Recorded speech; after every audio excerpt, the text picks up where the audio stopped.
A happy time.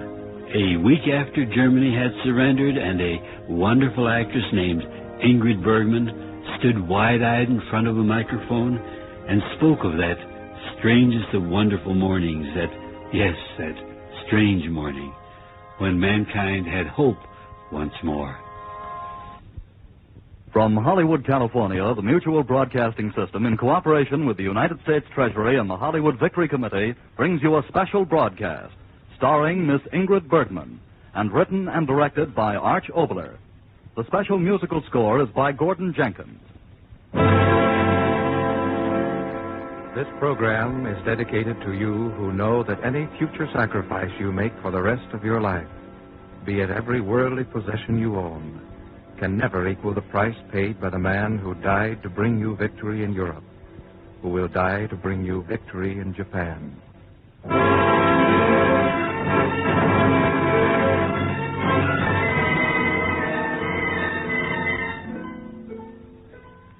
This is a story of victory. It was born in the air battle of Britain. It grew through Stalingrad, Tunisia, Cassino, the beachheads of Normandy, up the Rhone Valley across France, through the Siegfried Line. This is the story of victory.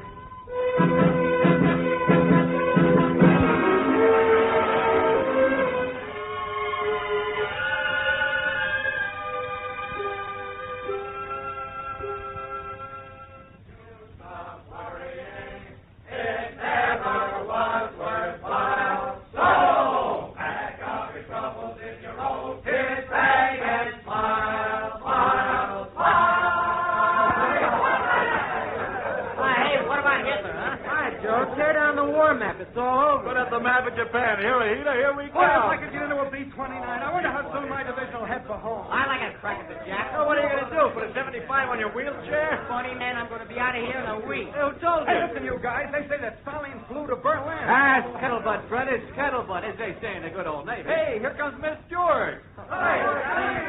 Good fellow, pretty the jolly good fellow, pretty the jolly good fellow. Not so noisy the rest of the house. I'm going to be there today, Scotty. What the heck with the date? Let's get married. All right. Hey, here comes the doctor. For he's a jolly good fellow, for he's a jolly good fellow. At ease, man. At ease. After all, this is a hospital and all this excitement, you know. Well, Doc, how soon can I get out of here? My squadron will be moving to the Pacific. How about me? Oh, no, wait a minute. Man. Now, supposing you have one more song, and then all of you back to your own wards. Oh, but Doc, Germany out of the war, and okay, you expect us fellas, to... he's the doctor. One more song, he says. How about Happy Days are here again. Oh, it's very exciting, isn't it, Doctor? Yes, Miss Stewart. I'd hate to take their temperatures now. They waited a long time for this. Oh, Doctor, did I say something wrong? No. I was just thinking that no one has told them. Them? I don't know how. To go into their rooms and announce that it's over. I don't know how. Should I? These men, they know that soon they'll be with their own outfits or going home. But those others... Doctor, I said, may I tell them? You? Yes, please. All right. All right. Thank you, Miss Stewart.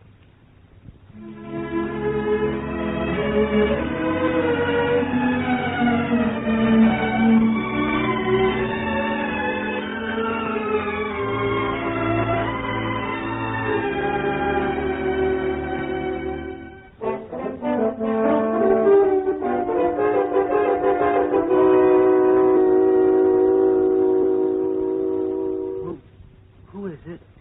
It's Miss Stewart, Freddie. How are you? I'm all right. May I sit and talk to you? I'd like that. Thank you. Sleep well last night? Yes. I was hoping you'd come in. I'm sorry I couldn't come in sooner.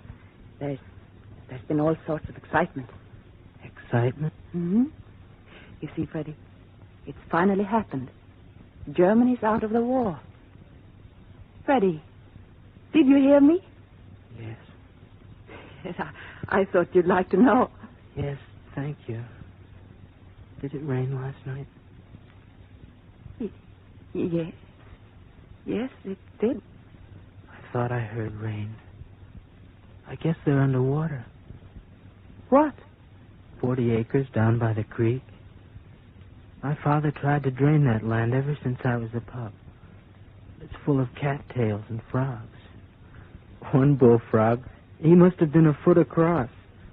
I called him Sitting Bull. We could hear him all the way up to the house. Mother said he was better than the church organ. You know something? We drained a swamp at Saipan. In 3 days, the forts were landing there. 3 days. And my dad's been trying for 20 years. So I was good on Saipan. You planted a seed, and overnight it was up. We had almost 5 acres. Even tomatoes and corn. I was in charge. It's so funny. What, Freddie? Lying here, all I think about are things like that. Green things and black dirt. That's very funny. Back home, I never paid much attention to it. I did my chores. That's all.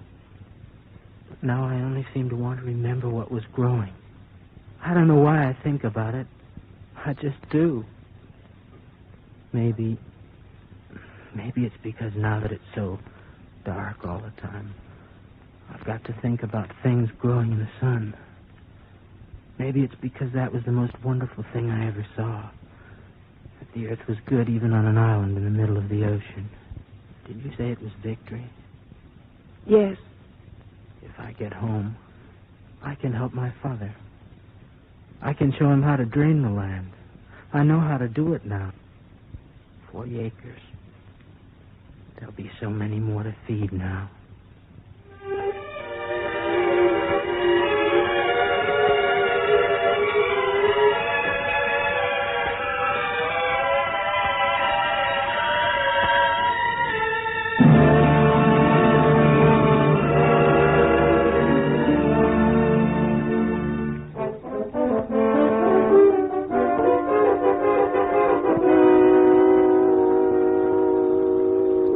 Sam? Yes, ma'am. I've something to tell you. I know. You do? Yes, ma'am. Oh, but how? Through the window, I can hear him singing. It can only mean one thing, or am I wrong again? No, the word just came. That's great. Yes. The doctor told me not to turn my head. Are you sitting down? You want me to? If you have time. Of course. Because it's today, will you tell me something? Whatever you want to know. How long will I be here? I don't know. Honestly? Yes, Sam, honestly. I didn't ask for the reason the others do. I asked because I want to know how much longer I can stay here.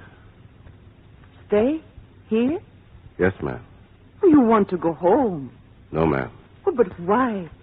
By the time you're released, you'll be all right. New healthy tissue, heart, hardly a scar. Yes, ma'am. Tell me, Sam. What good would that be? Do me some good, perhaps. Of all the boys on this floor, I've known you the least. Is it your family? No. I'd like to be with them. Oh, Sam. Because it's today. Please tell me. When I was born, I had all the world. Yeah. Little black baby only in the world. I lost it fast. Get out of the way, nigga. No black boys wanted. You know the story. Soon I wasn't even in the world. Then they armed me. Well, maybe a crazy hour. I thought I was part of things again, but oh, do I have to tell you? And then that Nazi floating around up there saw me in my oil truck riding the Red Ball Express. He went into a dive and got me in the sights and pressed the trigger, and then there was nothing. But all at once there was. I was in a bed. Others all around me. And nobody said, get out, black boy, one side nigger. Somebody said, nice going, fella. And the guy next to me stuck a cigarette in my lips, and somebody else lit it. And I was back in the world again. I've been there ever since, on the hospital ship, and the train, and here. They talked to me. Sam, what's your opinion of this? Sam, how about that? Sam, talk to us. Sam, tell us. Me, Sam. So hooray for the day, but I want to stay here. I want to stay here.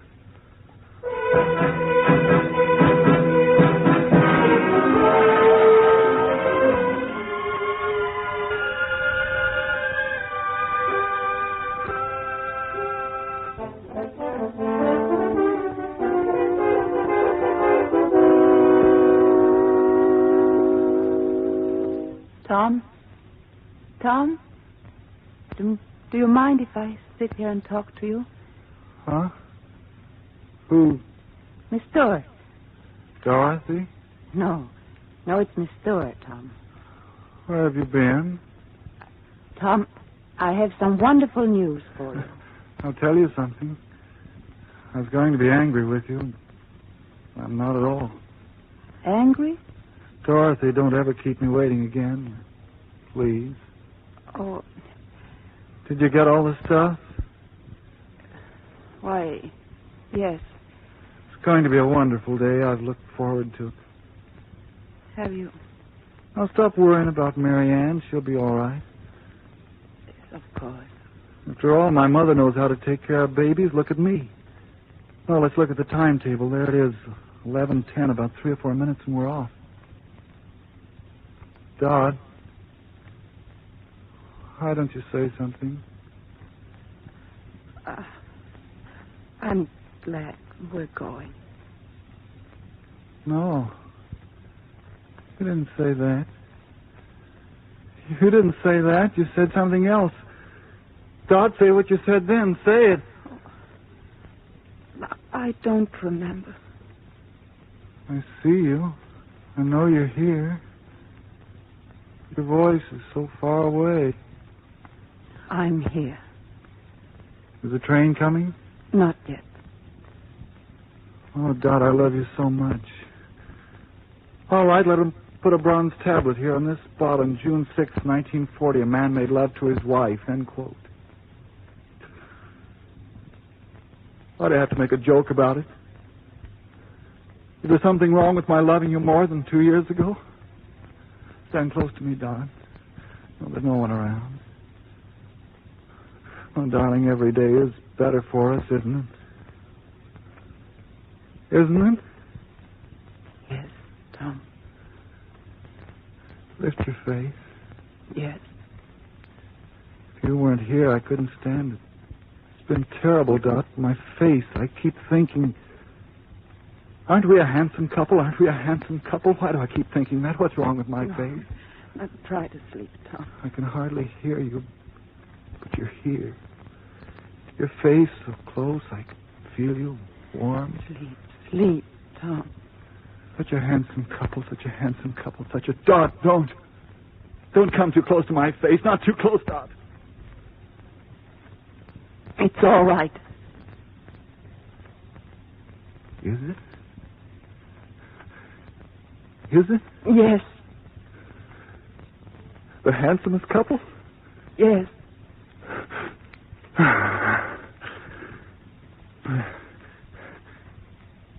Your lips. Kiss? Yes, Tom.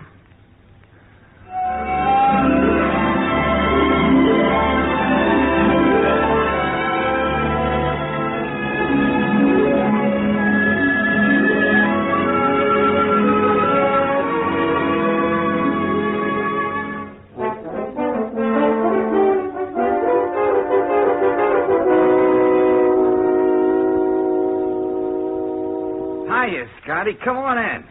Good morning, Larry. Larry Darling, Scotty. Always Larry Darling. Oh, you need an ice pack. No, I need to talk to you. Please, will you? That's why I came here. I knew it was my lucky day the minute I opened my eyes. Why, I bet even the custard will taste good today. Yes, Larry, yes. Something has happened today. Happened? What? Germany's out of the war. Absolutely? Absolutely. Well, what do you know? It's wonderful, isn't it? Oh, yeah. Hey, are the fellas tearing up the place? Yes, just about. Oh, boy. I can just see them back home. What a time they must be having. Running around. Tonight they'll be dancing. Larry, don't. Oh, no, you don't understand. I'm okay. Fact of the matter is, I'm better than that. I got it all laid out like a blueprint. A right arm. That's all I got, and that's all I'll need. Sure. A right arm to hold a girl, to write a check. Oh, no, Scotty. No, don't look like that. I tell you, I'm fine. With the money that's coming to me when I get out of here, all those GI checks I never got a chance to spend, I'm going in business. For myself. Oh, no, you didn't tell me. That's wonderful. Yeah, I'm wonderful. Have a card. Larry Edmonds. General Sherman's and Jeeps repaired while you wait. Amphibious tanks especially. Oh, auto repairs? And filling stations. Oh. Notice I said stations. Mm-hmm. Look, the way I got it doped out, the minute they take gasoline off ration, and the whole United States is going to get into the automobile and start going. And they're going to keep going until they wear out all the ants in their pants. I mean... Well, I understand. well, what I mean is, everybody's built up a want to go places. Well, like me, every day lying here. I've been walking every street I ever walked and visiting every place I've ever gone to. You know. Yes, I know. So I've located just the corner where I'm going to put that first super service station. And I know just the guys that used to be in my outfit to turn the pumps and pull the wrenches. One station, and if it goes okay, as it will, I'll start another one. Then another one. Then, well, gosh, the fact of the matter is, I'm going to be one of them tycoons. Well, of course you will. And I'd like to get in on the ground floor. No kidding. No kidding.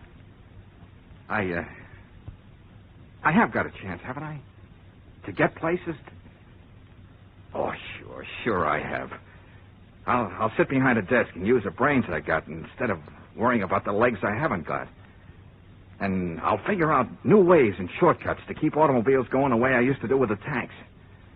And I'll build up a big business and keep spreading out. And I can't, miss. I can't. Can I, Miss Stewart?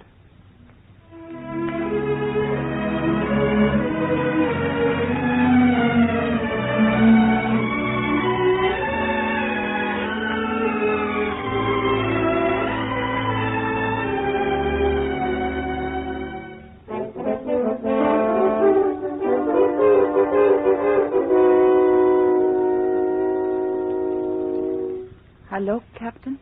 Go away. Oh, but I want... I told him no one was to come in here but the doctor. Yes, I told him. Please, Captain. For God's sake, can't I be left alone? Haven't I earned that at least? Haven't I? Well, Haven't I? Why don't you leave me alone? No, please.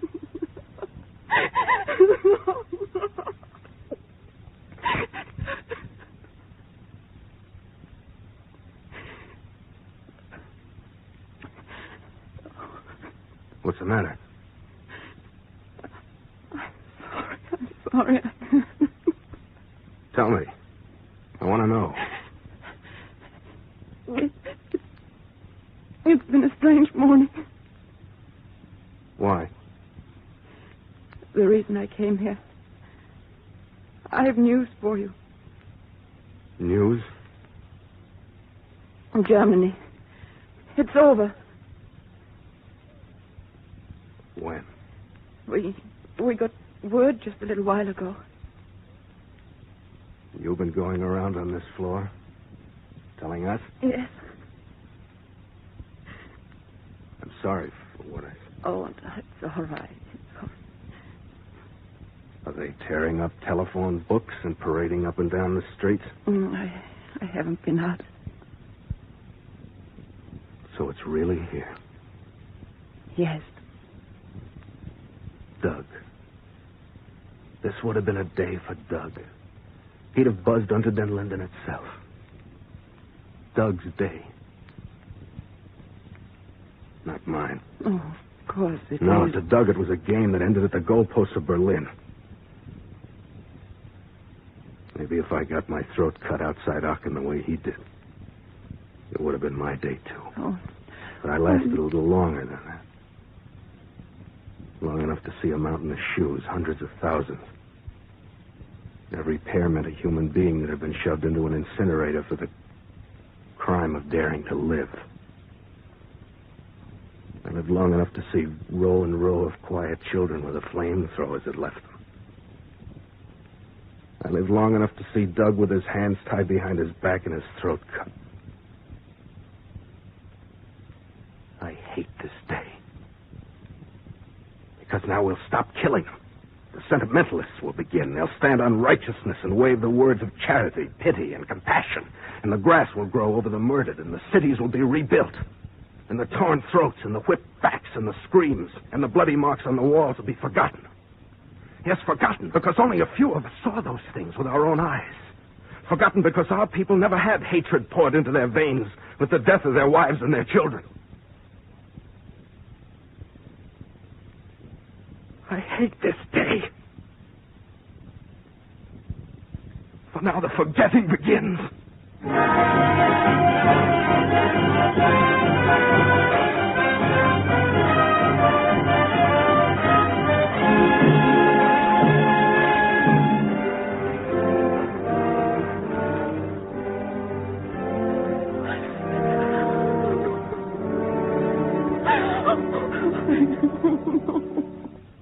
Miss Stewart, I've been looking for you. I wanted to... Yes. You've seen them. Yes. I should have gone myself. Oh, I wanted to go. I wanted to go. When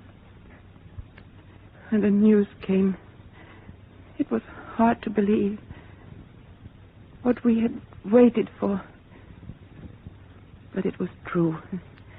And suddenly everything became wonderful in a way it hadn't been for a very long time. We'd beaten the Huns. We'd finally beaten the Huns. The rest was up to the peace commissions and the governmental experts and the statesmen. Freddie, Sam Jones, Tom, Larry Edmonds, the captain. I wanted to bring them the news because they'd paid with their bodies for this day in terrible ways. And so the happiness belonged to them. I thought that.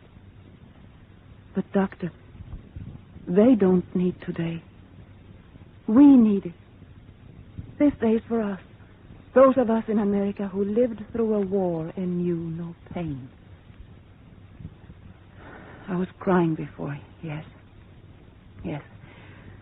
For that soldier lying up there in the dark and telling me that he hated today. Hated it. Because now we would listen again to the self-seekers and the sentimentalists and begin to forget. Doctor, that can't be true. We've got to start remembering.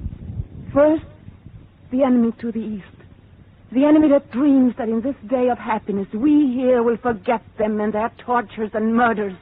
Yes, we've got to remember them. The enemy in the east yet to be beaten.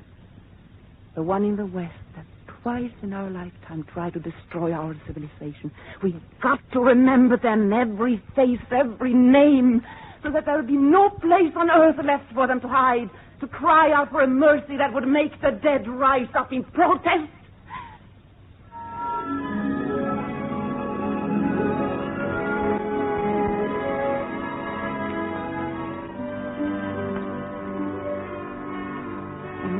We've got to remember our responsibilities in a world that has grown as small as the house we live in. And the people in that house. We've got to remember we can only live together with them in fairness and mutual decency. I think we've got enough remembering to do for the rest of our lives and the lives of our children. Yes, this day is for us.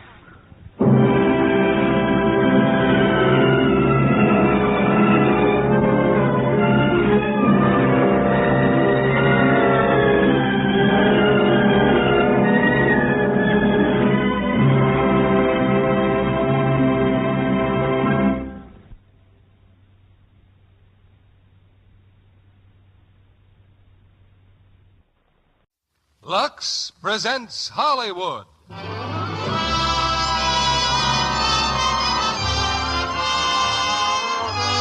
Lever Brothers Company, the makers of Lux Toilet Soap, bring you the Lux Radio Theater, starring Dennis Day, Ann Blythe, and Barry Fitzgerald in Top of the Morning.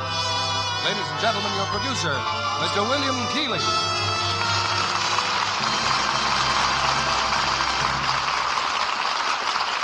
Greetings from Hollywood, ladies and gentlemen, and the top of the morning.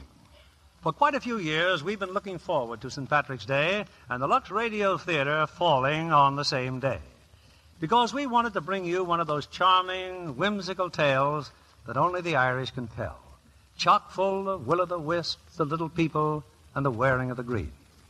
And as our stars of tonight's enchanting romance from Paramount Pictures, we have Dennis Day singing the songs of old Erin to that delightful Colleen and Blythe. And because we should have at least one Irishman who's kissed the Blarney Stone, that grand character actor, Barry Fitzgerald. And now, before the curtain goes up, I want you to hear of an important discovery about Lux Toilet Soap. That is wonderful news for your complexion. Yes, tonight I want to make you a promise. A promise that you can improve your complexion, make it feel smoother, firmer, look fresher, clearer with daily Lux Soap Care. And here is the new discovery that proves this promise. Lux Soap Care has skin tonic action. Remember that phrase, skin tonic action. It means that Lux Care actually stimulates your inner skin. Now, you've probably always thought of your skin from the outside. Tonight, think of your skin from the inside, because the real improvement begins on the inside. Scientific tests show the more you stimulate your inner skin, the lovelier your outer skin looks. And that's just what skin tonic action does for you. It means your complexion will look smoother, firmer, fresher, clearer, even younger. Yes, scientific evidence proves that Lux Skin Tonic Action will make a real difference in the loveliness of any normal, healthy skin. And that probably means your skin. You can easily prove this for yourself. Start your daily Lux Care now, and you will see that just one cake of Lux will make your complexion definitely smoother, definitely fresher. You can count on this. We would not make this promise unless we were certain that Lux would fulfill every word of it. So try Lux now. Lux Toilet Soap Care and the beautifying benefits of skin tonic action are guaranteed by Lever Brothers Company. Now, top of the morning, starring Ann Blythe as Con, Dennis Day as Joe Mulqueen, and Barry Fitzgerald as Bryony McNaughton.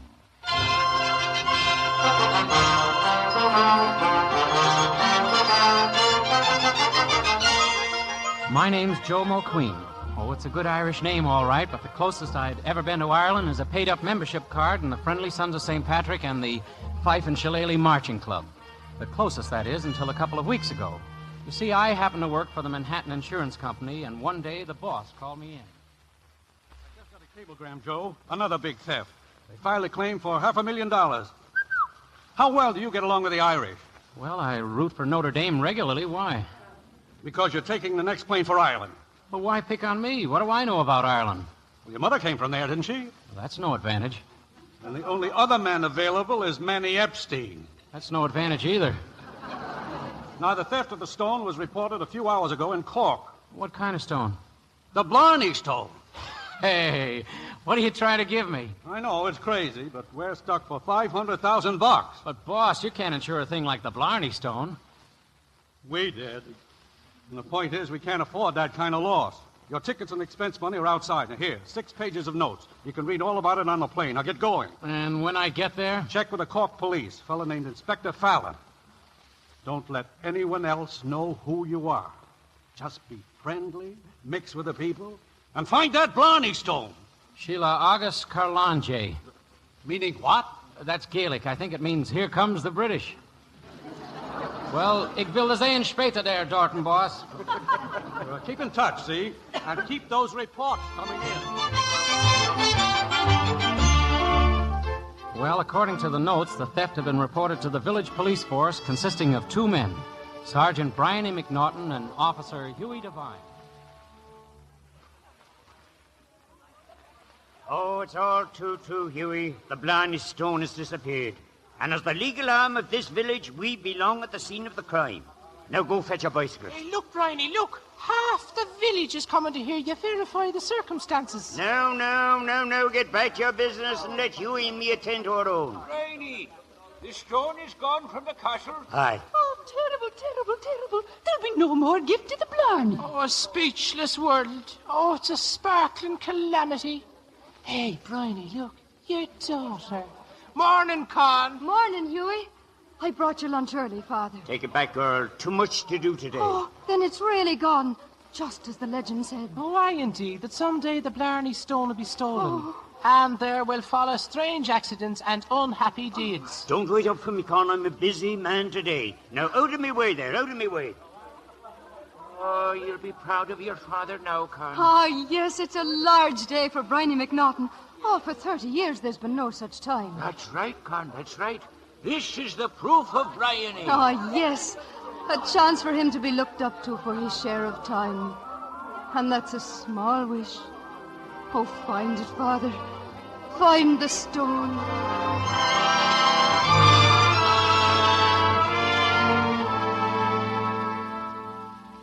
Come along, Hughie. Over here by the castle steps. Now, it's footprints we're looking for. Ah, footprints. Oh, you've got a vast treasure between your ears, Bryony. A supreme brain. Aye. Yes. Hey, Bryony, there's footprints, look. Divine. Those are my footprints. Good morning, Sergeant. Inspector Fallon. Well, we got things started, sir. Divine, rope off this entire area before it's turned into a picnic ground. Yes, sir. Immediate, sir. And what about me, sir? Now, I could either... Go back to the village, Bryony. But the case, sir, the terrible theft. You operate under the police department of the city of Cork. You got no jurisdiction here. Now, you'll do us more good if you tend to your own job. You mean that I can't help, sir? I'm sorry, McNaughton, but we'll be moving too fast for an old man to keep up. An old man? Well, maybe not. But who'd bet you'd have the price of another sunrise? Now, please, McNaughton, you'd better go back. Yes, sir. Not the price of another sunrise. And that from a little man who weighs no more than an echo. Well, I'll stay on the case, and I'll solve it. I'll solve it if it's the last thing I do.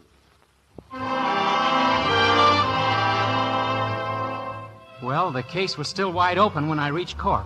First, I checked in with Inspector Fallon, then I bought a lot of oil paints and a canvas and headed for the village. En route, I spent an hour or two at Blarney Castle, then I paid a week's rent at the local Waldorf and spread the word around that I was an artist. I wandered over to the first meadow I saw and set up the easel. As expected, it wasn't too long before I had an audience. Would it be right, sir, to say you're a painter of things? Of course he's a painter. The brush is the proof. Oh, hiya, men. Well, I'm glad to see you appreciate the finer things. It is a picture, is it? Well, sure it is. Thought I captured the scene rather well myself. Trees, cows, the river. Oh, well, I guess I'll be going back to the village now. Can we help you? Swell. You grab the easel and the art critic here can carry the paint box. The brushes are full of paint, sir. It's a great mess. Oh, the brushes. Well, where can I wash them? There's a little river, sir, at the end of your nose. Well, let's mosey over, shall we? Say, that robbery created quite a stir around here, And the evil deeds begin already. Already have 6 cattle died of no cause at all. And there's the man who sneezed. Sneezed? Is that bad? Well, sneezing is one thing. But would you not see it odd for a man to sneeze without closing his eyes? Oh, the Blarney grief has started for certain. Well, I'm sure sorry, fellas. Meanwhile, let me wash out my brushes. It's the madness of Kelly you've made of this thing, sir. Oh, that? Well, that's the palette. Give it to me. I'll take my knife and scrape the paint off. Well, now. And who do we have over there? Con McNaughton, sir. Doing her washing, as any proper girl should. It is said, sir, that the stream of Donald Doris is surely the fairest place alive to wash, or to wish. Is that a fact? Sir, would you be cleaning her paint, or would you be staring at Con and her laundry work? Oh, yeah. Let's get going here. Now she's staring at him. And coming this way. I'm Con McNaughton. And who are you? Joe Mulqueen. Oh, my, what a doll. Aye, there's little to match the beauty of Con McNaughton. And now would you have anything else to say? Just, amen. Oh, you're American then? How can you tell? Oh, it was easy, since they're the only ones who know just the tail end of a prayer. Oh, let's see. America. The Land's End. I beg your pardon? And the knife in his hand. Oh, I forgot to clean it. I'll be right with you. Here's his knife. If it's blood you're thinking of, it's only red paint, such as his cow is made of. Oh, I'm pondering on other matters, Pierce O'Neill. The prophecy.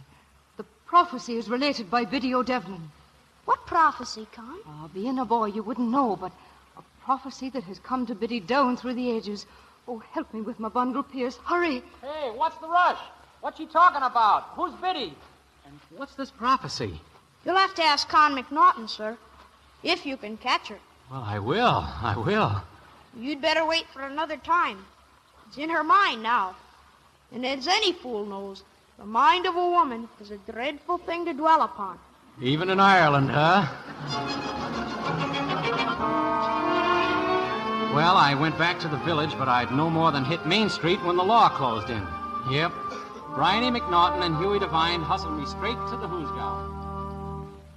Now then, Mr. McQueen, suppose you tell us just what you were doing exactly hanging around Blarney Castle this morning. Oh, that. Well, you see, I was painting. You know, pictures. Go ahead and take a look at them. Hey, he's painted something here, Bryony. Oh, it's a thing of great confusion. Yeah. Take a look, Sarge. I rather think I've got something there, don't you? Note the expression on the cow's face. Treated her in profile, you see. Tell me, you paid money to learn to do this? It was a gift from heaven. Well, I'd leave the church. Now, I'll give you one more chance. What are you doing in this village? Look, I just told you, Sarge, but if you're going to run your jail this way, I'll just have to take my business someplace else. All right, Devine, lock him up. Lock me up? Oh, now, look, fellas, on what charge? Vagrancy's enough. And to that, add invading the privacy of the cow. Oh, Bryony, that's a gigantic reply. I didn't think it was so big. Yes, and you can stay in there until you're ready to answer some questions. Like, for instance? Telling us your name's Mulqueen. Now, supposing you tell us your real name. That is my real name, Joe Mulqueen. They say the true check is in a man's face. Well, in this case, it's hard to tell, Huey.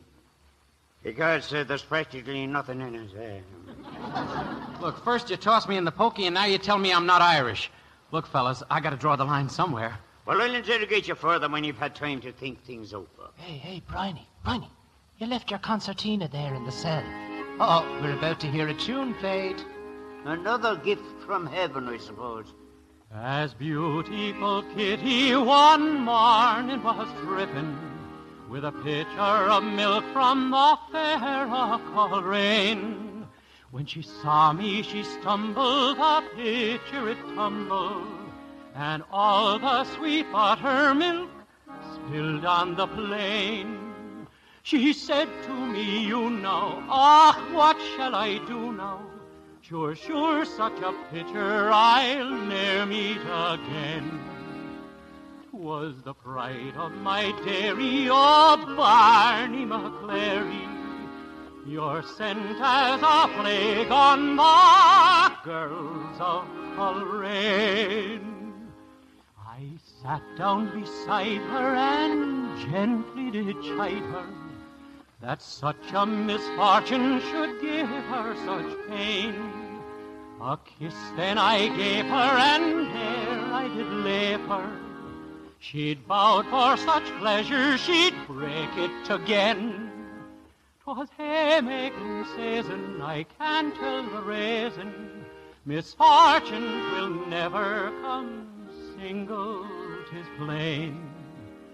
For very soon after poor Kitty's disaster, the devil a pitcher was left in Coleraine. Sung like a civilized angel, Huey. So that was a sweet noise, Bryony. Go on, Huey, open the door. Huh? Let him out? Yeah. What about the charges, Bryony? Oh, just dismiss them. Bryony, isn't he the tender lad? Joe, listen, after hearing you sing, I've decided you've been telling the truth. Now, what are your plans for tonight? Well, I was going to bed early. You see, I thought I'd take my brushes and catch the sunrise. We're having a party at our house tonight. Would you care to come? I said, would you care to come? Hey, Briney. The lad's studying the picture on your desk. The picture of Con. Yeah, she's me daughter, Joe. Looks just like me. Your daughter, huh? I just canceled the sunrise. Good. And about tonight, just ask for the house of Briney McNaughton. You can't miss it. You know, Sarge, you've been pretty nice at that. Yep. I may even do your portrait someday. Oh, no, not that, no. Lots of character there. It's spread all over. Oh, Briney, he likes you. You have a nice face, too. I'm so sweetly disposed, Briney. Not a word or reproach for arresting him. I can see that you were tricked by my plan, too. Do you know what I think of John McQueen? I think he's our man. No. Yes. First the Blarney Stone is stolen. Then out of the morning a stranger comes with no explanation except that he paints pictures you'd be ashamed to hang in your broom closet. Now, what do the facts suggest? Briney, it was your pies that tricked him. Now, what's our plan? To fool him with friendship till we find some evidence. So tonight, while he's at the party, you'll be at the hotel searching the zoo. Oh, Briney, your intellect's loaded with molecules. Well, no, I wouldn't say that, Huey. But on certain things, Briney McNaughton doesn't have to be bitten by a fox. Oh, no.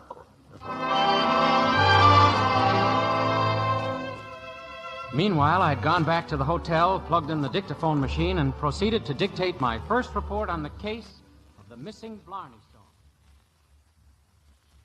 Proceeding at once to the village, where things started getting a little rough. Seems like everybody in town's a little wacky. Anyway, the officer in charge is a cute old codger named McNaughton. Doesn't have much talent, though. Doubt if he could find the curve in a pretzel if you furnished him with a blueprint. But he's a sweet old man. Leaving soon for a party at his home. Will advise further tomorrow. Signed, Joe Mulqueen. Oh, P.S. If anybody steals one of the pyramids, Manny Epstein's your man.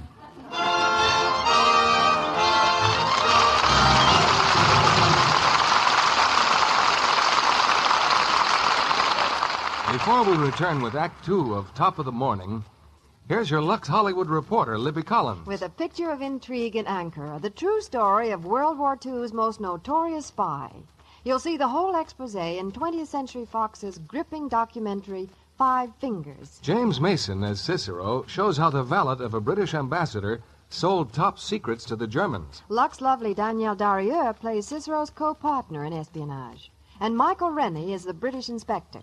Libby, speaking of top secrets, what am I bid for Hollywood's top beauty secret? Why, John, everyone knows that glamorous screen stars depend on Lux soap to make skin really lovelier.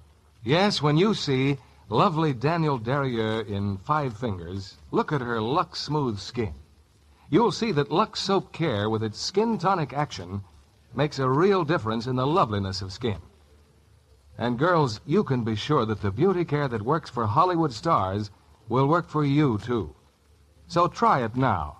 See how soon Lux Skin Tonic Action can improve your skin. Remember, it's proved. The more you stimulate your inner skin with Lux Soap Care, the lovelier your complexion looks. You'll see, you'll feel it is definitely smoother, firmer, fresher, clearer. Yes, just 1 cake of Lux Toilet Soap with its skin tonic action can bring this quick new beauty to you. Now, our producer, Mr. William Keeley. Act 2 of Top of the Morning, starring Dennis Day as Joe, Ann Blythe as Con, Barry Fitzgerald as Bryony, and Dan O'Hurley as Huey Devine.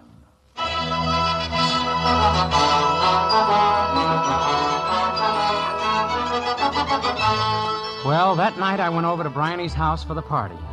Frankly, I was hoping to make a little time with his daughter. But when I got there, Con was having a session with an old lady who sat in the corner. Oh, and what happened today, Biddy O'Devlin? Oh, it would frighten a star. As the wisest woman in 9 counties, I've already heard. Then it has been fulfilled, the first condition of the prophecy. Well, to give you a definite answer, Con, it all depends. On the other hand, there's the second condition. Oh, tell me, Biddy. Tell me again. That he shall come to your house in a coat of Glenaney, and sing like the imprisoned bird of Connemara.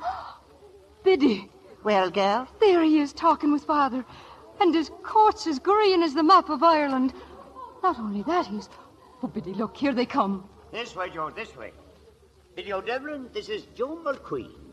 I have him for my friend. Good evening. He has a generous face, Bryony. And you've already met me daughter. Oh, we did, Father, this afternoon. Then run for the beer con, I'm dying. Ah, yes, Father, right away. And what of the rubber, Bryony, and the Blarney stone? Oh, there's nothing to report, Biddy. And while we wait, the evil deeds go on. Today I saw a man walking in the sun, and the strange part is he did not cast a shadow. No shadow, huh? Well, what do you think of that, Joe? I think it's a whale of an act. Oh, the beer, Father. For you and Biddy. And none for Mulqueen. Well, I've been thinking that perhaps Mr. Mulqueen would rather dance if there was someone to ask him. You do dance, Mr. Mulqueen. Well, I might get by if you leave. Then I should like to dance with you. They go together, Bryony, like fleas and a dog. Oh, do they now? Did Con tell you what happened today? The prediction? That's a yarn made up for a village girl 500 years ago. How would it count in days like these? Bryony, it's your telephone. Hughie Devine, and his voice is as pale as a bucket of lard. Hughie, is it? You'll excuse me, Biddy. It's me official capacity. A moment later, Bryony rushed from the house, jumped on his bicycle, and disappeared. There might have been those who missed him, but not Con and me. By now, we were alone, out in the garden. So I thought I'd tell you about the lilac bushes, Joe, out here in the garden. But, Con, there aren't any lilac bushes. That's true. For in this part of the country, it is said that the children's breath on the air is perfume enough. Oh, do you have to believe in every fairy tale you hear? I guess it's nice once in a while, but you overdo it around here, don't you think? Oh, it's true. But at least we know they're fairy tales. And it's a better way to think of the fields we'll walk in, the sons we'll want, and the men we'll marry. Hey, how about those men? Ah, not enough prayers to St. Anne, I suppose. St. Anne? Oh, the saint of lovers. All the girls pray to her. It's a short prayer. Please, St. Anne, get me a man.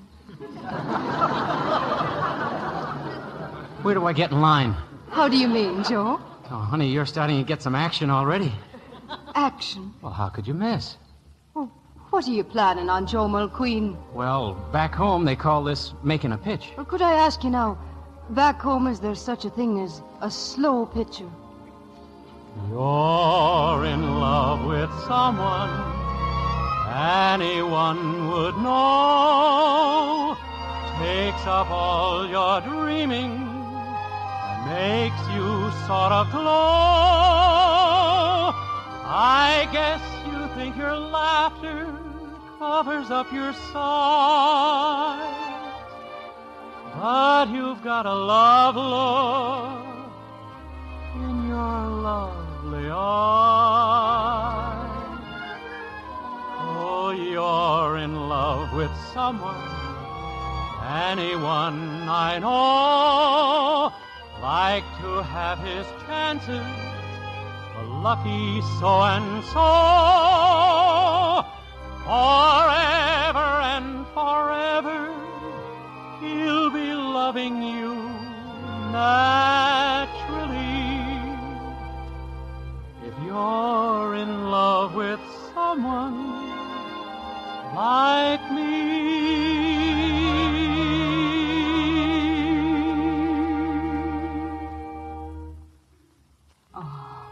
Singing is a very rich custom. I like it. Yeah, well, I guess it's time for Joe to be rolling. Good night, Con. Good night, Joe. And by the way, if you get a flash from St. Anne, keep me in mind. And he sings like the imprisoned bird of Connemara.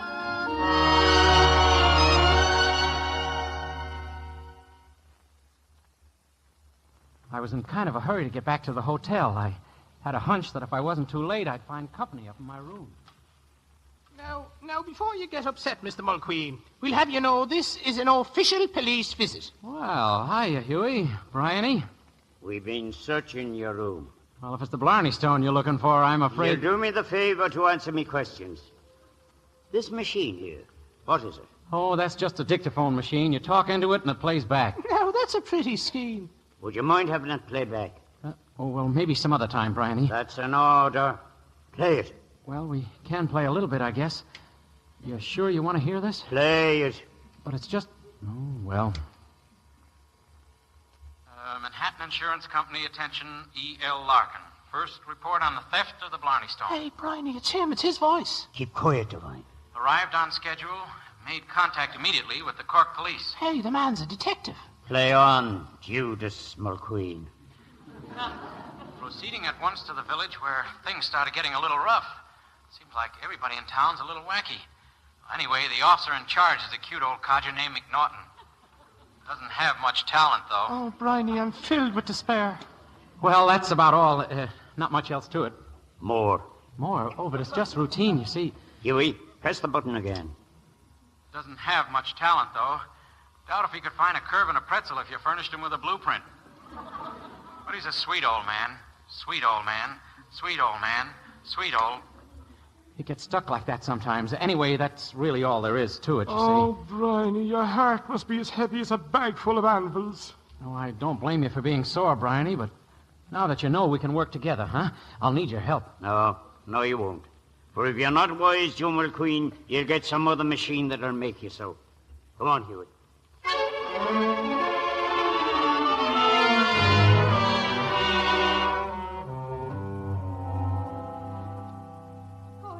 Top it all, Father, last night when Joe sang in the garden. Ah, don't you see, Father, Biddy O'Devlin's prediction is right. Biddy O'Devlin. Any properly trained woman would have been dead years ago.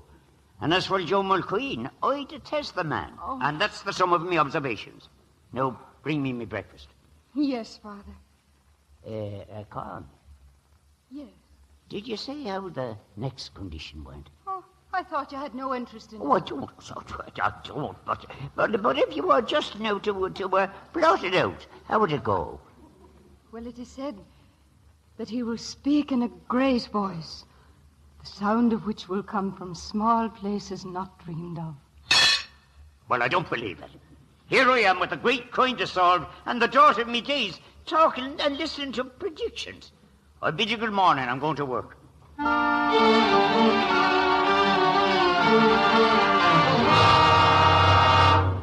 Now, you heard what Sergeant McNaughton said. Mr. Mulqueen, you've been requested to leave town on the next bus. Oh, now, wait. I came here to the police station to... Well, after all, cooperating is one thing, but tossing me out of town is quite a switch. What's happened, Bryony? Oh, just changed my mind. And there's no hurry about leaving, just so long as it's immediate. All right. I hate to leave with that reward and everything, but a fella can't win 'em all, I guess. Reward, did you say? Tell me now, what reward is that? Oh, the usual thing posted by my company, $5,000. Joe, sit down. Would you sit down? Yes. Now, and about that reward, you'd be the one to get it, I suppose. No, not eligible. I just make the recommendation. Oh, well, then maybe Bryony could get it. Oh, sure, if he finds the Blarney Stone. $5,000. Oh, Bryony, to be rich. It's a comfort even to the dead. Of course, we'd have to work on the case together. Now, what do you say? You're on it. Okay. Now, first of all, who's on your list of suspects? Cormac Gillespie. Oh, yeah? Why? Well, for one thing, Gillespie was seen on the grounds the night of the robbery. Well, that's a fair start. Ah, he's an ugly creation, Joe. If he had to walk around the world, you wouldn't lend him an old shoe. But he's the only one who'd stand to profit from the stone being gone. Oh? How? He's buying up farms. With all the accidents and the cattle dying and such, it's easy to find those who'll sell for cheap. Cormac Gillespie has spoke to me cousin already, asking to buy his cattle. No, I'm afraid it'll never hold, fellas. Well, anyway, dig up all you can on Gillespie, will you? And nobody's to know you're a detective, right? Oh, no. Artiste. Oh, Bryony. $5,000. Oh, I'm delirious for you, Bryony. No, quiet down, Huey, quiet down. Amongst the wealthy, laughter is kept at a respectable pitch. I spent the rest of the day running a check on Gillespie, but it all added up to zero. Even Bryony had to admit it. Well, maybe you're right, Joe. Maybe Gillespie is innocent. But what would you say to this now? 2 days ago, Gillespie called on Huey's cousin Tomeen to buy his land. Huey's cousin turned him down.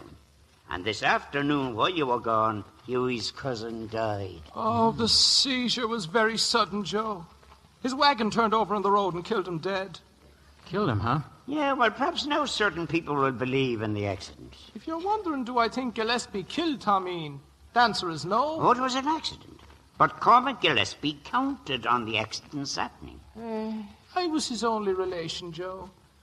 Oh, my heart's destroyed with the grief of it all. I don't see any tears, Huey. Ah, well, now, you see, as Bryony can tell you, I'm what you might call it, an internal weeper. Oh. Yes. Oh, that's true, Joe. That's true. The tears fall on his inside. I just saw his will, Bryony. Tomeen left me everything. Did he now? About the accident, I'd like to see where it happened. Oh, Joe, do you mind? I'm that overcome with me loss. Well, it could wait until some other time. Hey, could we all have a drink, Bryony? It helps with the sorry, you know. Let's go over to the pub, boys. A nice glass of beer and a word for the woes of the world. Oh, thank you, Bryony, thank you. There was a telephone in the local saloon. I slipped away from Bryony and the bereaved and put in a call for Inspector Fallon. I had a great idea, and if Fallon okayed it, our chances of finding the Blarney Stone might improve considerably. Fallon okayed it. Meanwhile, what about Bryony's daughter, Con? Well, right about now, Con was seeing Biddy O'Devlin, her pretty head spinning with 500 years of legend. And it happened, Biddy, it happened. The fourth prediction. His voice will come forth from small places not dreamed of. But it's the fifth one that really counts, Con. That I love him or no one at all. And the important part, if your love is returned, he will tread heavily on your heart.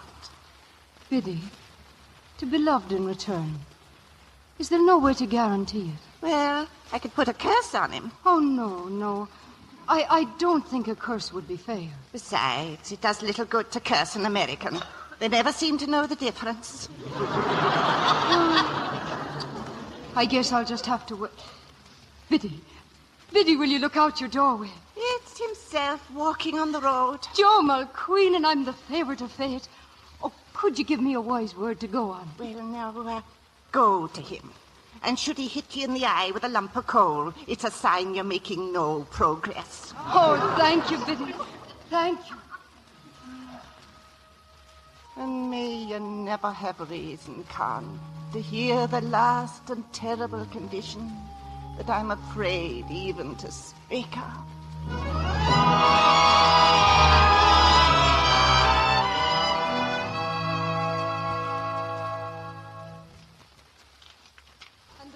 The old church, Joe, built 700 years ago, along with this little low wall I'm walking on. It's luck to walk on it, they say. How about sitting down on it? I would say that's good luck, too. Now help me down before I...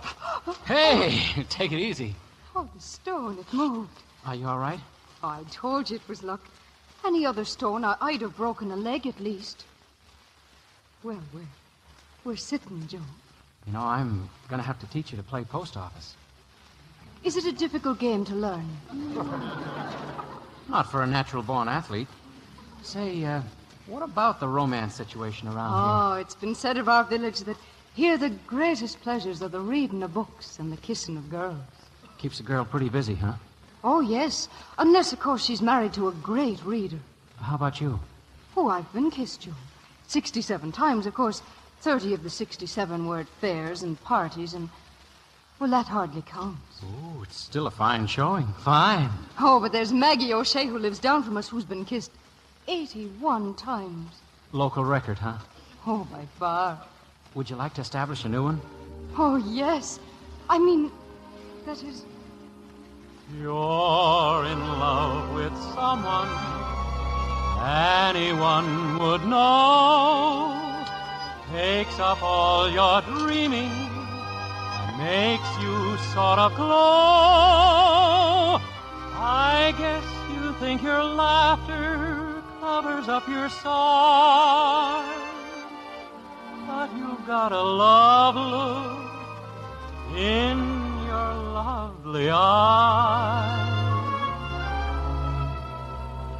Oh, 'tis sweet to think of where'er we roam, we'll see on near. Oh, you're in love with someone, anyone I know, like to have his chances, a lucky so and so. Forever and forever, he'll be loving me. Naturally, if you're in love with a someone like me.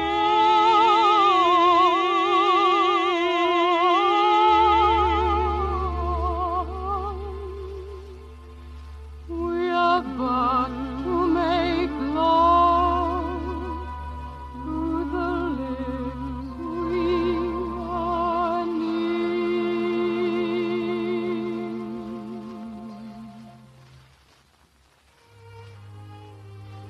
By the time I took Con home, Maggie O'Shea was running a poor second. Con invited me to stay for supper.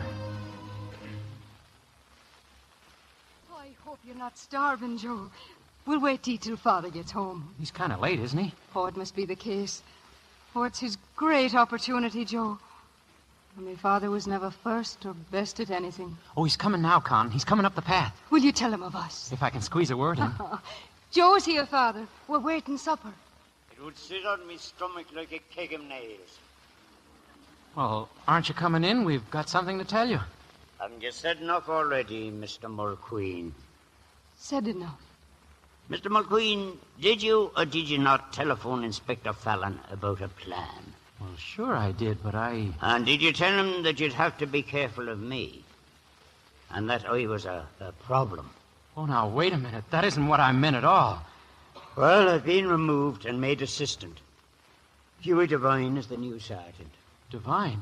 Oh, but what has Joe to do with this? I don't understand. He's a detective, Con. Sent over to find the Blarney Stone. Oh, Con, now look. If Fallon's got jumpy or something, I can fix it. Will you leave, Joe? Will you please to take yourself out of here? Con, please. I'll leave some supper on the back doorstep. That's another one of our silly customs. Supper for a beggar, Joe. Or one who is poor in spirit. You have your choice. I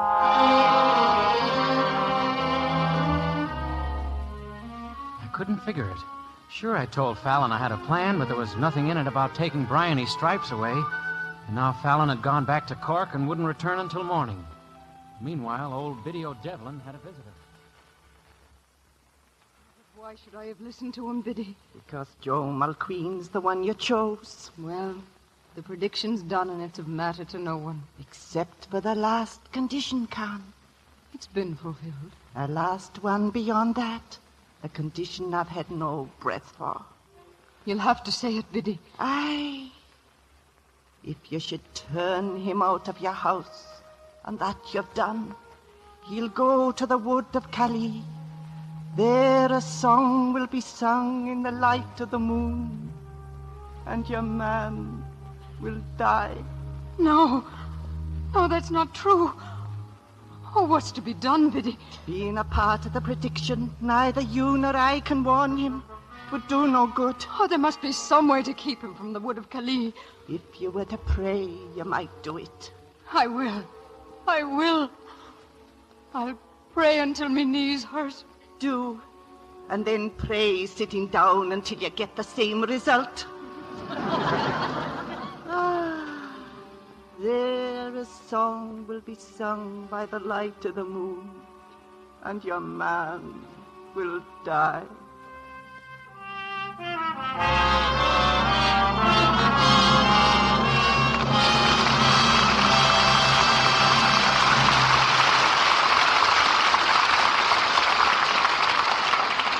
Top of the Morning will continue in a few seconds.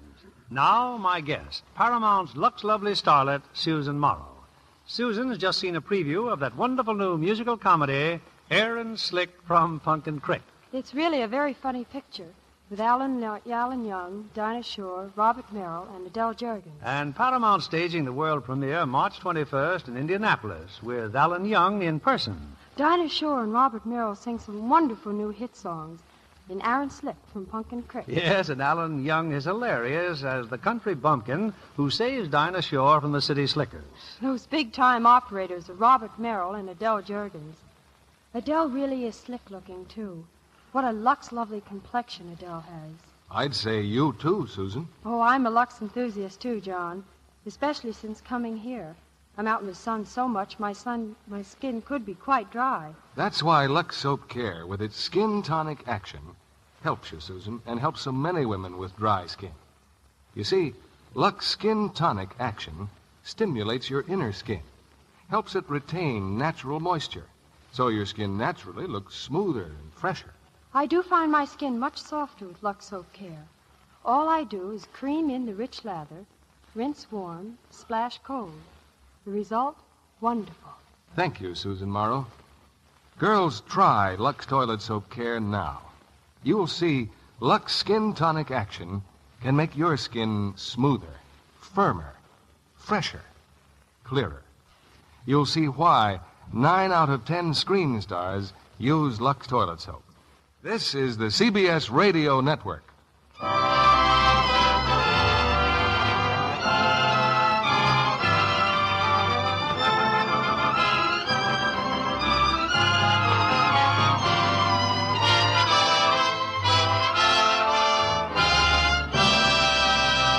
The curtain rises on Act 3 of Top of the Morning, starring Ann Blythe as Con, Dennis Day as Joe, Barry Fitzgerald as Bryony, and Dan O'Hurley as Huey Devine.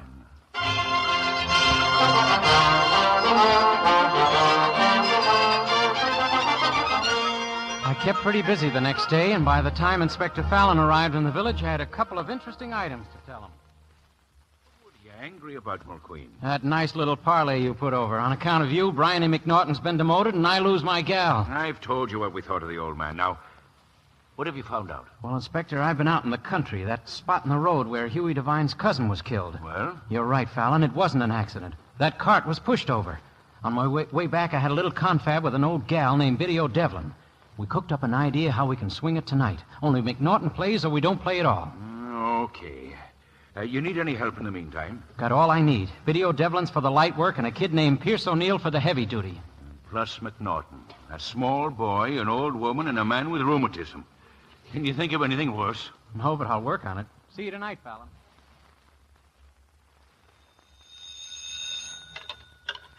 Hello? It's Bryony McNaughton, Con, your own father.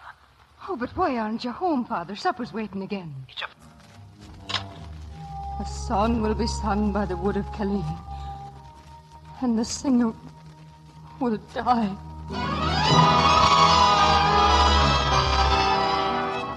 We met that night in front of Biddy's cottage. Inspector Fallon, 2 of his men, Bryony, and Huey Devine. I went in alone to give Biddy her final briefing. I'm to sit here in front of the fire and not move, saying only enough to hang myself. Well, that's not exactly the rosy outlook, Biddy, but don't you worry. I'll go outside now and wait with the others. Before you go, Queen. Well? There's a warning should be given to you about the wood of Kelly. Oh, it'll have to keep, Biddy. Our man will be coming any moment. Thanks anyway. You can come in now, men. Biddy's all ready to talk to us. Oh, that Biddy's a grand woman. She's the first person you know ever to see a stick with only one end. Now, what do you suppose she'll tell us, Huey? No, look, Bryony, maybe I'd better wait out here and guard the door from enemies. Well, that's all been taken care of. Go on in, Devine. But Joe Mulqueen, he's walking away. Oh, I'll be with you in a minute, fellas. Just go on in the cottage. Pierce. Now, all you gotta do is wait in the woods. Just sing out if you hear anyone coming, right? Someone like Cormac Gillespie. I'll warn you, Joe. Good luck. I went back into the cottage, and there Biddy was rocking back and forth, staring into the fire with the law of the land gathered around her. I'm ready to begin now. Just tell us about the Blarney Stone, Biddy. Where is it? Now, Bryony, there's no need to rush the good woman. It was stolen to cover up a black deed. And the black deed was the killing of the cousin of Huey Devine. Like I always suspected, Cormac Gillespie. With the stone gone, accidents were sure to follow. and the death of the cousin could seem an accident like any of the rest. Hey, what's that? That's the warning from Pierce. Warning, Joe. Oh, you didn't let the lad sing. He was to let us know if someone was heading here. And who would be heading here, Huey, but Cormac Gillespie? Gillespie? All right, boys, let's get him. Come on now. I was right. I was right. Gillespie. Yes, the plan was working out as scheduled. Gillespie stood in the moonlight just long enough to be recognized, then darted off into the darkness of the woods. We all followed, all except Bryony. You see, our plan was to have Bryony slip back into the cottage and wait there. Wait until we heard another warning from Pierce.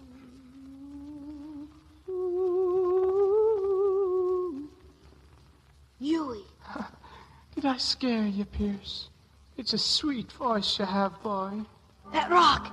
Huey, no. A sweet voice to charm an ear. Or give a warning. Please, Huey. Please. Let me go. You'll sing no more in the wood of Cali.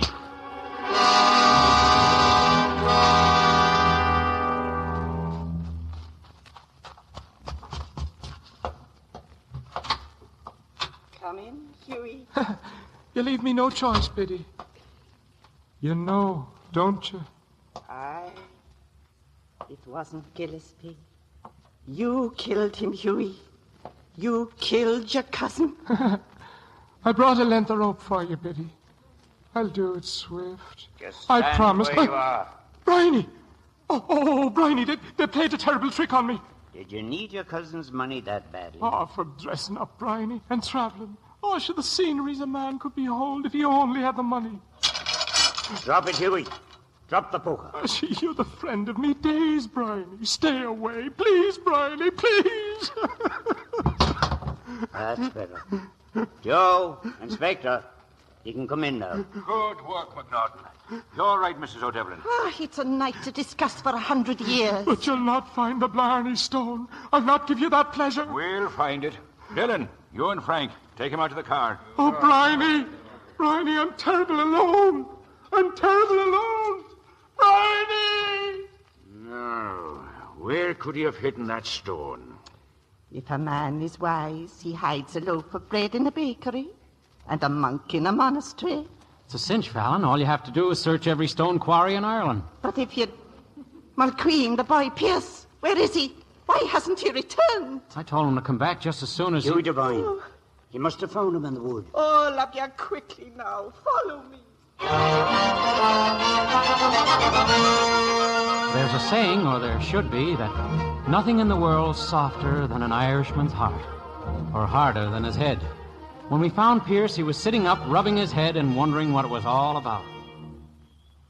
I wouldn't believe it. Not a mark. Your head, boy. How's your head?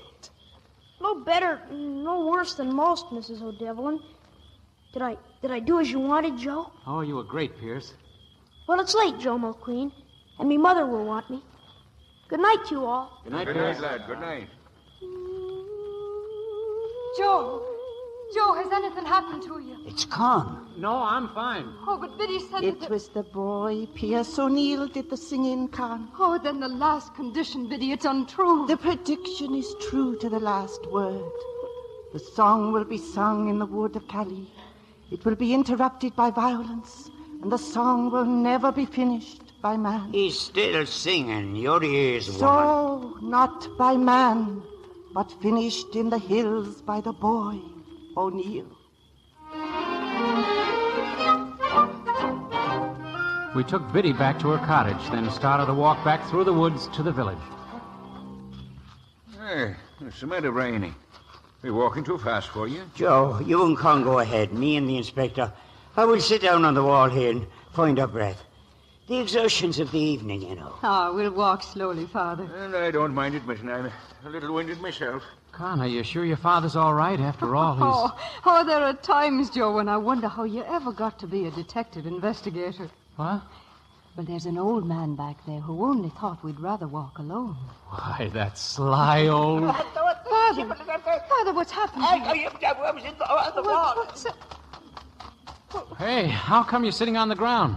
I'm sitting on the ground because I was sitting on the wall when it tumbled me off. Joe, look, the same stone and the same wall, the same one I slipped on yesterday. Yeah, you're right.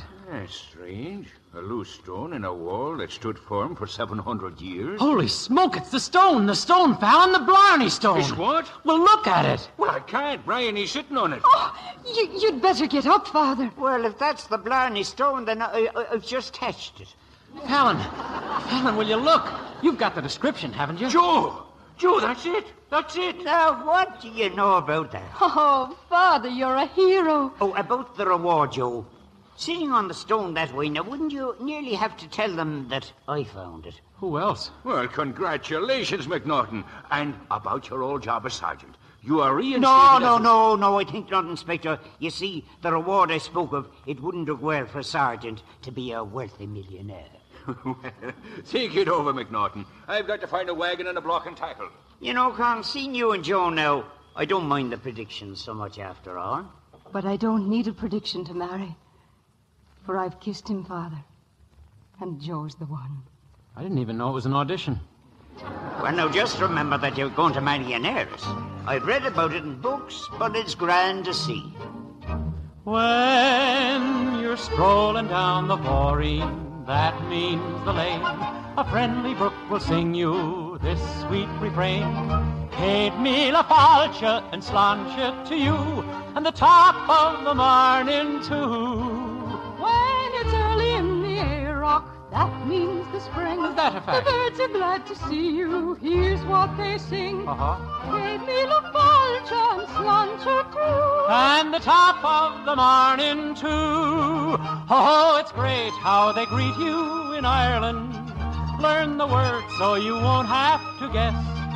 It's a toast to your health for one thing, and 100,000 welcomes no less. In your heart you're feeling Shaneworth, that means okay. And if you meet a Colleen, here's what you say. Paid me la falcha and slancha to you, and the top of the morning too.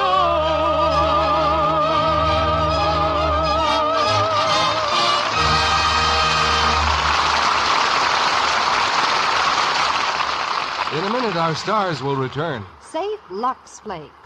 Lux gives your stockings gentle care, gives your stockings double wear. Safe Lux Flakes. Nylons washed the Lux Flakes way last twice as long, the experts say. Everywhere a lady goes, it's hard on stockings, hard on hose. Starting, stopping, driving, shopping. Stretch, strain, stretch, strain. Everywhere a lady goes, it's hard on stockings, hard on hose. Stretch, strain, stretch, strain. Scientific strain tests show that stockings washed the gentle Lux Flakes way last twice as long. And over 90% of the makers of nylons recommend Lux Care. So start the Lux Flakes habit this very night. Remember, Lux Flakes gives you double the stocking wear. It's like getting an extra pair of stockings with every pair you buy. Extra pair, Lux Care. Double wear, Lux Care. Nylons washed the Lux Flakes way last twice as long, the experts say. Safe Lux Flakes. Now, here's Mr. Keeley with our stars. Sure, and here they are for their curtain call. Dennis Day, Ann Blythe, and Barry Fitzgerald.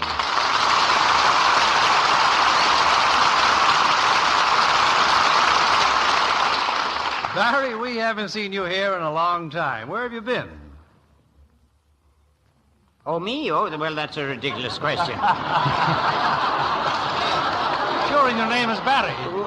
Where else would I have been but in Ireland? Oh, Barry, but you're the clever one there. Now, were you making a picture of visiting friends? Well, both. I went to Ireland to make the John Ford production, The Quiet Man. And what part do you play in the picture, Barry? The quiet man? Well, did you ever know me to be quiet? I did. No, I'm a chauffeur. A chauffeur. And now what is that, please? Well, it's something you could use, my girl. A chauffeur arranges marriages for young people. Oh. Well, here we have something different, Barry. It's called Leap Year. Oh, better than that. We have something called Lux Toilet Soap. Used faithfully every day, it makes a girl's complexion irresistible. Then we know you're single by choice, Anne, because you're one of our loveliest Lux girls. Hey, how about me? Why, do you use Lux soap, Dennis? Sure, and look at me. I got 2 shows.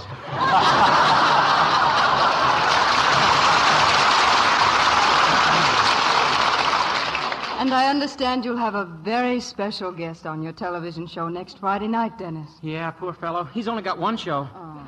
He has to take in laundry to make ends meet. The poor fellow. And bless your generous heart, Dennis. Who is he now? A song plugger named Jack Benny. Bedad, that's a terrible calamity. Now, what's on for next week here, Bill? Next week we'll have a story that's particularly appropriate for this season of the year. It's one that you requested again and again. Come to the Stable. And from the original cast of this moving 20th Century Fox drama of modern faith and inspiration will be Loretta Young and Hugh Marlowe.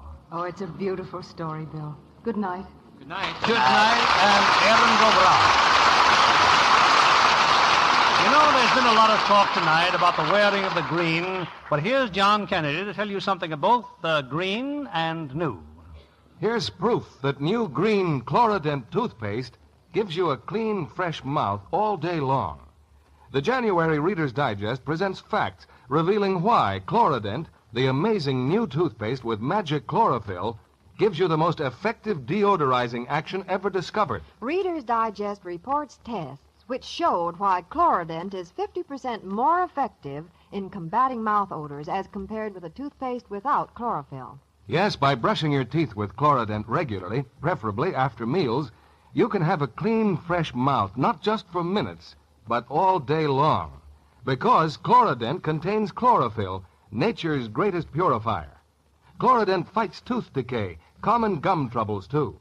Chlorodent gives you complete mouth care in a single product. Buy a tube and see for yourself why Chlorodent, the chlorophyll dentifrice, is winning friends faster than any other toothpaste in America. Lever Brothers Company unconditionally guarantee the quality and performance of Lux Toilet Soap, Lux Flakes, Chlorodent Toothpaste, as presented on this program, or your money back. Now we invite you to be with us again next Monday evening when the Lux Radio Theater presents Loretta Young and Hugh Marlowe in Come to the Stable. This is William Keeley saying goodnight to you from Hollywood.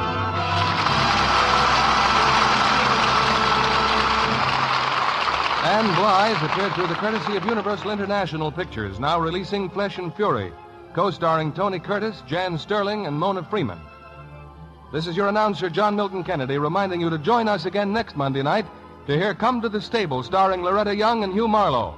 This is the CBS Radio Network.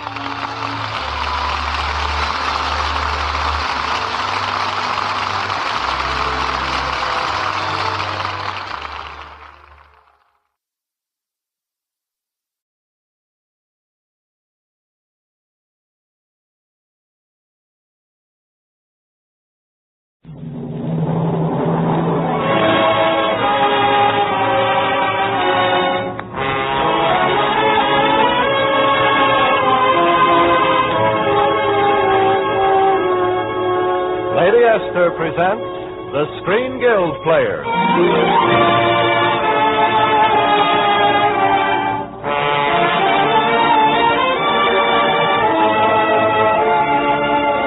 Lady Esther Screen Guild play tonight, Love Before Breakfast. The starring players... This is Virginia Bruce. This is Brian Donlevy. And this is David Bruce.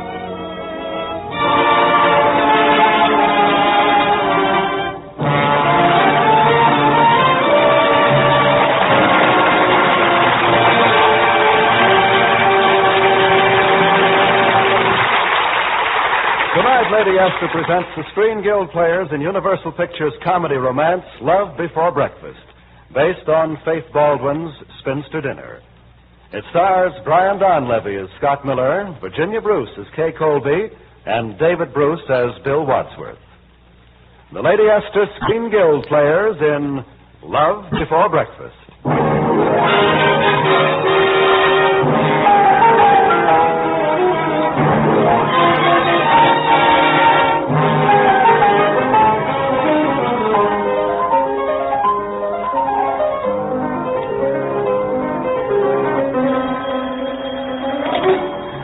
Johnson, Scott Miller. Buy me 10,000 National at the market. Right. Hello, Ash. I need some more insurance on the Dallas plant. Yeah, about $1 million, I guess. Hello, Walters. I'm ready to listen to that deal of yours. Tomorrow morning, I'll give you 15 minutes. Right. Say, Dean. Yes, sir? Phone Miss Kay Colby and ask her to lunch with me, will you? And tell Mason I want to see him at once. You want to see me, Scott?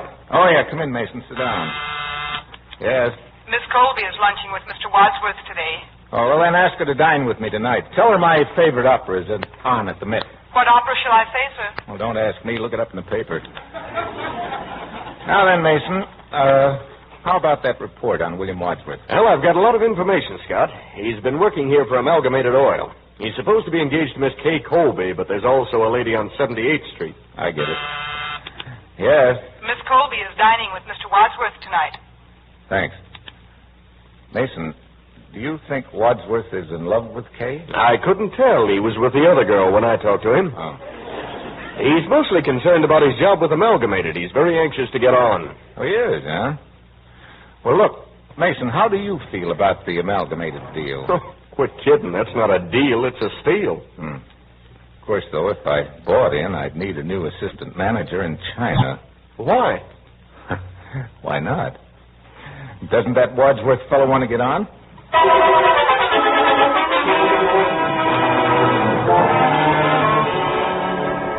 But, Bill, why do you have to go to China? You were doing fine right here.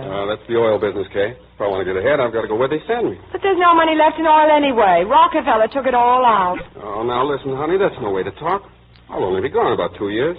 2 years. Anything can happen in 2 years. Oh, please, Bill, don't go. We'll get along. We won't need very much. But what about my future? But I thought we were... Well, our future, both of us. Well, that's what I meant. Oh, honestly, Kay, it won't be long. Just keep your chin up, that's all. Remember, when that boat pulls out, I want to see my baby smile.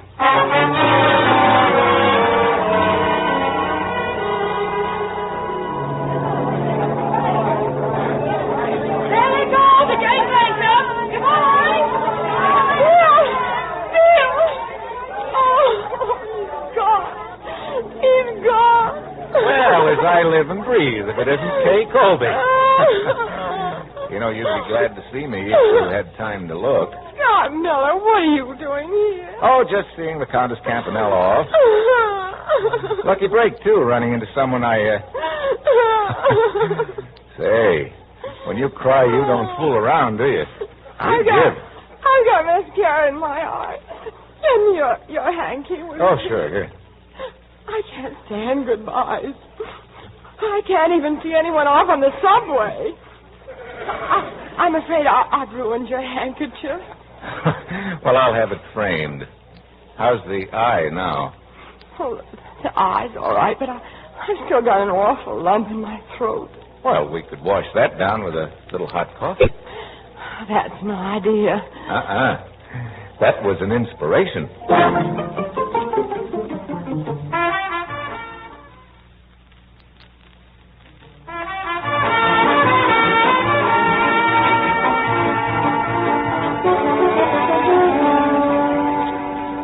How about it, Kay? Could you go for a sandwich? Just coffee, please. Black and hot. Mm-hmm. Still got that lump? Yes, I still got that lump. Well, at least you could do your grieving on your own time. After all, the Countess is gone, too. And I'm sure you'll miss her. She's very lovely, except for that stupid little dog she carries. Ming Chu? Why, he's a Pekingese. The only time I ever saw a wrinkle with legs. By the way, where's the Count? Where are the snows of yesteryear? Where are the woodbine, Twiner? That's where the Count is. Kay, have you really got it as bad as you think? What does a lady do when she wants to change the subject? Oh, it's a funny world, all right. What's funny about it? Well, the Countess wants to marry me. You want to marry Bill, and I want to marry you. You never give up, do you? Not me. Scott Miller of the Northwest Mounted. You know, I had quite a job getting the Countess off to Honolulu. Is that as far as she's going? Well, I thought Honolulu was far enough for her. My real problem was Bill. Bill? What did you have to do with Bill's going to China? Oh, Amalgamated Oil is a darn good investment. I've been planning to absorb it anyway. Wait a minute. Are you trying to say you bought an oil company just to... Why not? Bill had me stymied, didn't he? So you sent him away just to have a clear field. Now, isn't that marvelous? You just push a button and move heaven and earth. Oh, now, Kay, wait. Yvonne, terrible in a blue serge suit. Slow down, will you? I didn't realize Let me tell you something, little Napoleon. This is one time your button pushing won't do you any good. Bill will be closer to me in China than you ever can be right here in New York. Where's my purse? Oh, wait a minute, Kay. Now, the coffee. You can take the coffee and drink it. Good night. Wait, Kay, don't go. Hey, wait a minute. Wait.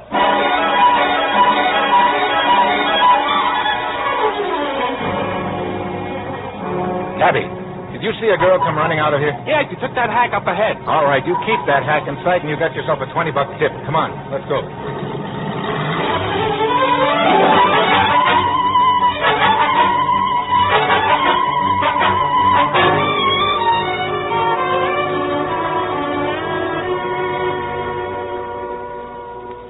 Hey, guys, pipe that dish at the second table all alone, too. Yeah, I saw her when she come in.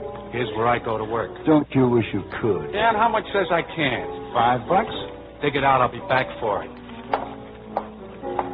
Excuse me, miss.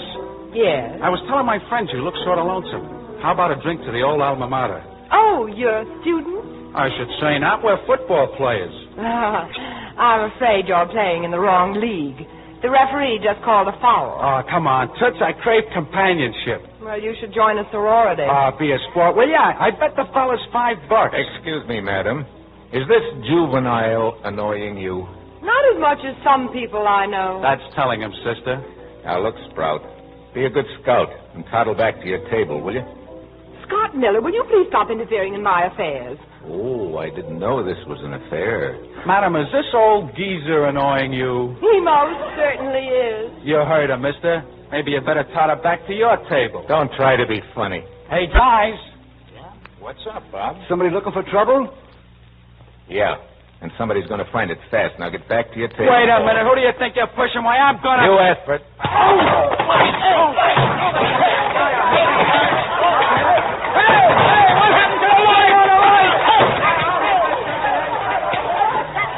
Come on, Kay. Out the side door. Here, follow me. Scott, you ought to be ashamed. Why? I thought it was a pretty good fight. Well, your tactics are a trifle dirty. Oh, I picked those up in the oil field. Well, anyway, you've got a swell left hook. You really think it's good? Good. It's terrific. Just look at my eye.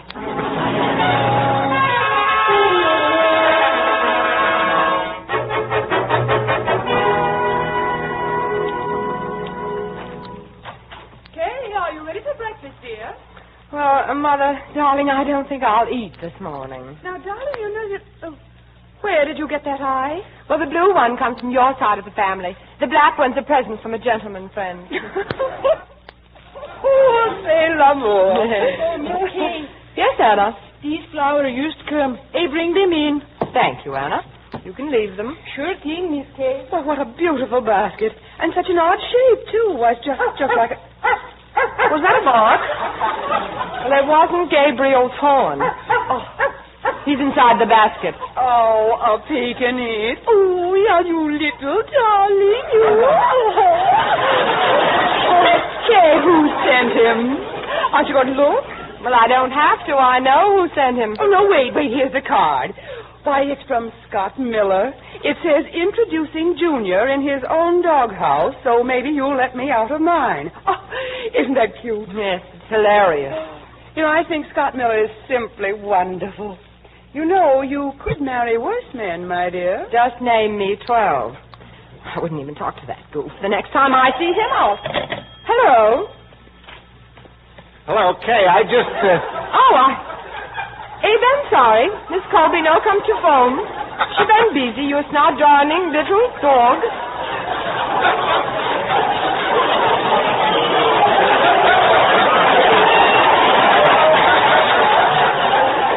Now, Kay, But A got message, Mr. Miller. Miss Colby, you say the same to you.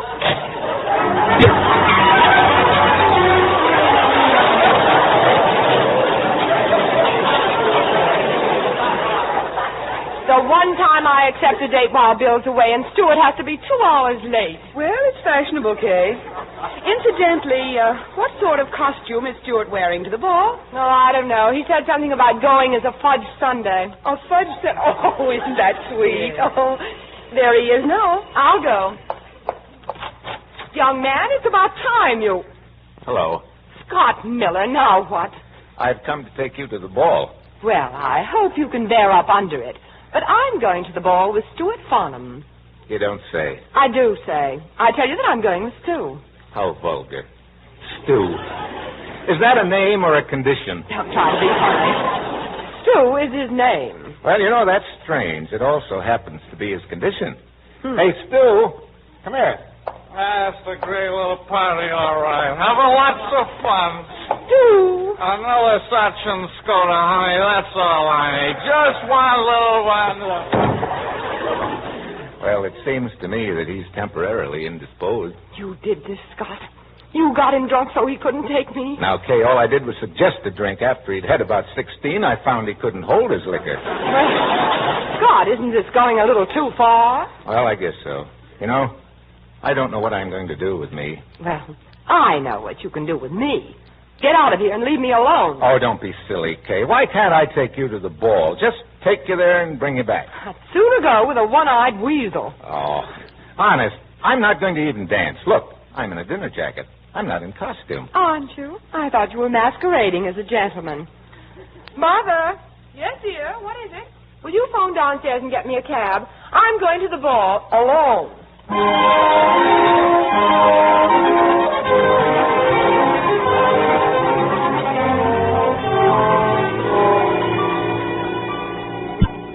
Mason, you really think you're right. Now, I haven't talked to Kay all evening. That's the whole idea, Scott. I tell you, it's the only way to handle women. You know, sort of zig when they think you'll zag. That keeps them off balance. Oh, that's when they fall in love, huh? When they're unbalanced? How else? Now, you stay right out here on the terrace, and pretty soon she'll be running after you. Oh. Say, Mason, how come you know so much about women? I'm a bachelor.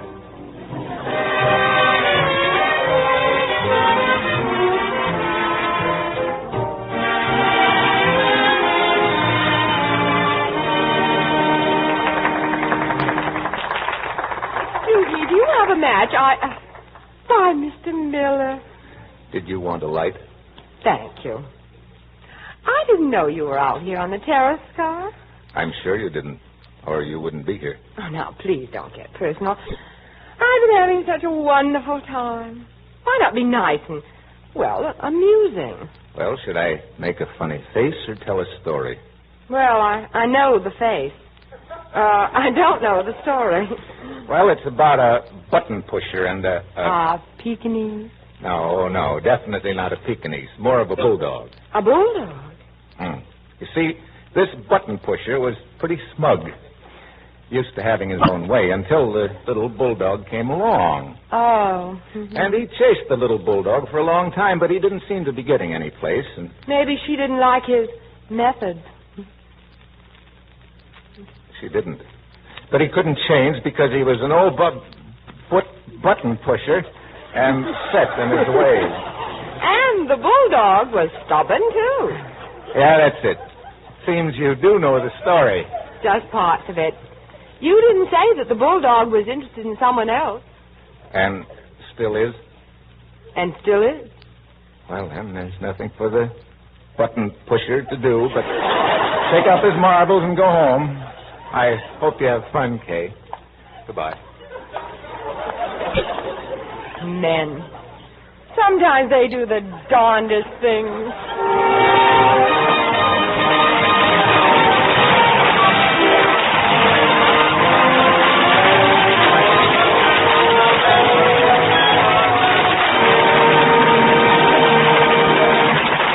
The curtain falls on Act One of the Lady Esther Screen Guild Players. And now the lights go on. Do you welcome those bright lights, or would you rather sit in darkness, kind concealing darkness that hides little blemishes? If you want to be proud of your skin, if you want to look and feel radiantly attractive in any light, listen to this message from Lady Esther. Every time I personally apply Lady Esther face cream to my skin, I think to myself, This cream is really wonderful. I've been making Lady Esther face cream and using it for more than 30 years, and it's still a thrill of pleasure to see the soft, young finish it gives my skin, the clarity and translucence on which face powder looks so beautiful. That's why I say to you, make the Lady Esther patch test. It will tell you more in half a minute than I could tell you in half a day. To make the patch test, you just rub a little Lady Esther face cream on one patch of skin like one cheek. Then you wipe it off. And with it you wipe off all the dry flakes, all the dead clinging particles nature is trying to throw off. Run your fingers over that cheek and feel the difference. Feel how smooth and silky it's become to your touch. Now powder that one cheek and see the difference. See how the dull, drab look is gone, how your skin has taken on a new, vibrant look. I do hope you'll make the patch test and see and feel this difference for yourself. Then you'll know why so many women call Lady Esther face cream the most beautifying cream they've ever used. You see, it does all these 4 things. 1, it thoroughly cleans your skin. 2, it softens your skin. 3, it helps nature refine the pores. And 4, it leaves a smooth, perfect base for powder. Remember, you can prove all this in just 30 seconds with the patch test. So go to your druggist now. Get a jar of Lady Esther 4-purpose face cream and make the patch test tonight.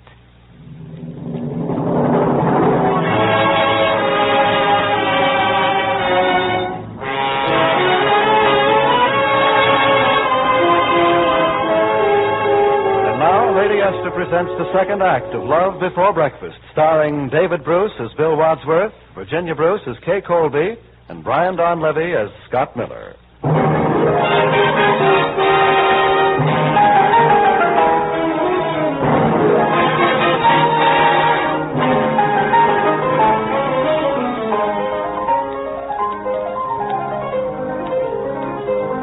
The time is several weeks later now.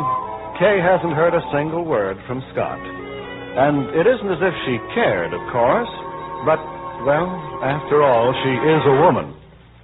Hello. Hello, is this the telephone company? Yes, ma'am. Can I help you, please? My telephone is out of order. People can't get me. The phone doesn't ring. Have you reported it, please? Well, I'm reporting it now. It doesn't ring. If you will hang up, I will try it, please. All right. Well, it rang that time, but why doesn't anyone call me anymore? I'm sorry, madam. Have you tried the Lady Esther patch test?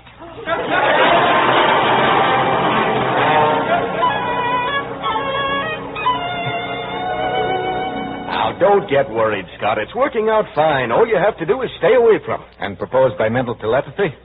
Now, look, Mason, about this last angle of yours, are you sure you're right? I'm absolutely positive. That girl's in love with you, Scott. You've just got to give her enough rope to prove it. Yes, Dean. Miss Kay Colby is here to see you. Kay? Here? Well, send her in. Thus beginneth the next lesson. Scram you. Out the other door. All right, but don't quit. Stick by your gun.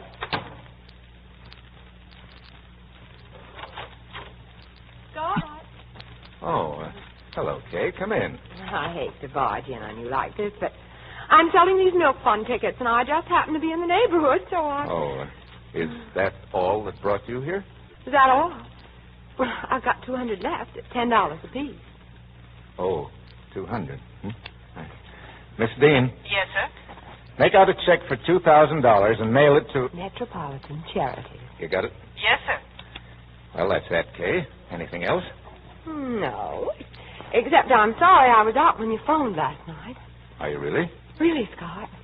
And it's too bad I didn't phone. Oh. Well, that Anna. She makes the most ridiculous mistakes. Oh, well, frankly, Kay, I did mean to call you. Did you? Yes, I wanted to tell you that Bill's coming home. Coming home? Why?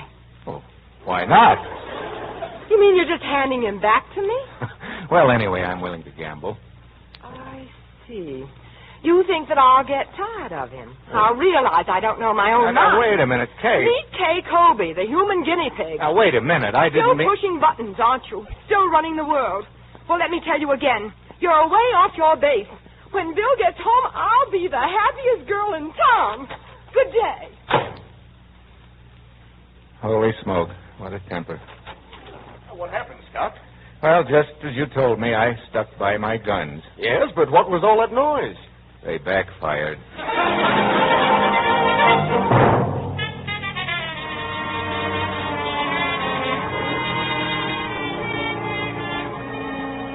Okay, you don't know what it means to be back. Are you as glad as I am, honey? No. Remember me, Bill? I'm the girl you left behind. The girl I'm going to celebrate with. Hey, waiter. Yes, sir. Bottle of champagne. Cordon Rouge, 26. Yes, sir. Thank you, sir. Oh, Bill, it's very expensive. Do you think we should? I'll let you in on a secret, baby. Amalgamated just doubled my salary. Doubled your salary? For what? Hey, don't you think I'm worth it? Oh, of course I do, but naturally you didn't accept it. Accept? Hey, what's the matter with you? Don't tell me you'd take anything from a man like Scott Miller. Well, why not? He's my boss. Why are you so sore at him? He's been swell to me. I know. Just wish you were working for someone else. Well, let's talk about him anymore. Let's talk about us. Oh, yeah. We're going to have a swell weekend, Kay. Bob Metcalf's invited us out on his boat. Oh, but I don't like boats. But you know the Metcalfs, they're a million laughs. I still don't like boats. But, Kay, Excuse me, sir, with Mr. Miller's compliments. Bottle of champagne. Hey, I didn't know Scott was here. I would have given you 6 to 1. Bill, I'm awfully tired. Let's go home. But Scott sent us a bottle with his compliments. We can send it back with our compliments. Oh, now, Kay, he's my boss. You won't get anywhere by insulting him. You're telling me. Well, hello, you two. How's it going? Fine, Mr. Miller. Hey, thanks for the wine. How about having a glass with us? I'm sorry. I'm just waiting for Janie. We're on our way to the Larimore. Oh, there you are, Scott. And Billy Lamb. Hey. Hello. I believe you remember the Countess Kay. Oh, yes. Countess, I didn't know you were back. Oh, didn't Billy Lamb tell you? We were on the same boat. Yes, Janie insisted that we stop by and say good night. That's very kind of you. Good night. You know, Billy Lamb is so amusing. I wish Scott would ask you both up to the country this weekend. Well, I'd love to, Janie, if I thought they'd come. Well, sure we will. We'd be delighted. Bill, you're forgetting about the boat. But I No, it's this weekend, dear. Scott, it's so nice of you. Some other time? Oh, sure. Well, come on, Jenny. We're late. Good night. Good night, Billy Lamb. Billy Lamb. No wonder you were so quick to grab his invitation. But after all, Kay... I know. He's your boss. But, honey, you said you didn't like boats. I don't. Oh, it's too much for me. Maybe you were right before. Let's pay the check and go home. Go home? What for? We just arrived. But you said... I thought you... Oh, what's the use? I'm going to get drunk.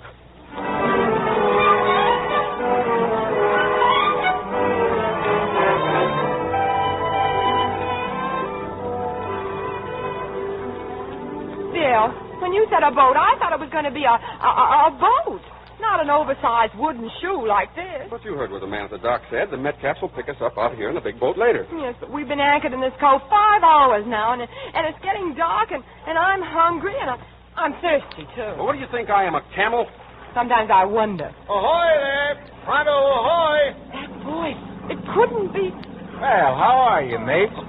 What blows? Scott Miller, what are you doing in this cove? Well, it's a free cove, isn't it? My yacht is anchored off your starboard bow. Would you two like to come aboard for dinner? Why, sure, we'd be glad to. We'd be nothing of the sort. Well, I thought there might be an argument, so I brought you over this hamper of food. Well, you can just take it back. Slow down, Kay. Much obliged, Mr. Miller. Don't mention it, Bill. And look, you better make sure your ground tackle's fast. It looks like we're in for a bit of a storm.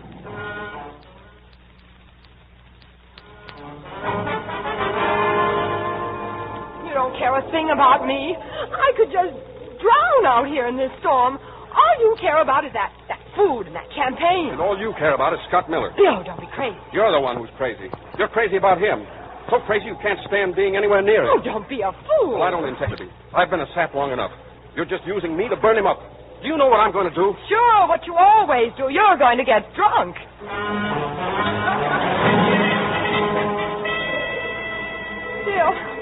Bill, it's getting worse. Stop drinking and get us out of here. Oh, take it easy, Kay. We gotta wait for the Metcalf.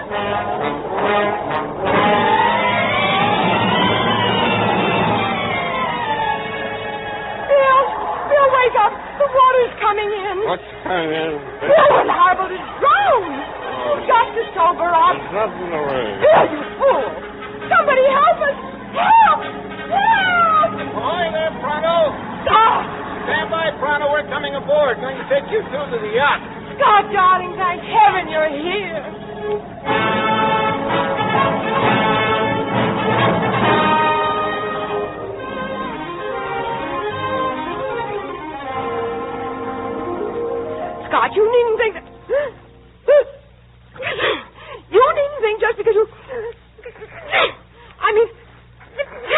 Just keep your mouth shut. Keep your feet in that mustard bath. Who do you think you're talking to? To an addle-brained idiot who hasn't got enough sense to come in out of the rain. Keep your feet in that tub. It's too hot. I'm getting out. You're staying in. If you were a man, I'd poke you right in the nose. Wouldn't that be repeating yourself? I should have hit you harder. Stop yelling at me, you button pusher. I'll yell at anyone I want. This is my boat, and what I say goes. Do you understand that? I can push every button on that wall. I can ring for the captain and make him marry us. Oh, God. Did you hear what I said? I can make him marry us. Well, aren't you going to? I said I could... What? Hey, wait a minute. Do you mean that? I certainly do. But, Scott, you'll have to promise one thing. Anything. What? Well, when you ring for that captain, can I push the button?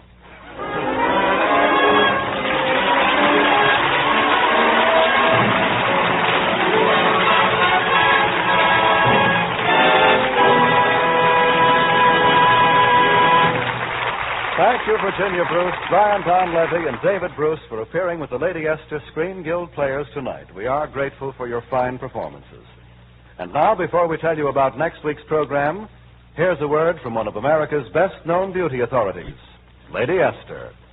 Do you know exactly what happens when you apply Lady Esther Four-Purpose Face Cream? I'll tell you. First, your skin is cleaned gently but thoroughly. Even the stubborn, deeply embedded dirt in the pore openings is eased out and wiped away. Second, Lady Esther Face Cream loosens and absorbs the dry, clinging flakes nature is trying to throw off. That's very important. And you'll see why when you apply your face powder. You'll see how much smoother, how much younger and lovelier your powder looks on your skin. Third, Lady Esther Face Cream helps nature refine the pores, helps the stretched pore openings return to normal. That makes your skin look much finer and more delicate. And fourth, Lady Esther Face Cream leaves a perfect base for powder and makeup, smooth as velvet, but not the least bit greasy or sticky. Remember, you can prove all this in just 30 seconds with the patch test. Just rub a little Lady Esther Face Cream on one cheek, wipe it off, and apply your powder. Then compare that side of your face with the other. See and feel the difference. You can still make the patch test tonight. Get a jar of Lady Esther Face Cream from your druggist now. Next week, the Lady Esther Screen Guild Players will present No Time for Comedy. It will star Alexis Smith, Helen Vinson, and Jack Carson. Be sure to listen. Virginia Bruce can currently be seen in Brazil, a Republic production. Brian Donlevy appeared through the courtesy of Paramount Pictures. David Bruce appeared through the courtesy of Universal Pictures. This is CBS, the Columbia Broadcasting System.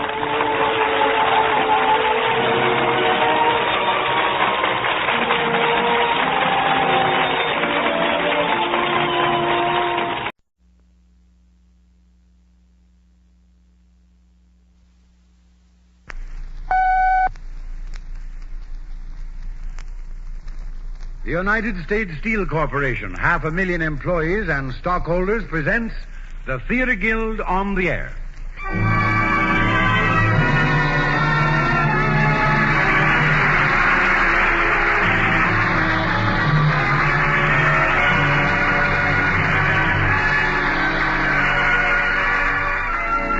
United States Steel presents the Theater Guild, one of America's foremost theatrical producers, bringing into your home every Sunday evening the most famous plays of Broadway. Tonight's play is Paul Osborne's Mornings at 7, with an all-star cast including Stuart Irwin, Shirley Booth, Eileen McMahon, Ralph Morgan, Gina Adair, Gita Heinemann. Co-director with Teresa Helburn of the Theater Guild to tell you something about the play and the players. Mr. Lang. Thank you, Norman Brokenshire. Ladies and gentlemen, our play tonight is a gay comedy of family life.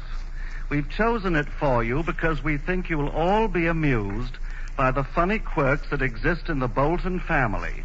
No doubt many of you will recognize some of your own cousins, your uncles and your aunts in the family we're going to introduce you to tonight. Our hero is Homer Bolton, a belated Romeo, 38, badgered and bewildered. And what happens when he tries to break loose from his mother's apron strings is the story of our play. Our cast tonight is from the theater's Blue Book. Stuart Irwin is the baffled Homer. Shirley Booth, the trusting Myrtle. His 3 aunts are played by Aline McMahon, Gina Dare, and Ida Heineman. His father and mother by Will Gear and Leona Roberts. And his 2 wacky uncles by Ralph Morgan and Howard Smith. And now, on with the play. The curtain rises on the Theatre Guild production of Mornings at 7, presented by United States Steel.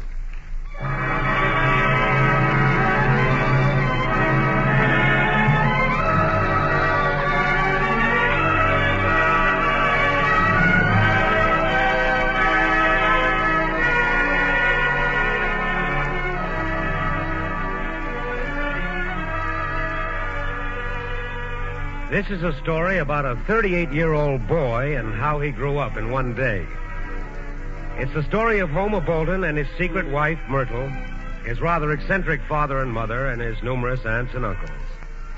It's a tale of young love,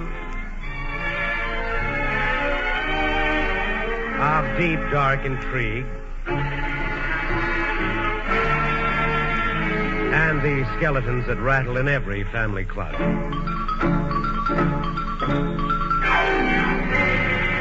All in the town of Perth Amboy, New Jersey. And it opens in the day coach of a speeding train.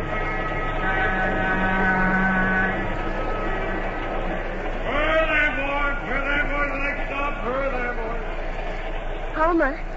Yes, Myrtle. Don't be nervous. Here, have a gumdrop. No, thanks. Myrtle. Yes, Homer. I am nervous. I can't help it. I keep thinking. Me too. I keep thinking whether I'm doing the right thing. A man has to assert himself sometime. I'm 38 years old, Myrtle. That's old enough to be married, don't you think? Oh, yes, dear. I read about a man who was a grandfather at that age. Still, you don't have to tell him right away. I've waited 7 years. I can wait a little longer. No. It's about time my father and mother and everybody met you. A man has to assert himself sometime, Myrtle. A man has to come up to his mother and father and uncles and aunts and say, I want you to meet my wife. We've been married 7 years. Is that what you're going to tell them? No. It wouldn't be right, Myrtle. Sometimes the truth can give pain. You wouldn't want me to give my mother pain, would you? No, dear. They know we're engaged, of course. They just think that after 7 years, they ought to meet my intended. Well, that's no more than fair, Homer. Yeah. I only hope they'll like me. You want a piece of chocolate bar? No, thanks. We must be careful not to make any slips. You know, like about Sundays when they thought I was working overtime. Oh, yeah. If they thought I'd been lying, it would be too painful to them. I wouldn't like to give my mother pain, Myrtle. You know, she almost died when I was born. It was a very difficult case. She always tells me about it. I know you love your mother, dear. Sure I do. That's why it's been so hard lying to her, telling her I was working overtime when I came home late. But I remember my obligations, Myrtle. I came home there to sleep every night. Yes, dear, you did. I didn't mind the traveling, even when it rained. Homer, dear, why couldn't you have just said that you met a girl who works in the same office with you in Jersey City and you married her? I just told you. My mother depends on me. Oh. She'd be lost if I wasn't around. If she couldn't buy my neckties and underwear and all. I'd like to buy your underwear sometime. Oh, please. Myrtle, this is very embarrassing to me. I'll have a gumdrop, please. Here you are, dear. I've never told you about my father, Myrtle. He's a strange man, not normal like me. He has spells. I mean moods. Moods? Mm-hmm. What kind of moods? No, moods. He thinks he's a failure in life. It upsets him sometimes. Oh, well, he can't be such a failure.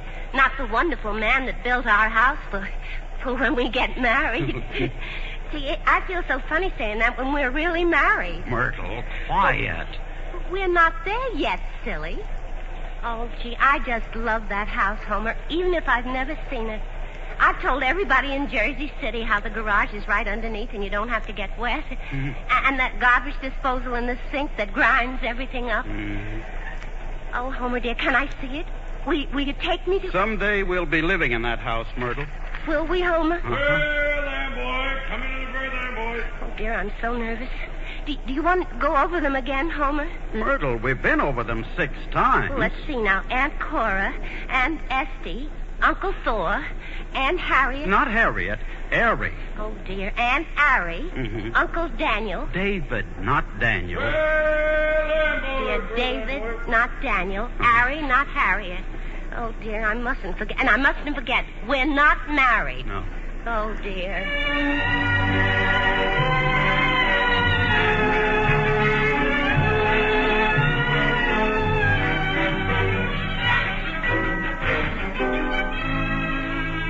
There's no fence dividing the backyards of the 2 adjoining houses occupied by Homer's family. An old butternut tree rises in dead center, and under it, safe from the afternoon sun, are some Adirondack chairs and a glider.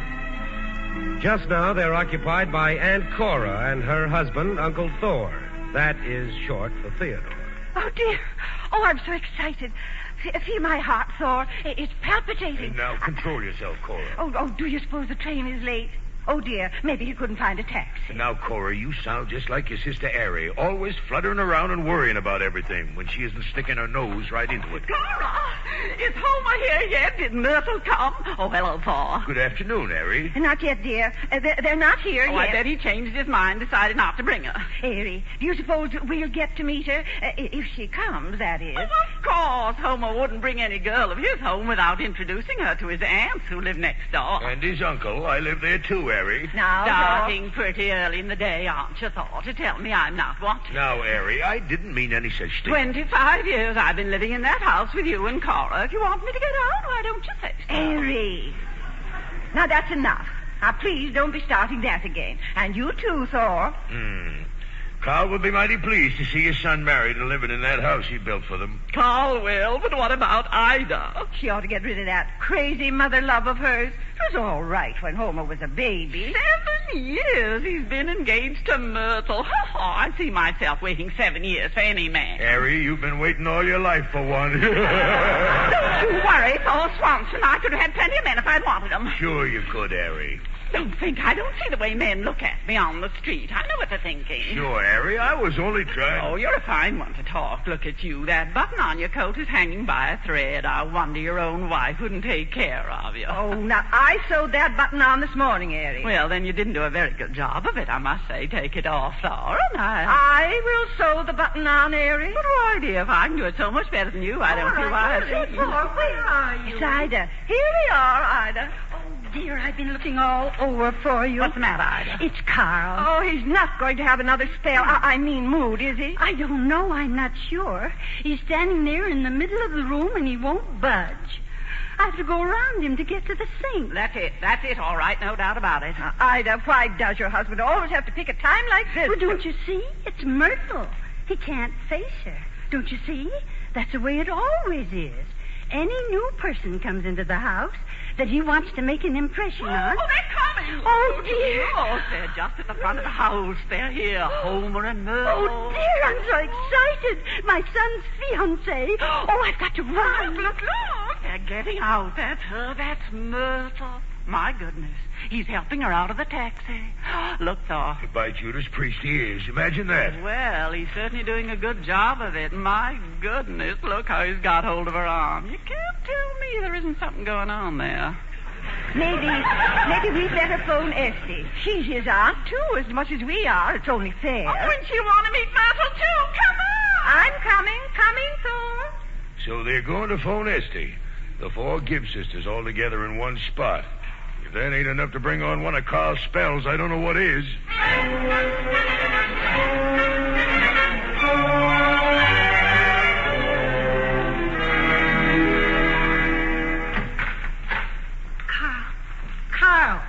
Carl Bolton, is that you over there in the yard? Here I am, Ida. Well, you come right back here. Just ought to be ashamed. Your only son bringing his fiancée into the house, and you running away. I just met her, Carl. She's a sweet, lovely... They don't want to see me. But they do, Carl. They do. Well, why should anybody want to meet a failure like me? Oh, Carl, you're just giving in to it. Now, stop it. Myrtle is here. You've got to help entertain her. You're the host, Carl. You just can't have a spell now. I never asked much out of life, never made many demands. All I wanted to be was just a dentist. Oh, my goodness. Now, never mind about that now, Carl. That's not so much to ask, just to be a dentist. Charlie Watson went on and became a dentist, but I wasn't up to it. Well, of course you were, Carl. It just didn't work out that way. I had a lofty ideal, but I never achieved it. Well, you're just as good as anybody, Carl. Look what a success you made of the contracting business before you retired. I'm a failure, just a failure. Oh, it's sweet. Oh, goodness, here they are. He's bringing her out here. I guess I better be going. Oh, Carl, don't run away. Come back here. Mother.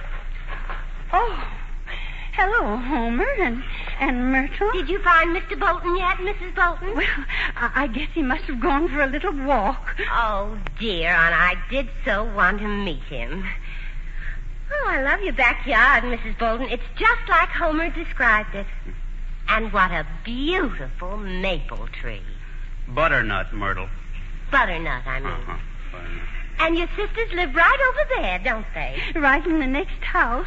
And we all sit out here all the time and talk. Oh, well, I should think you would. It's simply heavenly. I'm glad you like it. Well, I certainly do. It's simply heavenly. That's all there is to it. It's nice of you to say so. Well, I mean it. I have mosquitoes sometimes, Myrtle. Yes, there are mosquitoes sometimes. How dreadful. But I don't think we've had quite so many this year as usual. Have you noticed that, Homer? Not so many. That's right. Isn't it interesting the way those things go? Huh? You know, one year you'll have a lot of mosquitoes, and the next year, not so many mosquitoes. Or a lot of caterpillars one year, and the next year, not so many caterpillars. I wonder why that is. Well, I don't know why it is. Do you, Homer? No, I don't know why that is. Well, I'd better be about supper. See you later, Myrtle. Yeah. Oh, I like your mother, Homer. She's nice. She is nice, isn't she? Homer, do you think your mother liked me? She didn't say anything. I guess so, though. Homer? Yes, Myrtle. You're not mad at me about anything, are you? No. You act so funny here. Huh? Are you sorry you brought me after all? No, I guess not. Kiss me. Myrtle, they'll see you from inside. Oh, when are you going to take me to see our house, Homer? You know, the one your father built for us when we're married. Oh, sometimes. It wouldn't look right if I took you now. Why not? I'm your wife, haven't I? Shh, don't say that. Well, Homer. Yes, Myrtle. Where are you going to sleep tonight? In my room, of course. Where am I going to sleep? In the guest room. Why? I just wondered. I don't see what that has to do with anything. Oh. Why do you always say, oh, like that? It's just like the way you say it when I leave you in the evening to go home. Oh. I can't understand it. Every time something like that happens, you get a funny look in your eye and you say, oh. Kiss me, Homer. Oh, I can't. My father's walking around out here someplace, and he might see us. Engaged couples kiss? Not in public, they don't. Not in front of a man's own father and mother. Homer, are you sorry you married me? Of course not. That is, no, of course not. Only, well, I've seen so little of you. I'm not used to it. I mean, it makes me uncomfortable. Why did you marry me, Homer? I don't know. And I'm not sorry either. It's only that, well, I'd like to be married to you, Myrtle. But I like to be home with my mother, too. It's pretty confusing, isn't it? Yes, it is. I tell you what, Myrtle. Come back here in the shadow of the tree and I'll kiss you. All right, Homer. And then I've got to go in the kitchen.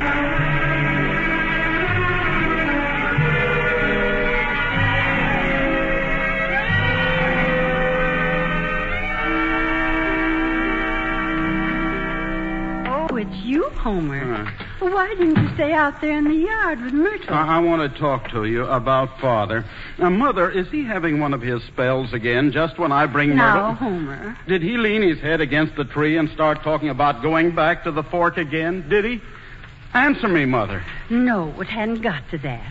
Oh. Anyhow, I phoned your Aunt Esty just to be sure. She can handle him better than anybody, and she's coming right over. She'd better hurry. Imagine me bringing Myrtle home for the first time and him talking about going back to the fork. Well, he didn't. It was one of those dentist spells this time. Oh. Speaking of Myrtle, I think she's just as nice as she can be. Well, I wish you wouldn't leave me alone with her all the time. It's embarrassing. I don't know what to say to her. Well, what do you say to her when you visit her in Jersey City? Well, that's different. We don't talk much. Homer, you ought to get married. Mother. I mean it. Oh, but, Mother, I like living here at home with you. Mother, But what about the house your father built, especially for you, for when you get married to Myrtle? He expected you to move in 7 years ago. I don't know that I want that house, and Myrtle gets so personal sometimes, Mother. Well, what do you mean? Oh, she wants to know all sorts of things. Today she said she'd like to buy my underwear for me. That does sound rather funny. Of course, after you're married, you'll be buying your underwear. All wives do. Do they? Well, you know, there's something awfully nice about Myrtle, though. Of course there is. She's awfully good-hearted, and she does nice little things for you all the time. Does she? She's awfully lonesome down there in Jersey City, too.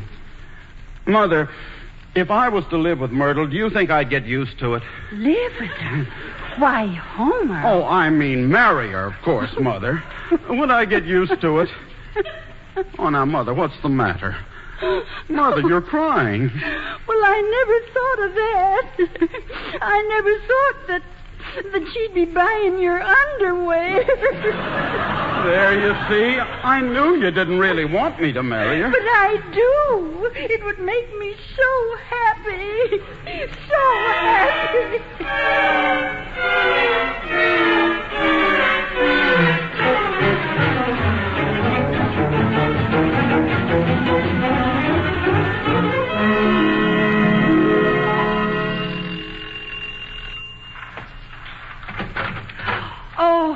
Oh, it's you, Esty. Thank goodness you've come. Well, hello, Cora. It's Carl again, Esty. Yes, I know. Ida phoned me, too. Is it a bad one this time? Oh, not too bad. Just one of his dentist spells. Mm-hmm. First comes the dentist, and then the where am I, and then the fork in the road. Now, Esty, Carl's not going to have a where am I spell. Well, what I want to know is what kind of a girl is Myrtle? Esty, you may be the smartest of us 4 sisters, but you're wrong this time. She's really nice. Is she? Well, I can't help it. Somehow the idea of Homer's having a girl. Oh, my goodness, I haven't laughed so much for a long time. Oh, that's right. How is your husband, the famous college professor? Oh, Cora, now, you know David made me promise never to come here again without his permission. The beast. And your own sisters. You didn't promise. Well, I had to. He said if he ever caught me over here wasting my time with you morons, that's what he calls you, morons, I'd have to live upstairs on the 2nd floor. Mm-hmm. Stay there for the rest of my life. I snuck out. Live on the 2nd floor in your own house? Yeah, and he'd live downstairs. Esty, he's trying to scare you. David's just jealous. Isn't it terrible? Esty, you know, sometimes I think I understand David. Why, Cora. Yes, I do. It must be nice to be all alone with the person you live with. Why, Cora, what are you talking about? Shh. I don't want Erie to hear this. Let's go out in the backyard. Oh, all right, Cora. Now, tell me what this is all about. Esty, do you suppose Homer will marry Myrtle? Well, I don't know, dear. Why? Because if he doesn't, Carl has promised to let me have the house on Sycamore Drive that he built for them. Well, what do you want with that house, Cora? I want to live in it. I want for Thor and me to live in it, all by ourselves. Mary can have my house. She can have everything that's in it. I see. Well, when is Carl going to let you know? Well, if Homer doesn't set an actual date with Myrtle while she's here, well, Carl says they'll never marry at all, and I can have the house. Who's that? Oh, it's Carl. Look, Cora, you go inside and get Myrtle. Bring her out here to meet Carl. Otherwise, he'll never go into supper. All right, Esty. Mm-hmm. Oh, why, hello, Carl. Who's that? It's me, Esty. You glad to see me, Carl? I'm always glad to see you, Esty. How's David? David's fine. Glad to hear it. Wonderful man, your husband. Wonderful man. Even if he does think we're all morons. Is he still teaching? Oh, no, he quit. He thought the president of the college was a moron, too. Myrtle's here, Esty. Oh, yes, I know. Let's go in and meet her, Carl. No, not just yet. Just let's wait a minute. Fact is, I sort of had one of my old spells come on, Esty. I'm all right now, though. I'm fine. Great shape. It's just that, I'm not a stupid man, No, Esty. I know you're not, Carl. I'm not an educated man like David, but I'm not a stupid well, of one. course you're not. Then where am I, Esty? Where am I? Now, Carl. That's what I say. Where am I in life? I'm caught, Now, Esty. listen to me, Carl. Listen. Now, you don't think you're the only one who feels this way about things, do you? Well, I don't know, Esty. Well, I think lots of people feel the same way you do, only they don't go around having spells about it. But I'm... Now, just think of all that Cora's been through, never having a home of her own. Airy living with her and Thor all the time. And Thor, now, what about him? Did Cora tell you about the house on Sycamore Drive, Homer's house? Yes, she said you might rent it to her. Should I, Esty? Well, why not, if Homer isn't going to use it? Now, Esty, Homer ought to marry that girl. He ought to leave this house, get out on his own, and it's bad for him here, Well, Esty. now, that's up to Homer, isn't it, Carl? Yeah, I guess it is. Esty, I always feel better talking to you. You're the smartest of all the sisters. Well, that's very nice, Carl. What? Why, if it isn't Homer and... Aunt Esty, this is Myrtle Brown. She's my fiancée. Why, how do you do, Myrtle? I'm very pleased to make your acquaintance, Aunt Esty. Well, now. My, you're pretty. Well, you really are. Why, well, that is thank you. And Myrtle, this is my father. Father, this is Myrtle. Oh, I'm very pleased to make your acquaintance, Mr. Bolton. Well, so you're going to be my daughter-in-law. Well, what do you know about that? Say, you are pretty. Darn pretty. Well, what are we waiting for? Take my arm, Myrtle. We're going into supper.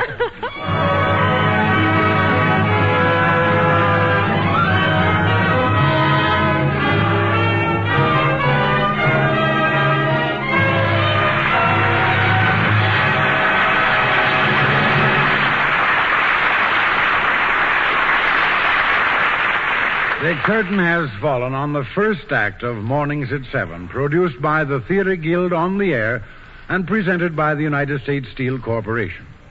Now, before we bring you the second act, here, speaking for United States Steel, is the well-known reporter of the American Broadcasting Company, George Hicks. Good evening. I hope you had a good dinner today, and I hope you paid some nice compliments to the lady who planned and prepared the meal. She always deserves them. But right now, I'd like to pay some well-deserved compliments to the folks who made your meal and mine possible, the farmers of America. The men and women of this country's farms have always worked hard to keep this great nation well fed. But during the war and today, their production responsibilities have increased in many ways, and they've met those responsibilities magnificently. Our armed services were the best fed in history. Our allies, both fighters and civilians, received food in huge quantities. And our home front, too, was kept very well fed indeed. This fine record was due to hard work and better planning by farmers. But it would not have been possible without the wonderful advances that have been made in labor-saving and crop-saving implements. Yes, modern farm implements of steel have vastly increased the farmer's production, lightened his labors, and raised his standard of living. Steel implements help him to do a better job of preparing the soil, planting, cultivating, and harvesting. Steel fences the farmer's land. Steel shelters his animals, crops, and equipment. And steel brings many comforts, many time and labor-saving conveniences to his home and family.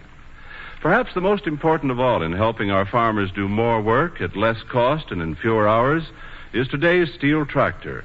Without the powerful, efficient, and versatile tractor, it would have been impossible for America's farmers to do the incredible production job they're doing and have done so well.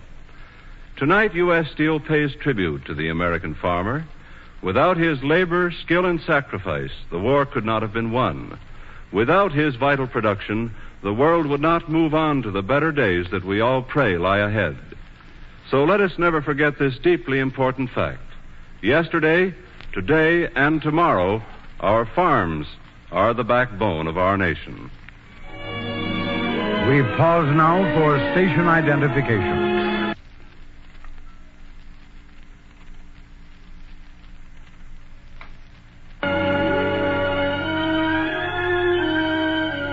The curtain rises on the second act of Mornings at 7 with an all-star cast including Stuart Irwin, Shirley Booth, Eileen McMahon, Ralph Morgan, Gina Dare, Howard Smith, Leona Roberts, Will Geer, and Ida Heineman.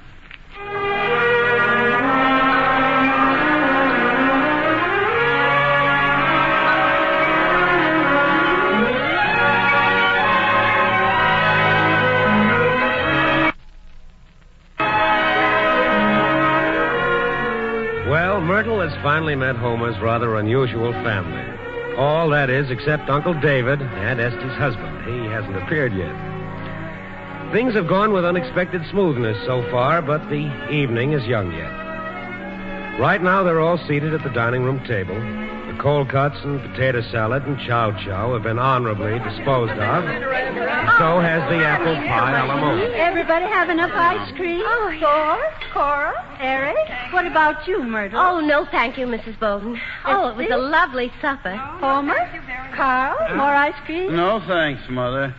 My mother is a swell cook, isn't she? She certainly is. Wasn't the apple pie wonderful? It was wonderful. Perfect. Well, now, if you'll excuse me, everybody, I've got to leave now. Oh, Esty, must you? Oh, David will be simply furious. He'll skin the hide off me. That's what he'll do. Esty, does he strike you? Oh, no, of course not. He just draws himself up to his full height and looks down at me, and then he talks. Goodness, how he talks. What's he say, Esty? Well, it isn't what he says so much. It's just, well, it's the way he says it. Well, thank you, Ida, for a lovely supper. Oh, Myrtle, I was very pleased to have met you. Likewise, I'm sure. Sneak out again, Esty, and come and see us. And if David says anything, you just tell him. Goodness me, who can that be, I wonder? Will any one of you congenital idiots inside kindly open this door? It's David, my goodness, it's David. Esty, it's him. Esty's not here, David. She's not here. Go out and tell him, Carl. He'll believe you. Open this door. I demand admittance. Go on, Carl. I will not tell a lie Esty, to my run away friend and David. hide. Must I smash the lock? No, David, don't. Must I have recourse to the obsolescent approach of the primeval gorilla? David, don't. I'll open it. Well, good evening, my dear relatives. By marriage. David.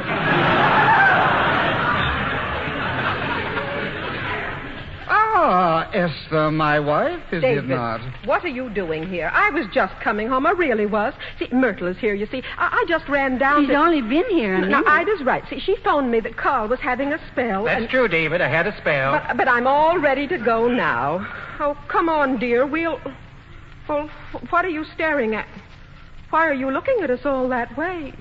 And God created man in his own image. Male and female created he them. I'll never be able to understand it. Good evening, Carl. Good evening, David. Cora, Aranetta, Ida, Thor, Homer. Have I missed anyone? Uncle David, I'd like to present my intended, Myrtle Brown. Really? And what is it you intend, Homer? Well, never mind. Good evening, Myrtle Brown. Good evening. I'm very pleased to make your acquaintance, I'm sure.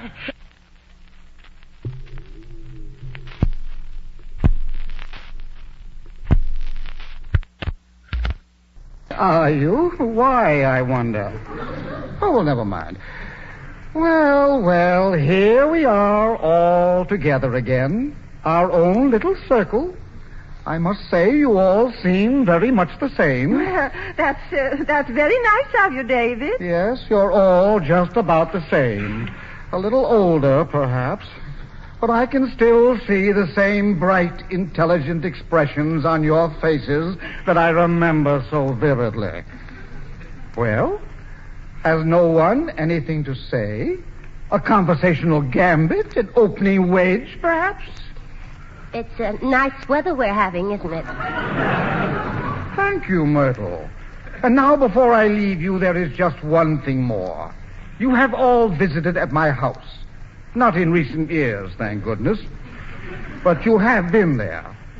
Well, now, since Esther has decided it will be better for us to live apart from David, each other... I decided no such thing. From now on, I will be living on the lower floor. For goodness sake. Esther on the second. I shall have a new kitchen installed off my study, that we need not jostle each other. What's he mean, Esther? David, you couldn't. What's he mean? Silence. Thank you. Esther is a free agent now. She has a perfect right to have anyone she wishes visit her. Doubtless you will be there a great deal. Now, none of you will come into the lower floor where I shall reside, of course. But may I suggest that as you pass through the entry hall and on up the stairs, you be as silent as possible? Thank you. But, David, you don't really mean it. That was our understanding, was it not, Esther? It seems so to me. But, David, these are my sisters. Now, they're all I have. I've got to have something in my life. And now you have your sisters. Who am I to deprive you of that? That's what I say. Who are Harry. you? I don't care. I haven't any right to treat you like that. I don't think so either. Please. David, dear, we don't do any harm. We just talk. I have a good time with my sisters. I don't care how ignorant they are. Of course she doesn't. Give it to her, Nessie. We're behind I you, want to be Esty. able to come down here any time I want to. And I don't want to live on the second floor either. Silence, if you please. Thank you. Good night, Ida. Well, Theodore, Cora, Aranetta. Good night, David. Good night, Homer. Good night, Carl. Good night, David. Good night, Myrtle. Good night. I'm delighted to have made your acquaintance. You won't any of you forget my little reminder, will you? About being quiet when you visit Esther? You know, of course, how much you all depress me. Yes? Well, good night, then. By Judas Priest, David can be awful nice when he wants to be. if you want my opinion, David's an old fool. David's no fool. He is, Carl. He's nothing but an old I fool. said David's no fool. Why, Carl, whatever's the matter with Ida? Is he all right? David lives straight ahead the way he was meant to. Carl. David knows where he is. He didn't branch Carl, off. now stop that. Stop this instant. Esty. Carl, please now. It's Esty. David thought it all out way back there at the crossroads. Then he went straight Oh, ahead. Carl, please. It's Ida, your wife. Please don't have a spell. Not now. He lived his life just the way he planned it, but I branched off. Oh, don't, Carl. Homer. Here I am, Mother. Now, Father, you listen. Don't you see? I took the wrong turn. I got lost. Now, get hold of yourself, Father. You wouldn't want murder. I got lost, and I've got to go back to the farm. Oh, Carl. Don't say that. Now, Father, stop it. I've got to take the other way. Father. I've got to go back to the farm. Oh, don't say that, Carl. Don't say it. Father, stop it. You're hurting my mother. Now, you stop it. I've got to go back. Oh, stop it. Stop it. Stop it. I didn't mean... I just mean that I got to go back to the fork. I've got to go the other way, that's all. I'll sit down now. Oh, Carl. Oh, never mind, Mother. Oh, Homer, dear, it came so quick. I knew it would. I knew he was working up to it. Going back to the fork. Going back to the fork. I never did know what that means. Oh, that's all right, Mother. I'll be here. I won't ever leave you, Mother. Never. As long as I live, I'll never leave you. Homer, are you forgetting Myrtle? Who? Oh, Myrtle? Well, gee, Aunt Esty, it's confusing. That's what it is. Oh, that's all right, Homer. That's all right. Don't worry about me. Don't worry about... Don't worry about me. Come with me, Mother. I'll take you to your room. Don't you worry. I'll take care of you. There, Mother. There. Well, indeed. He ought to be ashamed of himself. Esty. Yes, Cora? Esty, Homer will never marry Myrtle now, will he? I don't think so, Cora. Well, it's been a long day. I guess I'll go to bed. Me too. You can sleep in the spare room next to mine, Esty. Oh, can she, Harry? Why not? It's empty. If you'd rather I didn't, Cora. Oh, no, Esty. Oh, I'd love to have you stay in my house. It is my house, you know, even if I have so little to say about it. Cora, I'll leave your house. I'll never set foot in it again. Harry. Esty, dear, would you like to sleep in the spare room? Well, thank you, Cora. I didn't mean to cause any trouble. Oh, no trouble. No trouble at all. Good night, dear. Good night, Thor. Cora, how dare you? You insulted me. Good night, Harry. Aren't you coming to bed, Cora? No, I'll just sit here for a while with Carl until he feels better. Good night. Carl. Carl, do you feel better now? I'm all right now. That was a bad spell you had tonight, wasn't it? Pretty bad. Carl. Yes, Cora. Did you hear what Homer said? No, I guess I didn't. I guess I wasn't listening very hard. Homer just as good as said he'd never leave his mother, that he wouldn't marry Myrtle. He did? Oh, too bad. Too bad. Carl. Yes, Cora? Since Homer isn't going to marry Myrtle, can I rent the house you built for them on Sycamore Drive? Why, do you want it so bad, Cora? Carl, have you ever lived with a third person in the house, a relative? Have you ever had this third person take over the whole place like it was her own? That it gets so she's jealous of every minute you spend alone with your own husband? That's what I've had, Carl. Ever since I've been married, I've had it. Lord knows I like Harry. I love her, and she's my sister, I know, and I'm sorry for her. Sorry she's an old maid, but Carl, I can't stand it anymore. I can't stand it, I tell you what. I didn't know it was as bad as that, Cora. I never would have asked you, dear, to let me have the house if I didn't know that Homer and Myrtle won't be living in it. Well, how'll that help if I rent you Homer's house, Cora? Oh, don't you see, Carl? Then Thor and I will move into it, and Harry can have the old one. I'll give her the house and everything in it. I'll make a present of it, and she can have everything. All I want is to be left alone with my husband in my house. Cora, you can have the house.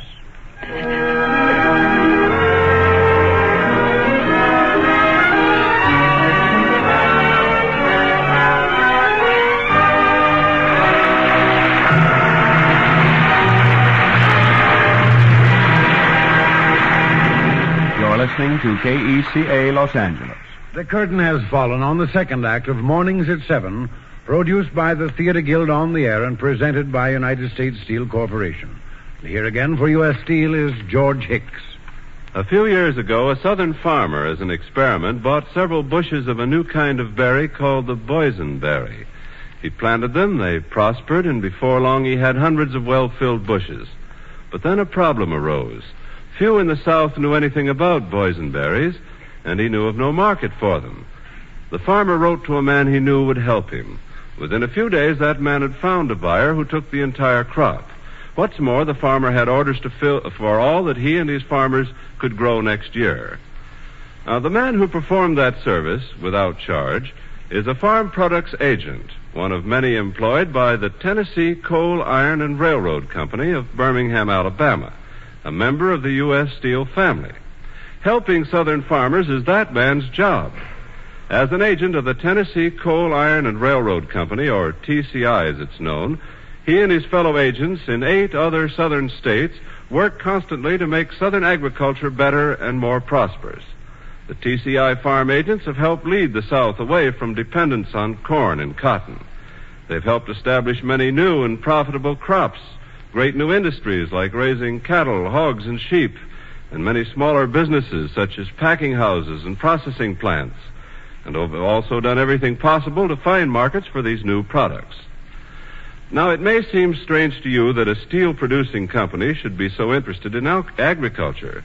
It did to me, but the reason is very plain, and I think it's very good. The Tennessee Company is simply helping to create customers for the products it sells. The company manufactures many things for farm use, including fencing and metal roofing. Naturally, the sales of those things would not be very good if southern farmers had no crops or livestock worth fencing or covering. During the 20 years that the Farm Products Division has been in operation, its theme has been, as the South prospers and develops, so will the business of TCI. The company will continue to serve the South with enlightened and progressive business methods. For, like all members of the United States Steel family, TCI knows that its own best interests are firmly bound to the interests of its section and to the nation as a whole. The curtain rises on the third act of Mornings at 7, with an all-star cast including Stuart Irwin, Shirley Booth, Eileen McMahon, Ralph Morgan, Gene Adair, Howard Smith, Leona Roberts, Will Geer, and Ida Heinemann.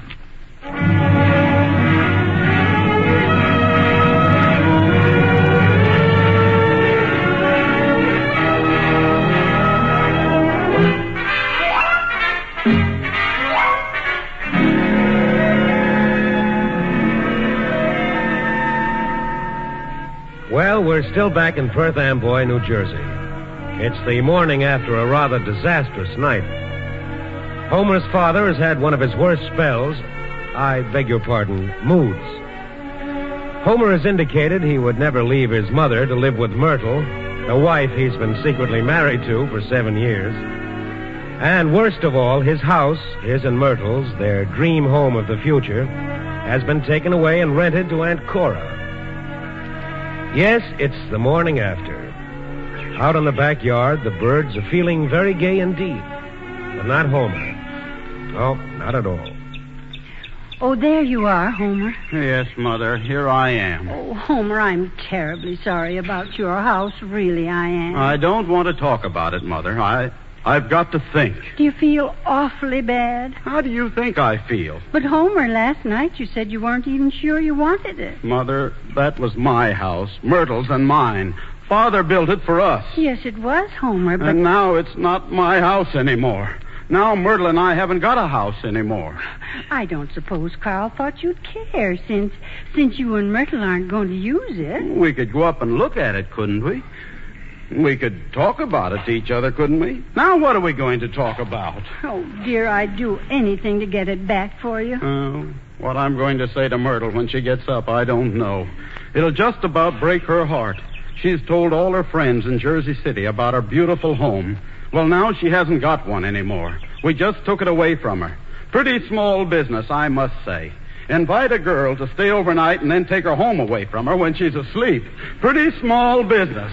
I don't know what the world's coming to. Oh, I'll talk to Carl about it, dear, as soon as I can. He's inside with David drawing up plans about a new kitchen. What's it all about? That's what I ask myself. What's what all about? All of it. Why hasn't Myrtle a home of her own? What's it all about that I'm 38 years old and still living here? Why haven't I got a home of my own? But living here with us is what you always wanted, dear. Why have I wanted it?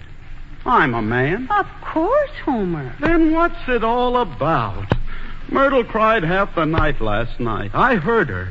And while she's crying her eyes out, they take our beautiful home away from us. Oh, I'm so sorry, Homer. I've got to think these things out. Oh, my poor boy, my poor dear. Go away, Mother. What? I said go away. I've got to think these things out. Oh, Homer.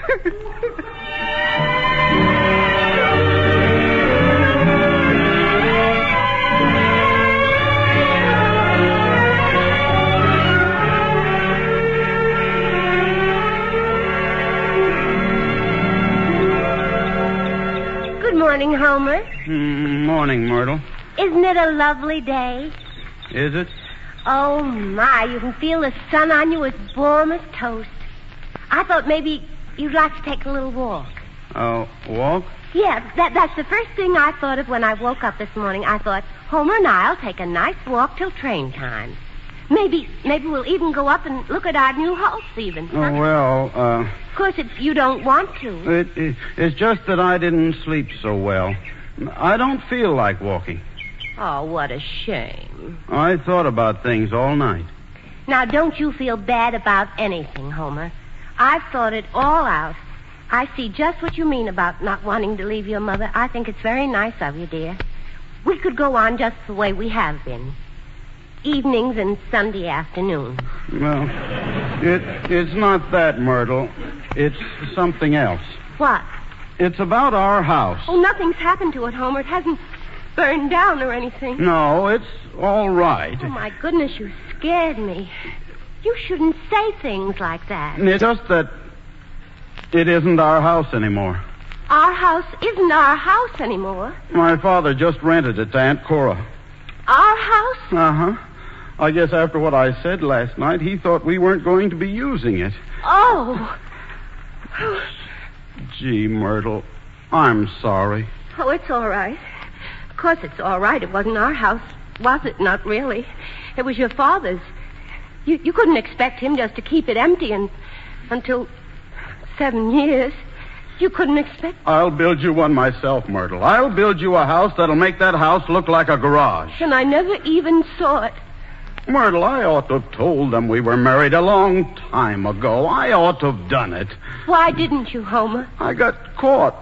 Somehow or other, I got caught, like in a trap. Yes, your mother. She always depended on you. You've told me that often. I'm awfully fond of you, Myrtle.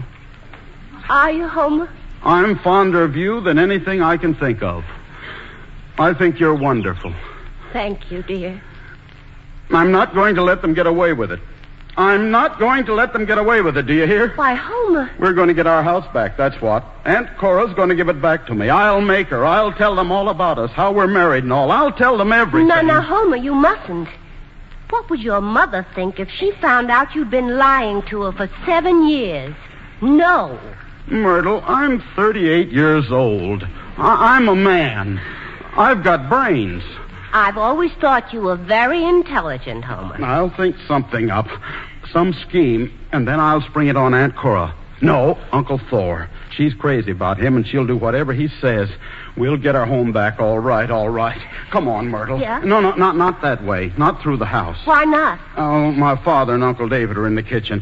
Come on, Myrtle. Now, don't talk to me. I've got to think. I've got to think. This is the crisis.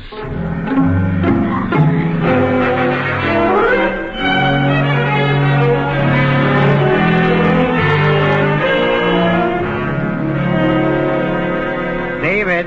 Yes, Carl? Of course, it's just a supposition, David. That's right, Carl. Just a supposition. Now, let us suppose that right now, at this moment, you are a dentist. Let's assume that. All right, David, all right. This kitchen is your office. You've got all your instruments, your chair, your tools. X-ray machine. X-ray machine, everything. And you're working on a patient. He's sitting there in the chair. And his mouth is wide open. I've got the little mirror in my hand. You've got the little mirror in your hand. And suddenly, do you know what you're going to say to yourself? What? Where am I? What am I doing here? I'm caught. Just as you do now. And how are you going to answer yourself? You can't say, where am I? I'm a dentist. What am I? Yes. But that's not what you ask yourself, Carl. You ask yourself, where am I? Where am I in life? What's the meaning of it? And that's a very natural question, Carl. It's a question that a man like you must inevitably ask himself. But the answer, David, what's the answer? Ah, that's another thing. That's what we must find out. Oh, good morning, Esther, my wife. Good morning, Ida. Carl, where are you going with that bag of tools? I'm going back with David, Ida. Helping to put in a new kitchen downstairs off his study so he won't have to jostle Esty. You're coming back for lunch, aren't you? Well, Ida, don't know as I can say. You see, David's been explaining things to me about where I am and all. Maybe I'll stay up there with him a few days and find out. Now, what have you been telling him, David? Nothing, Esther, nothing. We have been discussing the subdominance of the ego. We are achieving a very interesting thesis. Carl? Yes, Ida. Carl, I've always been a good wife to you. I've always been faithful, and Esty, they're going to leave us. Well, let them. For heaven's sakes, let them go and find out where they are once and for all. I said it. If they get to be as old as they are without knowing, the Lord knows it's high time for them to find out. You see, Carl, as I was saying, there are some people who never ask themselves the question, where am I? There are some people who don't have to. I know where I am. I'm on the second floor. And to tell you the truth, I'm beginning to like the idea pretty well. Good morning, everybody. Oh, good morning, Thor. Why, David, how nice of you to answer me. My dear brother-in-law by marriage. My greeting was not in the form of a salutation, but rather one of farewell. Perhaps my meaning would be more explicit were I to say, I bid you good morning. Come along, Carl. Well, now. That David is a wonderful man, Esty. Those big words he uses. I can listen to him all day. Ida, let's go out in the yard and get some sun. You coming, Thor? No thanks. I'm waiting for Cora. She went down to have the gas turned on in Homer's house. See you later. That David. Perhaps my meaning would be more, I bid you good morning. Wonderful. Wonderful. Uncle Thor. Oh, hello, Homer. I've got to talk to you, Uncle Thor. It's urgent. Well, go ahead, Homer. It's about my house. I've got to have it back. You see, I'd like to marry Myrtle. By Judas Priest, good for you, Homer. It's about time. You see, I've got to have it back. Well, Lord knows I don't want to live there.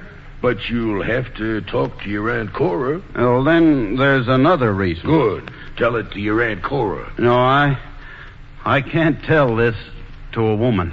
What? It's about Myrtle. She's going to have a baby. What? Uh-huh. A baby? Uh-huh. You mean, you and she? Uh-huh. Well, for gosh sakes. Well, what the heck do you know about that? Well, I'll be double done. Here, let me look at you. Well,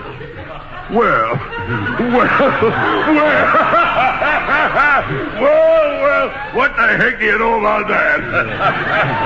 Well, if that ain't a pretty good one. By Judas Priest, Homer, I didn't think you had it in you. Yes, sir, you certainly had your old Uncle Thor fooled. It's just one of those things, you know. Sure. But don't really know how it happened. Kind of lose your head sometimes. By Judas Priest, well, what the heck do you know about that? Uncle Thor, can I have back my house now? Can you have it back? Can you have it back? By Judas Priest, I'd like to see somebody stop you.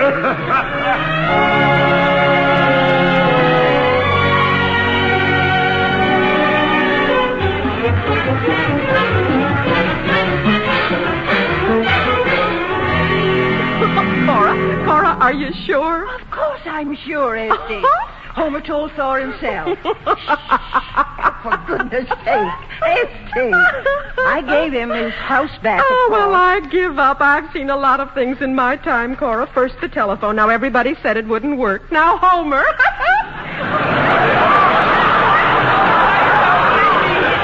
And I know all about it. Who told you? Myrtle and I told Ida. Now everybody knows. Oh, Ari, how did Ida take it? Oh, she's pleased as punch. Can't wait till Carl comes back to... You don't have to shush. It's only me. Ida. Oh, isn't it wonderful? Who'd ever think that my Homer... Oh, if only Carl were here. Well, I see the four sisters are talking it over. If you could keep quiet for a minute, Homer and Myrtle would like to say goodbye. Yes, we're leaving now. Bags all packed and everything. Homer, where are you going? On our honeymoon. Aren't we, Myrtle? Yes, dear. And Aunt Cora, it was just lovely. Just lovely of you to give us our house back. I want you to know that we think it was just lovely. Don't we, Homer? We certainly do. Oh, well, you're both very welcome, I'm sure. Mother Bolton, Aunt Cora, Aunt Ari, Aunt Esty, Uncle Thor. I just want to say that I think you're all the nicest people I've ever met. I've never met so many nice people before. I just feel like crying. Oh, dear, if Carl were here. Who's calling me? Who is it wants me to be someplace? Why, Carl. And David. Yes, Esther, my wife, we have returned. So soon? Yes, my dear. We have learned that we cannot build a kitchen off my study. A matter of plumbing, Esther. David, I could have told you there aren't any pipes in that part of the house. Yes, my dear. You were always the practical one. Ah, Myrtle, I see you're leaving. Yes, Uncle David. Isn't it wonderful? Wonderful, wonderful. I never stay here a minute longer than I have to, my son. Carl, they're going on their honeymoon, Myrtle and Homer. Already? What's the rush?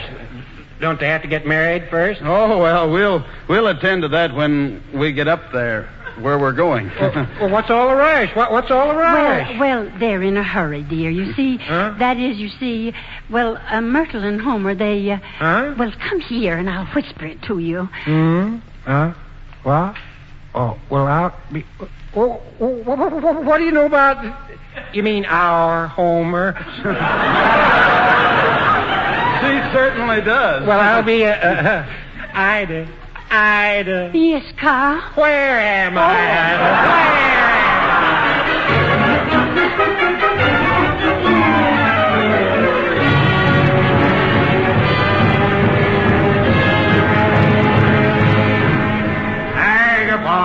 Niagara Falls, next stop, Niagara Falls. Homer?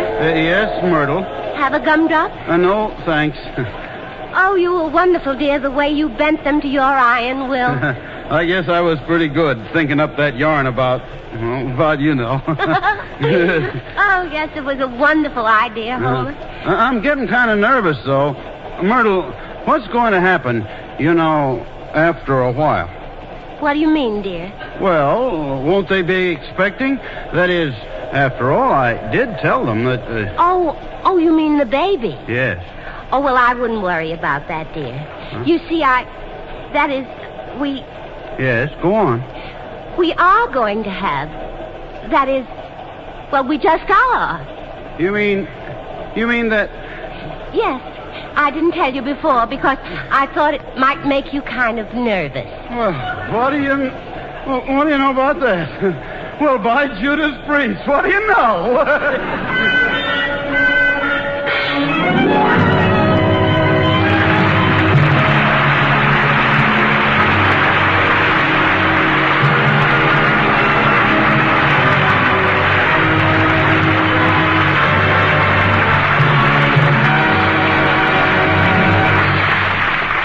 The curtain has fallen on a Theatre Guild production of Mornings at 7, presented by U.S. Steel and starring Stuart Irwin, Shirley Booth, Aline McMahon, Ralph Morgan, Gina Dare, Howard Smith, Leona Roberts, Will Gear, and Ida Heineman.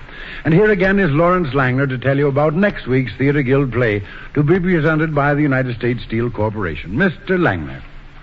Ladies and gentlemen, next week we're bringing you Alfred Lunt and Lynn Fontanne in Elizabeth the Queen, Maxwell Anderson's great historical drama and one of the Theatre Guild's greatest successes.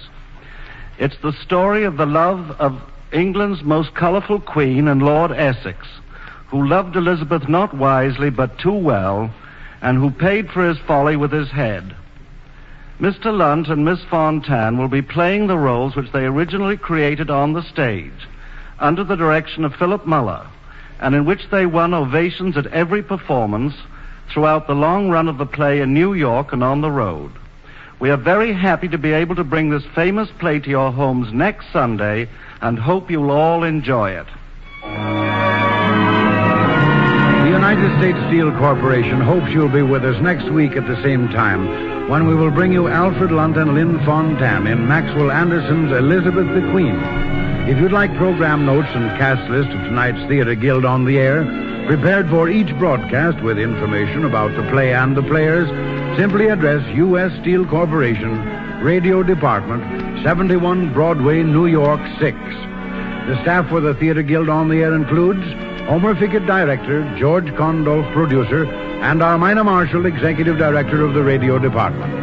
Music for tonight's play was composed and conducted by Harold Levy and the play was adapted for radio by Arthur Aaron. Your announcer, Norman Brokenshire.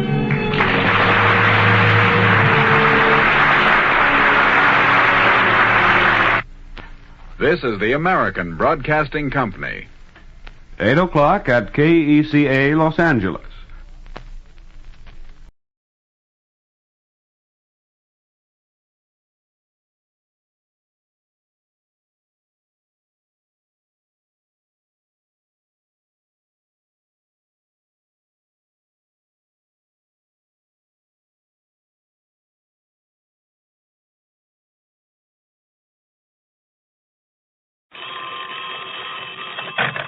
Johnny Dollar. Mr. Dollar, this is Timothy Hanley. Hanley. That's right, Amalgamated Life Association. I see. I need your services. Well, I'm sorry, Mr. Hanley. Will you run down here and see me right away? Well, Mr. Hanley, I was just about to leave here and grab a plane for New York. Fine. From there, I'm heading south to one of my favorite what? fishing spots in South Carolina where I... What was that? I said fine. I'll expect you in a couple of hours then. Well, no, I'm going fishing. I'm on my way to South Carolina. We're at 500 Fifth Avenue, Mr. Hanley. I'll be here waiting for you, Mr. Dollar. Now, listen, will you? Mr. Hanley? Hanley? Hello? Oh, fine.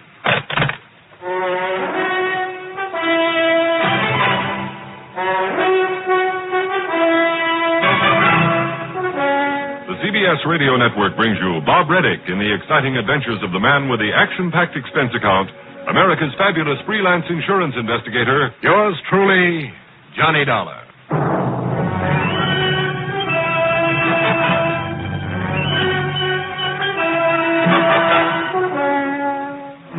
Expense account submitted by Special Investigator Johnny Dollar to Amalgamated Life Association, New York City office. Following is an account of expenses incurred during my investigation of the morning after matter.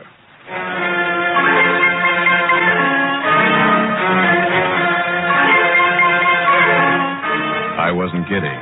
After breaking my neck over more than my share of tough cases during a long, hard winter, I felt entitled to a few days of relaxation, of fishing, at the old Arundel plantation down near Georgetown, South Carolina. So what if this Timothy Hanley did have some problem requiring investigation? Important enough to call off a well-deserved fishing trip? Not for me. Okay, then, expense account item 1 is $11 for a cab to Bradley Field and a plane to New York. Item 2, when I got there, is $5.85 for a taxi in the Penn Station for my train to South Carolina. But then, sucker that I am. Well, item 3 is $1 even for another cab. This one to 500 Fifth Avenue in the office of Amalgamated Life. Oh, go right in, please, Mr. Dollar. Mr. Hanley's expecting. Thanks. All right now, Mr. Hanley. Mr. Dollar, good. I'm glad you got here so promptly. Sit down, please. Yes, but as I told you over the phone, Mr. Mrs. Bromberg should be here any moment now. In the meantime... I'm just passing through, Mr. Hanley. In the meantime, I can tell you why she insisted I call you in on the case. Look, I am on my way south to go fishing. And with all the other insurance investigators available, Brownberg, did you say? That's right. The wife of Thaddeus Brownberg. You remember the case, don't you? Brownberg. He disappeared about 7 years ago. Of course you remember. The flyer, wasn't he? He flew his own private plane, if that's what you mean, and heaven knows he could afford to. He was quite wealthy for a while. Yeah, I remember now. Made a big pile on Wall Street and then suddenly lost it, or most of it, and then took off in his plane and was never seen again. Precisely. You omitted only the fact that he suffered complete amnesia, complete loss of memory just before his sudden departure. No doubt a result of his staggering losses on the market. Yeah. His plane was found some days later on a ridge on the far side of the Alleghenies. But as for Brownberg himself... yeah, as I recall, they never found his body or any sign of it. Exactly. In other words, lacking any definite proof of death, well, payment of the insurance has been held up all these years. How much insurance? Something over $600,000. Wow. And the beneficiary? His wife, Lita Spencer Brownberg, who should be here any minute. Well, Mr. Henley, did you get him?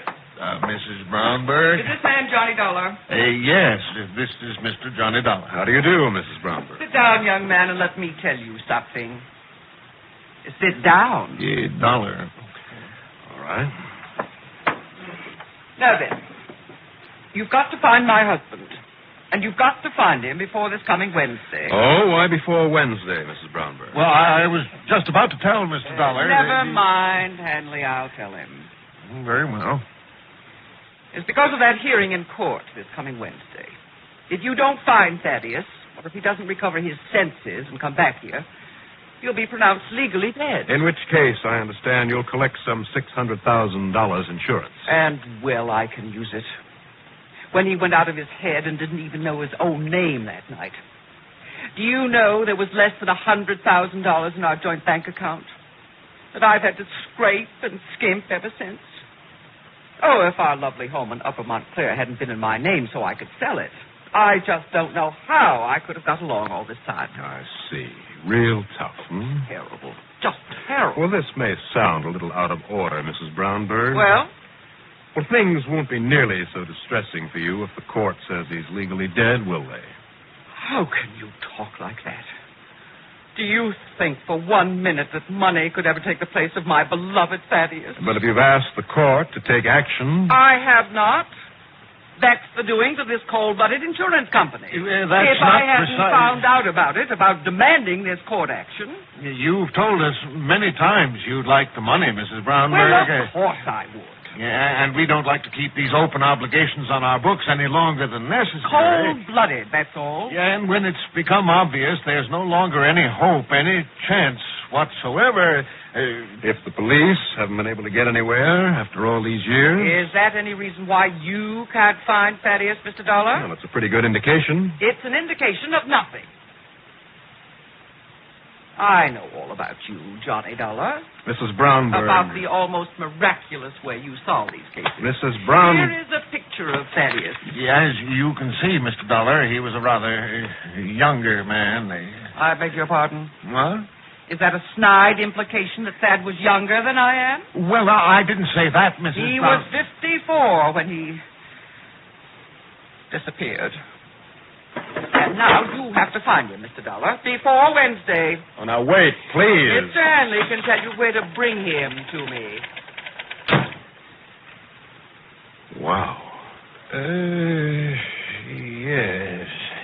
And yet, Mr. Dollar, if there's anything you can do, that is... You mean to save your company from having to pay out all that money? Well, of course, we'll have to pay it out sometime, but it's our duty as an insurance company to... Huh? What is it? This picture. Yes. I wonder. You mean you might have some idea where to look for him? Dollar? I said I wonder, that's all. Mr. Dollar. Just,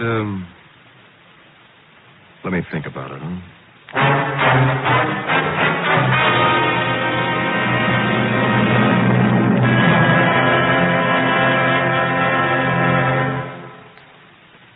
Repeat after me, please. What do you want when you need brand? What do you want when you need brand? Reliability. Reliability. Now, what do you get in Kellogg's All Brand? What do you get in Kellogg's All Brand? Reliability. Right. Hi, this is Dennis James to explain why Kellogg's Way is the reliable way to get the effectiveness you want from brand with just half a cup a day. See, Kellogg's All Brand is the real Battle Creek formula, the one that millions of people depend on. And they depend on it because Kellogg's All Brand contains more vital brand bulk to help you keep regular. It's low in calories, and it's mighty pleasant eating, too. Kellogg's All Brand comes in crisp, toasted shreds that have a wholesome brand muffin taste. I think you'll like it. So be sure you remember, for the effectiveness you want from brand, get reliable Kellogg's All Brand. That's what you get in Kellogg's All Brand. Reliability.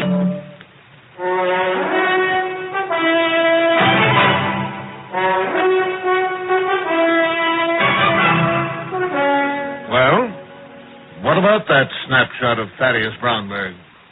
Well, sir? But I'm not sure, Mr. Hanley. Would you call it a good likeness of him? As of the last time you saw him? Yes, excellent. Despite the costume, the surroundings. I wish that background looked familiar. But the face. Well, you've seen it somewhere? Recently? Well, there's something very familiar about it. At least... Well, I don't know. After all, Mr. Hanley, with all the traveling I do from one end of the country to the other, all the people I meet, and if this was taken over 7 years ago... Look, where does Mrs. Brownberg live now? 533 East 52nd Street. All right. Call and tell her to stay there. Then I'll be over to see her in a little while. Meantime, if you need to get in touch with me, I'll be at police headquarters, 18th Precinct. Hey, now, wait, Mr. Dollar. Hey, what for? The police who'll know the most about this case are those over in New Jersey, in Upper Montclair. They're the ones to go to for help. Not the kind of help I want. Item 4, $1 for a cab, the 18th Precinct. As usual, my old pal, Lieutenant Randy Singer, was ready and willing to give me a hand, regardless of what my problem might be. And as usual, I told him it was none of his business. But I only wanted one of his men in photo identification, a fellow named Billy Cross. I had him make some blow-ups of the face on the picture I had. I had him touch up that face to make it look the way it might look if it were 7 years older. Add a beard or a mustache or both, make the hair look gray instead of brown, make it longer, shorter, parted differently, worn in every conceivable way that it could be worn. Well, hours later, we were bushed.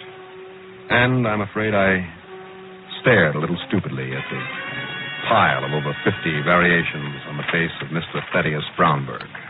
Not one of them, Johnny? No, really, I'm afraid not.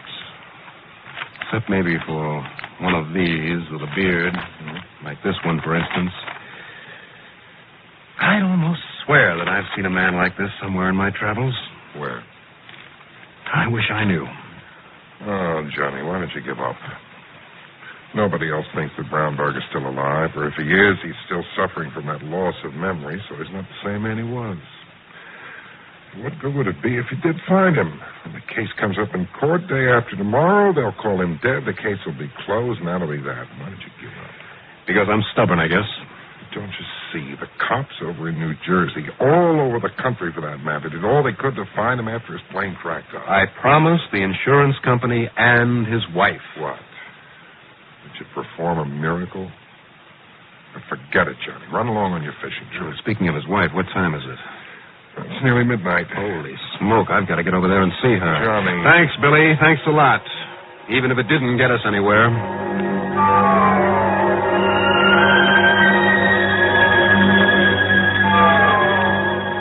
Item 5, another $1 for another cab. Well, poor Mrs. Brownberg. That apartment of hers turned out to be a penthouse, full of expensive furniture and draperies and rugs a couple of inches thick. While a sleepy-eyed maid hung my topcoat next to a chinchilla wrap and a full-length mink coat, Mrs. Brownberg poured a much-needed drink. And then we sat down in the luxurious living room, and she yammered away about her poor, dear, sorely missed Thaddeus, and gave me just exactly no helpful information whatsoever about where and how to start looking for him. Oh, yes, Mr. Dollar. I just knew he was going to lose his mind someday, working as hard as he did to make money in the market all the time. The only recreation he ever had was his fishing trips now and then. About the background on that picture you gave me, do you know where he went fishing? No. Thaddeus never told me. He'd just take off in his plane and go. Oh, but in the hope that the dear, dear boy might still be alive, that he'd recover his memory and come back here sometime.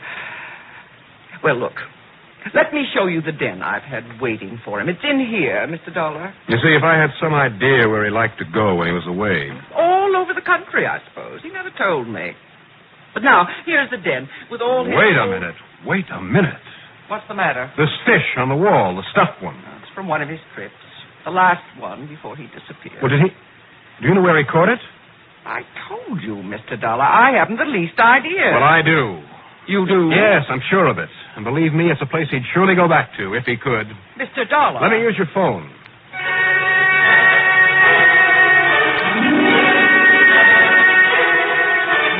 My call got Tim Hanley out of bed, and I'm still not quite sure that he really understood me. What did you say? Do I have to spell it out for you, Mr. Hanley? No, not at all. And you're leaving? That's right. I'm leaving right now. And believe it or not, I'm going fishing.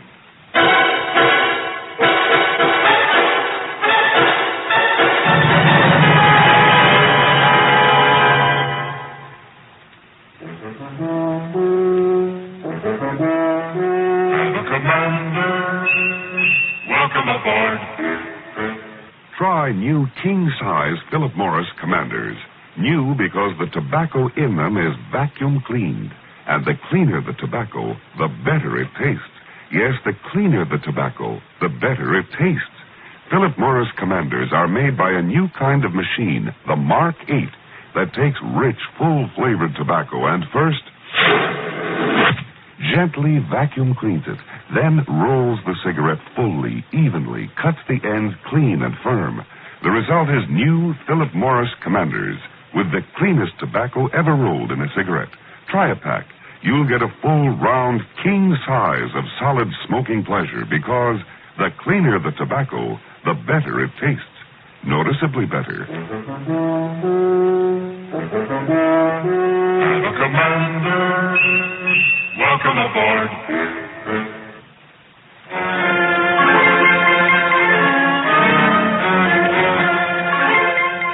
That mounted fish, that nice big lunker bass, could have come from only one place that I know of that I myself had fished. It was certainly a place that Thaddeus Brownberg, if he was still alive, would go back to. Item 6 is $206.50 for a cab to the airport, a jet to Los Angeles, and a plane from there to Las Vegas, Nevada. Item 7 is $50 deposit on a rental car. And shortly after noon, Pacific time, I pulled into Lake Mojave Resort just above David Dam. I parked and tore on down to the dock just in time to keep Ham Pratt, the manager of the place, from stepping into his powerful outboard and taking off up the lake. Ham! Wait a minute! Ham! Johnny Dollar, glad to see you again. Well, how are you, Ham? I'm glad I caught you. Well, how are you, boy? I'm great. Only, where's your fishing tackle? Or, who are you looking for this time? Well, now, listen.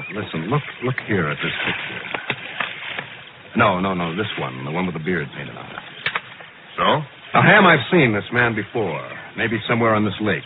You know, on one of my fishing trips out here. Well, I wouldn't be surprised if you have. You know his name? I mean, what he calls himself? Calls himself Ted Benham. Benham? Nice old guy. Been fishing around here some 6-7 years. 6 or 7 years, Yeah, I don't know much about his background, where he came from. And I've heard people say that he doesn't know much about it himself. Because of amnesia. What? He's here at the resort? No, he stays at the Cottonwood Cove at Bob Cole's place. Kind of permanent resident, I understand. And he's there now? Well, no, I don't know, but there's one way to find out. Right. Crank her up and let's go. As always, that drive up the lake made me want to be there for only one reason. To fish. For one of those big, beautiful fighting bass. But I had to find Thaddeus Brownberg if he was here. And sure enough, when Ham had dropped me off at Bob Cole's place on Cottonwood Cove, there about to enter one of the modern trailers that served as cabins. Mr. Brownberg! Oh, wait a minute, Mr. Brownberg? Are you speaking to me, young man? You bet I am. My name is Benham. Ted Benham. No, it isn't. I'm a sort of guide hereabouts. Well, let's go into your trailer where we can talk. Oh, wait now. I've seen your picture, and your voice is very familiar. Yeah, you've seen me here on the lake. Maybe heard my voice on the radio. Your name is Dollar. Johnny Dollar. That's right. I suppose I was more or less expecting you sooner or later. Let's go inside and talk.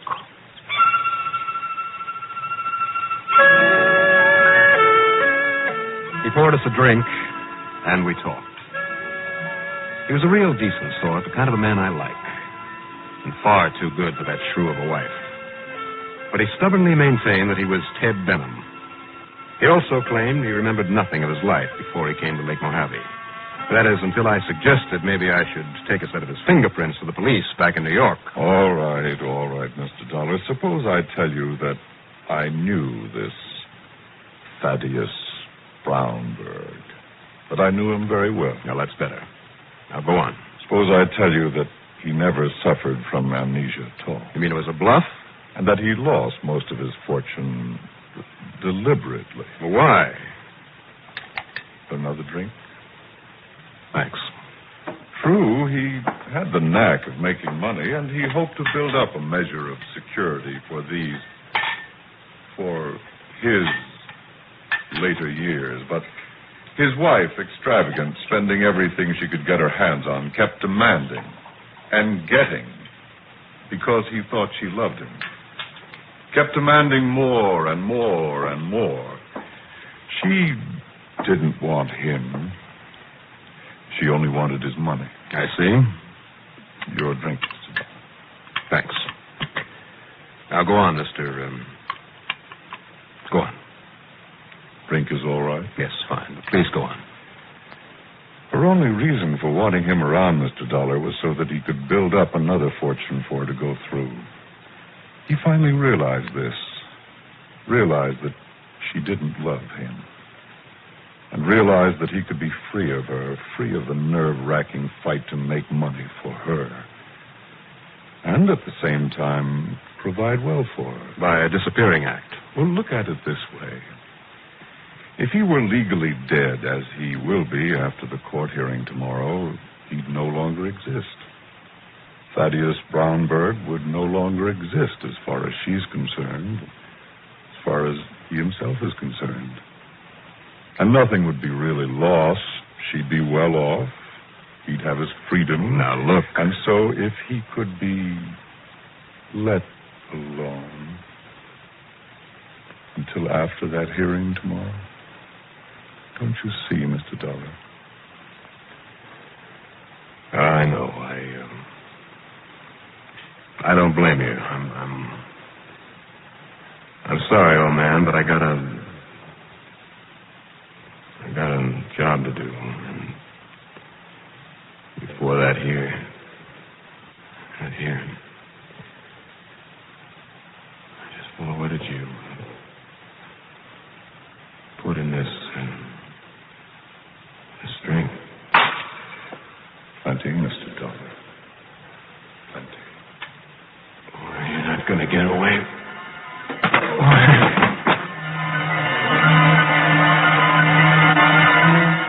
I remember waking once, my throat burning with thirst. I remember his giving me another drink and passing out again.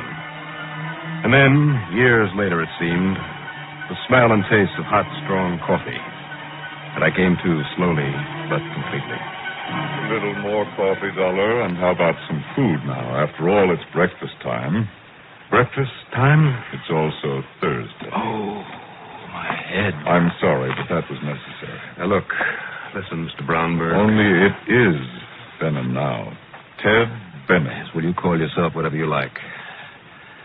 And after what you told me about that woman that you're married to, believe me, I don't blame you. I honestly wish that I could legally help you stay away from her. That won't be necessary now. But I know that, well, you're really Thaddeus Brownberg. And my job is to get you back there before.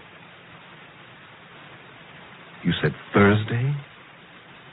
Today is Thursday? Yes, Thursday. I checked the New York papers last night by long distance, Mr. Dollar. What? And the hearing took place yesterday.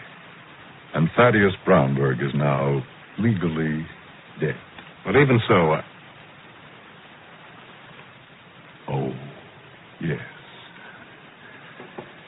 And now, if you're feeling better, if you want to talk some more about it, well, let's get out of this stuffy trailer. Let's get out onto the lake.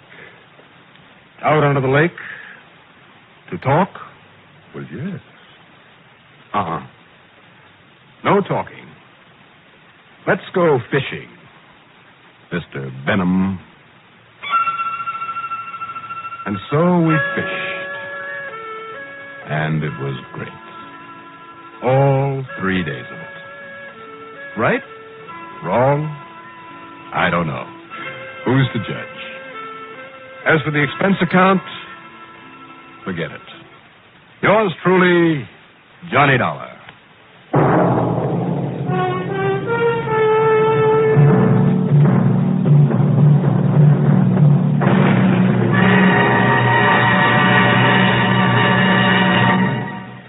Now, here here's our star to tell you about next week's story. Next week, a case involving a prize fight, in which the only prize to be won is death. Join us, won't you? Yours truly, Johnny Dollar.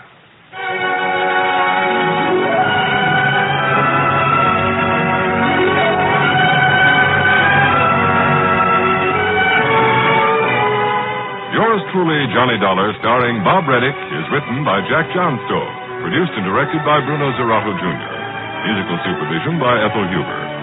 Heard in our cast were Gertrude Warner as Lita Brownberg, Carl Frank as Thaddeus Brownberg, Robert Dryden as Timothy Hanley, Bill Sterling as Billy Cross, and Jim Bowles as Ham Pratt. Be sure to join us next week, same time and station, for another exciting story of Yours truly, Johnny Dollar. This is Art Hanna speaking. Hear expanded CBS News on the hour, bulletins at once, Monday through Friday on the CBS Radio Network.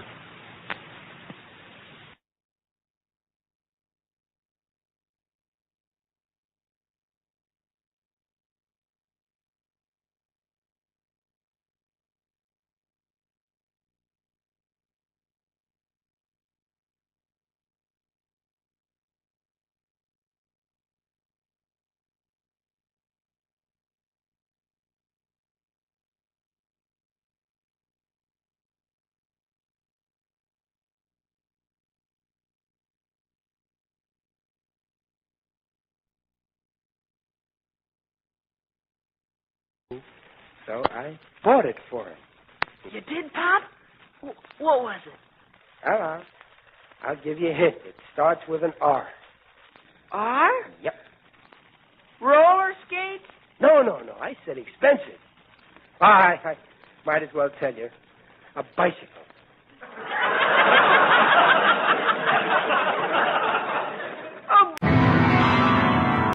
This is ChestertonRadio.com. The Johnson Wax Program with Fibber McGee and Molly.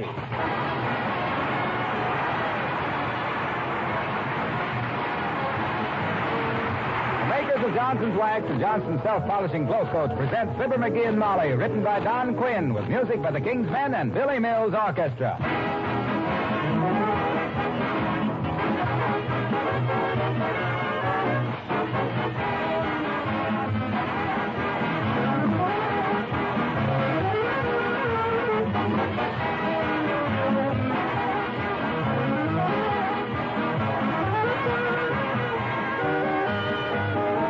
The number of uses for wax has been increasing every year, but it took the war to give greater emphasis to one of them. Do you know that soldiers' uniforms are actually waxed? That's right, strange as it may seem. Uniforms impregnated with a wax emulsion are made water repellent, stain, and dust resistant. They look smarter longer and are easier to launder.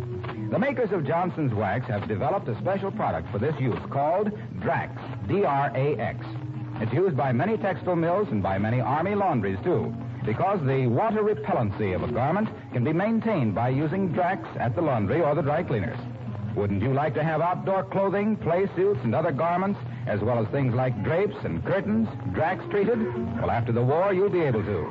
In the meantime, the makers of Johnson's Wax will welcome inquiries from finishing mills and others interested in Drax. Write to S.C. Johnson & Son, Incorporated at Racine, Wisconsin, or Brantford, Canada.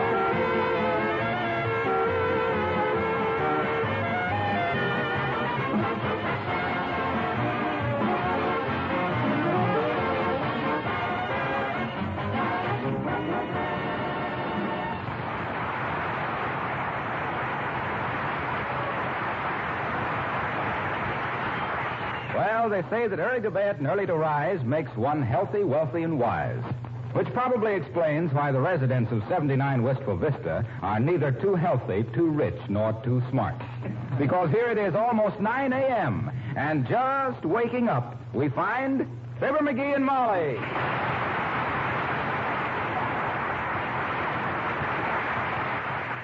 McGee, wake up. It's 9 o'clock. It's broad daylight.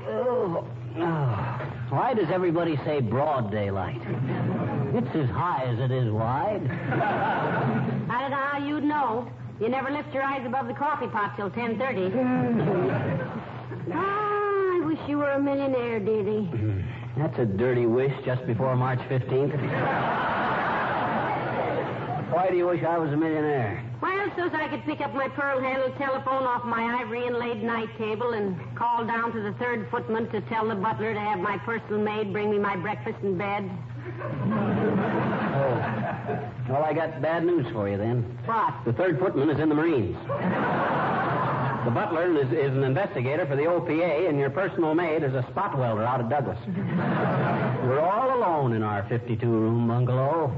Hey, where's my slippers? Probably right where you usually leave them when you go to bed. Where's that? One under the dresser and one in the bathroom. Don't tell me you're getting up. Yes, I'm getting up. And what's more, baby, you know what I'm going to do? I'm going to bring you your breakfast in bed. What? You heard me. I'm going to bring you your breakfast in bed. Well, this is the most realistic dream I ever had. I'm going to hate to wake up. You think I'm kidding? Yes. Now hurry and take your shower and call me just... I'll take my shower later. Where's my bathrobe? Oh, here it is. Now, what do you want for breakfast? Oh, now, McGee, I was just joking. My goodness, you don't have... I know I don't have to, but you deserve it. You've been a good kid. Now, what do you want for breakfast? Well, I might as well make the best of this, I guess. I want some orange juice. Okay, orange juice. 2 eggs with their bright little eyes gazing heavenward. 2 eggs straight up. A waffle. Try one crossword puzzle. Cup of coffee. Very well, madame. I shall be very happy. Hey, what you doing? I'm getting up. You never made a waffle in your life. I never laid an egg either, but I know how to cook. Well, I think you're wrong on both counts, dearie. So I'll just get up. Stay right where you darn are. Now, this is my treat. But McGee. And don't buck McGee me. I know what I'm doing. Just as soon as I brush my teeth, I'll have... Molly McGee, you're a lazy, good-for-nothing woman to let him do this. Yes, I know, but it's good for his character.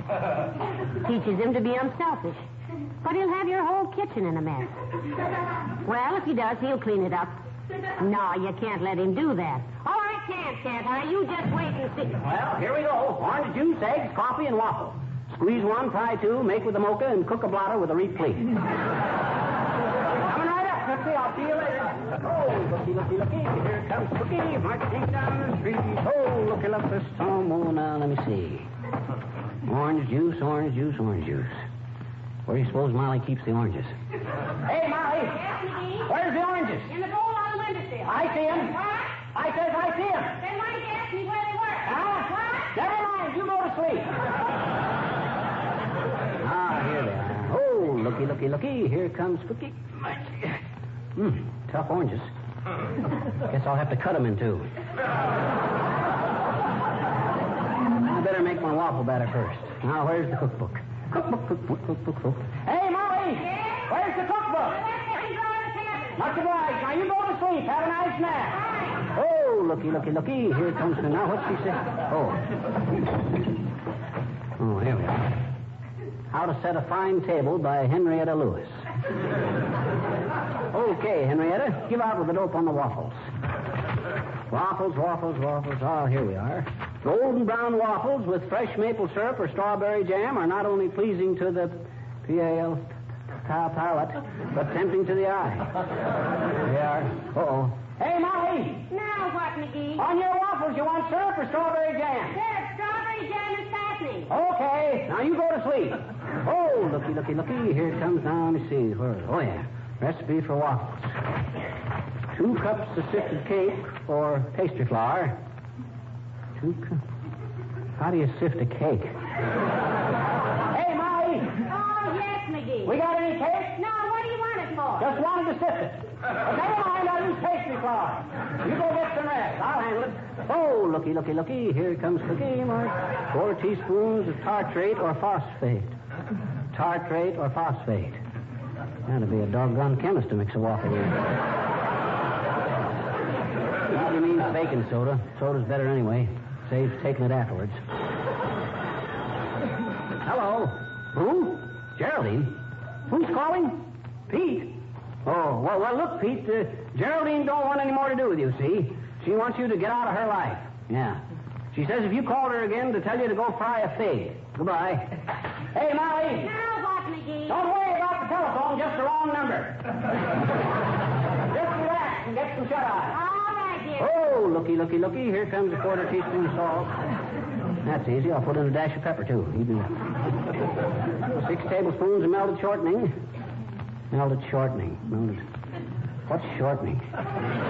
Hey! Oh, now use your head, McGee. Shorten is to make smaller.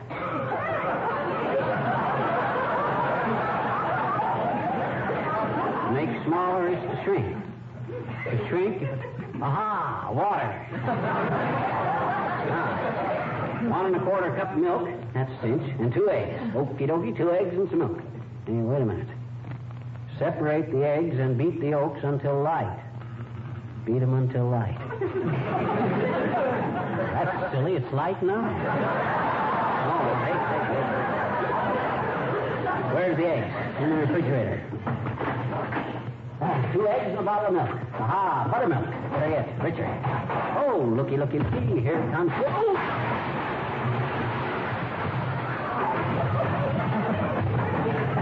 McGee, what happened? Are you hurt? No, I guess not. I got thrown, that's all. Thrown? How? I shut the refrigerator door on the tassel of my bathrobe, started to walk away, and boom, flat on the hen fruit. You go on back to bed. You have a nice sleep while I finish getting your breakfast.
Hey, look, Molly, why don't you go back to bed?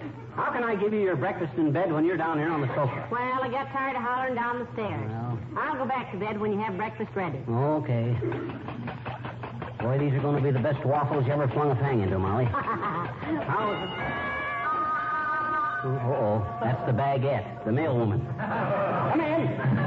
Well, Mr. McGee. Hello, Mrs. McGee. Good morning. Well, what you got for us this morning, sis? And excuse the bathrobe. I just have a postcard for you, Mr. McGee. Do you mind if I give it to you tomorrow? It's clear down in the bottom of the bag. Oh, that's okay, sis, but I'd kind of like to know who it's from. It's from somebody named Aunt Sarah, and is just wishing you a happy George Washington's birthday. Good old Aunt Sarah, bless her heart. Yeah, good old Aunt Sarah, darn her hide. Forgets we're alive on Christmas and then wishes us a happy George Washington's birthday. And she's worth $90,000. That old skinflint has pinched pennies so long her fingerprints look like Indian heads. Now, McGee, don't talk like that. Aunt Sarah worships the ground you walk on. Sure she does. That's real estate. The minute I get in the house, she hates me. Well, I'll be sure and give it to you tomorrow or the next day, Mr. McGee. Oh, it's no hurry, sis. Just stick it in the mail for me. All right. Good morning. Good morning. I'm giving you your eggs first, Molly. They're cooking now. These waffles will take a little longer.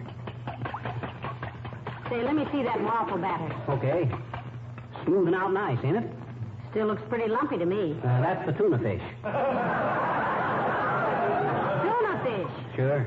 The recipe says waffles are delicious with ice cream, fruits, cream meat, salmon, or tuna fish. All we had was tuna fish. McGee, that meant to put over the waffles when they were served. All over them or inside of them, what's the difference? Now, you quit worrying and get a nice rest. I'll handle this. Come in. Hello there, Johnny. Hello, Doc. Hey, you sick, daughter? Oh, no, Mr. Oldtimer. I just felt lazy this morning, and McGee is fixing breakfast for me, he says. You'll have to excuse the bathrobe, Oldtimer. Didn't take time to get dressed. That's okay, Johnny. I always liked that bathrobe. Mighty pretty shade of heliotrope. I can get one of those from the honeymoon. Say, when are you and Bessie going to name the day? Ain't decided, daughter. Can't do it till Bessie's brother gets out of jail anyway. He's going to be the next best man. You mean the best man? No, Johnny, that's what he said, too, and we fought it out one night. I'm the best man. But what is he in jail for? Well, it happened when we was rehearsing the wedding, daughter. It was an accident, pure and simple. There was Bessie, looking so pure, and there was her brother, looking so simple. What happened, doggone it? Well, it was going to be a military wedding, see? Yeah. The minute the captain says, I pronounce you man and wife... What captain? Old tugboat captain. A friend of mine, daughter. He's going to perform the ceremony. Captains can do it, too, you know. No, not unless they're at sea, they can't. This one is, believe me, kid. Anyway, Cornwell, that's Bessie's brother, Cornwell was going to fire a volley into the air, see? But the bullet cut trolley wire, stopped traffic on 14th Street, wire come down, burned up a couple of automobiles. Yeah. These upper plates are killing me. Cornwell got people carrying a gun without a license, shooting it off inside the city limits, disturbing the peace, arson, inciting a riot, blocking traffic, willful destruction of property, and impersonating an officer. Impersonating what officer? General Grant.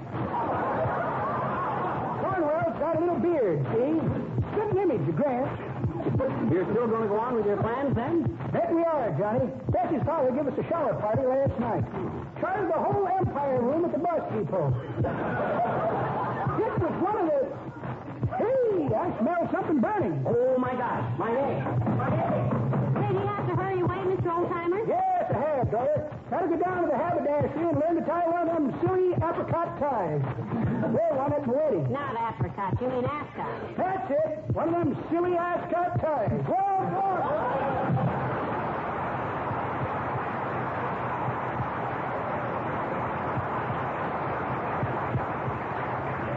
Sorry about them eggs, Molly, but don't worry, the next ones will be okay. Oh, I think I can get along without the eggs, McGee. I can get along without the waffles, too, unless you mix up another batch. That tuna fish mixture doesn't appeal to me somehow. Maybe I'm just fussy, though. Well, this is your day, baby. You can be as fussy if you want to. I'll mix up another batch right away. Oh, boy, this is smoothing out awful good. You sure you don't want to tie them? I'm positive. Have you got any... Hello, folks. Well, what's this? Are you ill, Molly? Oh, no, Mr. Wilcox. I'm just lying down waiting for Oscar the Waldorf here. He's giving me my breakfast in bed. Good for him. Well, she deserves it, Junior. She's been a good kid. You ever give your wife breakfast in bed? No, but I've only been married 3 years. She's a sweet girl, and I don't want to spoil her. What are you beating to death in that crock, pal? He's making some waffles, Mr. Wilcox. Waffles? Where did he learn to cook? Oh, he just picked it up. And I can hardly wait till he sets it down again.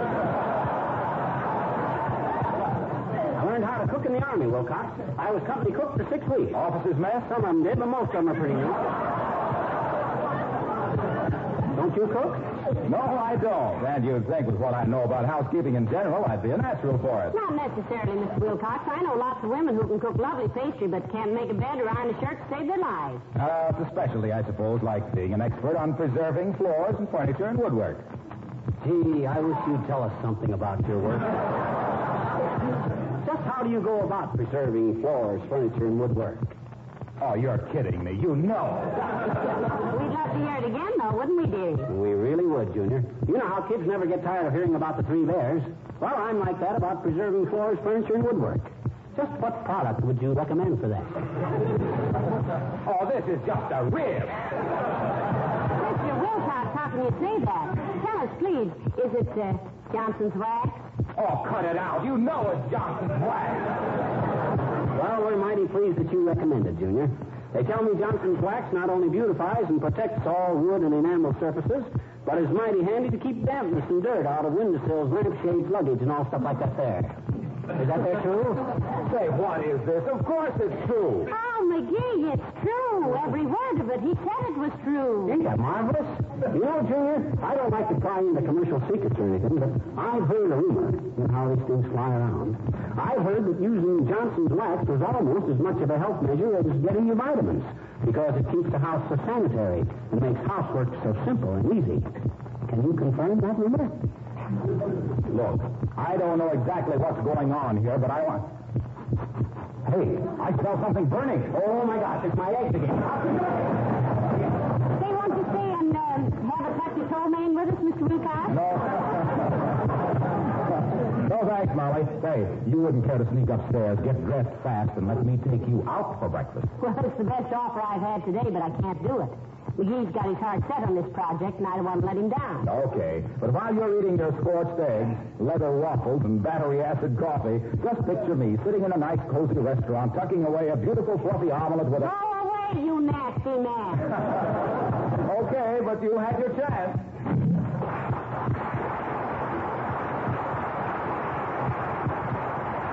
Oh, McGee, what are you doing? I put some more eggs on and I'm mixing up a fresh batch of waffles. Wilcox gone? Yes, and he invited me out to breakfast, too. Snake in the grass. You don't think I can cook? Boy, this batch of waffles is going to be slightly terrific. But I gotta let the batter set a while. Gotta go up and get dressed. I'm going out for about a quarter of an hour. What for? The cookbook recommends it. What do you mean? Well, the instruction says when the waffle batter is mixed, beat it for about 15 minutes. I thought I'd run down. Oh, dear, come in. Oh, hello, Abigail, darling. This is a surprise. Hi, Abby. Pardon my bathrobe. I can't quite find it, Mr. McGee, but I shall give it a brief parole. Well, personally, I always like this bathrobe, and I don't want to hear any snide comments about it. Oh, now, McGee. And why should I comment about your bathrobe, Mr. McGee? This is a free country, and if you choose to wear a horrible sort of nightmare like that fits like an old slipcover with sleeves, it's really not my affair. But if it does look like it was designed by Ringling Brothers, what if it does make you look like something abandoned in the baggage room of a haunted railroad station? And what if the collar does fit like it was made for a man who had two heads? But if it does resemble a low swell papoose in the back, and if it makes you look like a drunken zombie coming home from a Charleston contest, it is no business of mine. I don't even have to look at it if I don't want to, and I don't want to. So why should I comment on it? Boy, for a minute there, Uppy, I thought you were going to start cracking wise. I didn't come over here to discuss your attire, Miss McGee. Oh, my dear, tell me, are you ill? No, just lazy, Abigail. McGee's going to give me my breakfast in bed. Oh, how splendid. Well, I just came over to tell you, my dear, that I... Oh, good heavens, what's burning? Oh, my gosh, my eggs again.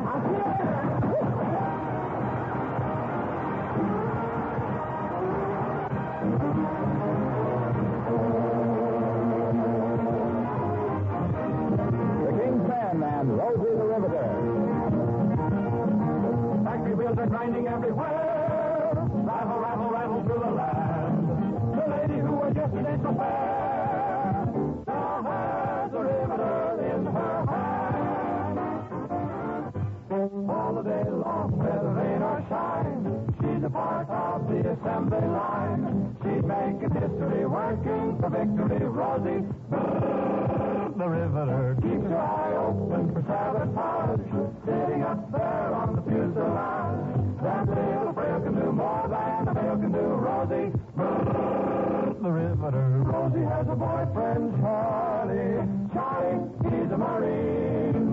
Rosie is protecting Charlie, working overtime on a riveting machine. When they gave her a production E, she was as proud as a girl could be.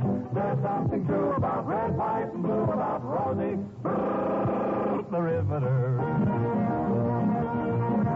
Rosie really keeps them on the go. She can build a bomber in a day. Every time you hear the whistle blow, she sends another one on its way. Everyone stops to admire the scene. Rosie at work on a B-19. She's never jittery, nervous, or twittery. Rosie the riveter. Water sheet smeared full of oil and grease, doing her bit for the old and lease. She keeps the gang around, they love to hang around Rosie. The riveter. Rosie buys a lot of war bonds. That girl really has sense. Wish she could buy some more bonds, putting all her cash into national defense. Senator Jones, who was in the know, shouted these words on the radio. Berlin will hear about brrr, Moscow will hear about brrr. Rosie's a riveter.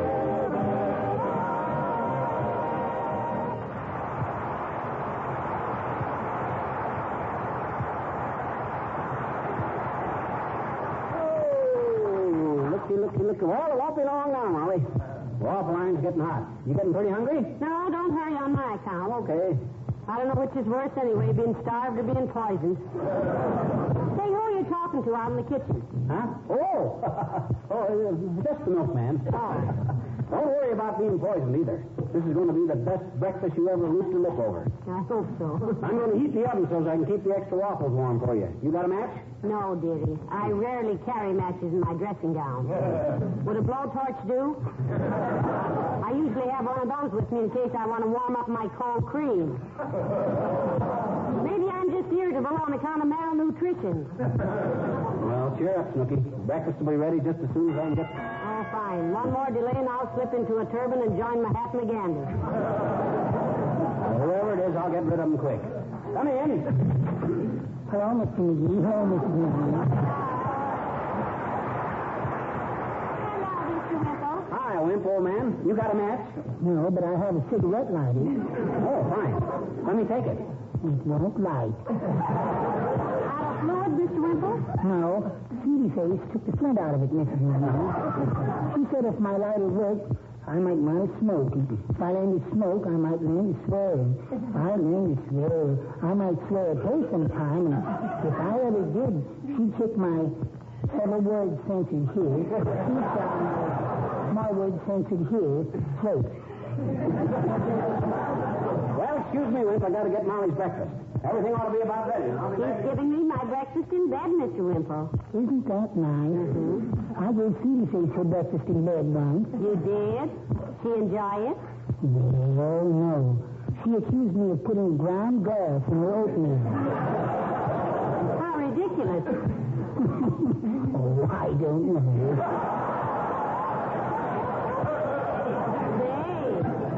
She was pretty sore about that, wasn't she, Mr. Wimple? Well, I don't know, Mrs. McGee. She was terribly hurt about it. So was I when she caught me. Pardon my morbid curiosity, but what'd she do? She just shook me and let me go. The doctor said he'd never seen two legs broken in so many places. I thought you said she just shook you and let you go. She did. She was holding me out the upstairs window when she shook me. Looky. Here comes Cookie. Well, here you are, Molly. Breakfast is all served. Pull that table over here, Wimp, old man, so I can put this tray on it. Why, McGee, this is beautiful. Look at those waffles. Yeah. Oh, and does that coffee smell good? Where did you ever learn to fold a napkin like that? Oh, shucks. That's nothing. Ought to see me put pants on a lamb chop. Have some breakfast, Wimp? I believe I will, Mr. McGee. My, this looks good. Oh, dear. Well, I never would have believed it. Yeah, how'd she like the breakfast, boss? Hey, get out of here. Who are you? Yeah, I'm the A1 catering service. I forgot to leave my card. Here you is, A1 catering service. Call us again anytime you're in trouble, boss.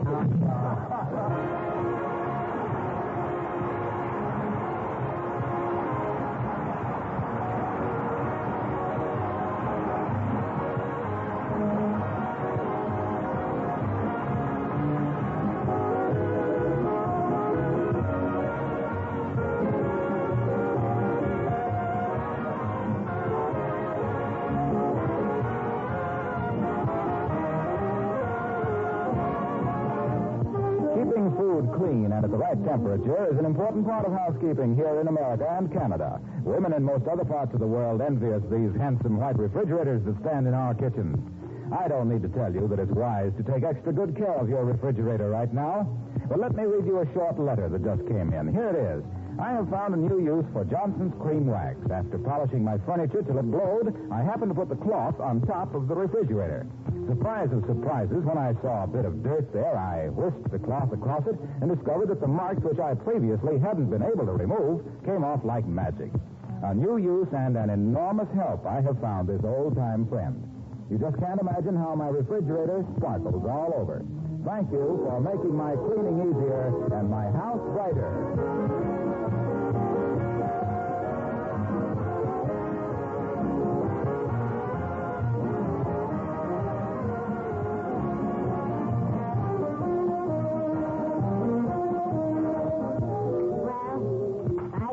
If you did call in the caterer, McGee, this was a beautiful breakfast.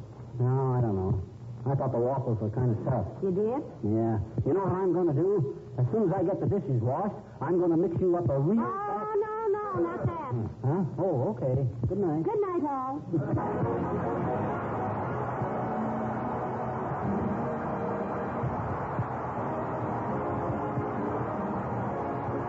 Characters of the old-timer and Wallace Winkle heard on this program were played by Bill Thompson. This is Harlow Wilcox speaking for the makers of Johnson's Wax Finishes for Home and Industry, inviting you to be with us again next Tuesday night. Good night. This program has reached you from Hollywood. This is the National Broadcasting Company.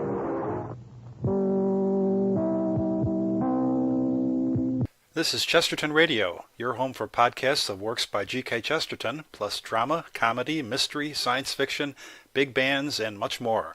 The soundtrack to your Chesterton day at chestertonradio.com. Do you love praying for people? Have you ever wanted to use your gift of prayer to share Jesus with others and build up the body of Christ?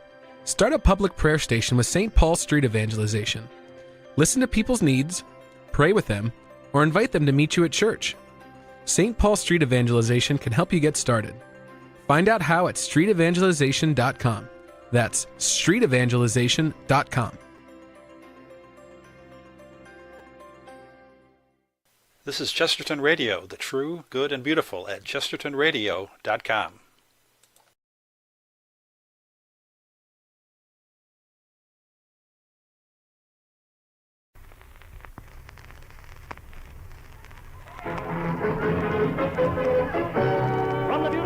Inn Porterhouse in Chicago's famous Hotel Sherman, we invite your family to join the millions of families from coast to coast and listen to America's favorite, Don McNeil and his Breakfast Club. And here is your Toastmaster, Don McNeil. Good morning, Breakfast Clubbers. Morning to ya. Woke up bright and early, just a howdy do ya. It's first call to breakfast for all of you out there. America, wake up, breakfast coffee is on me.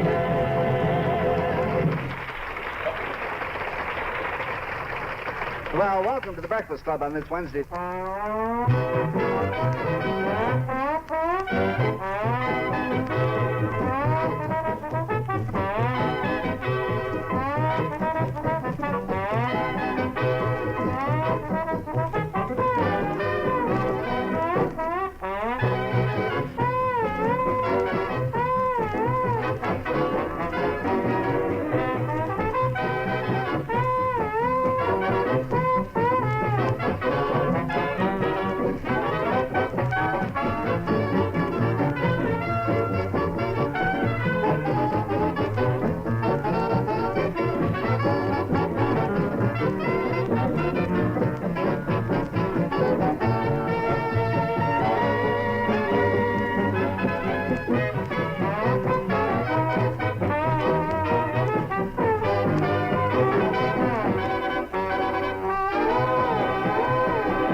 Well, we have on our platform this morning Laurie Parker, youngest candidate I know of. Little gal, 16, going on 17.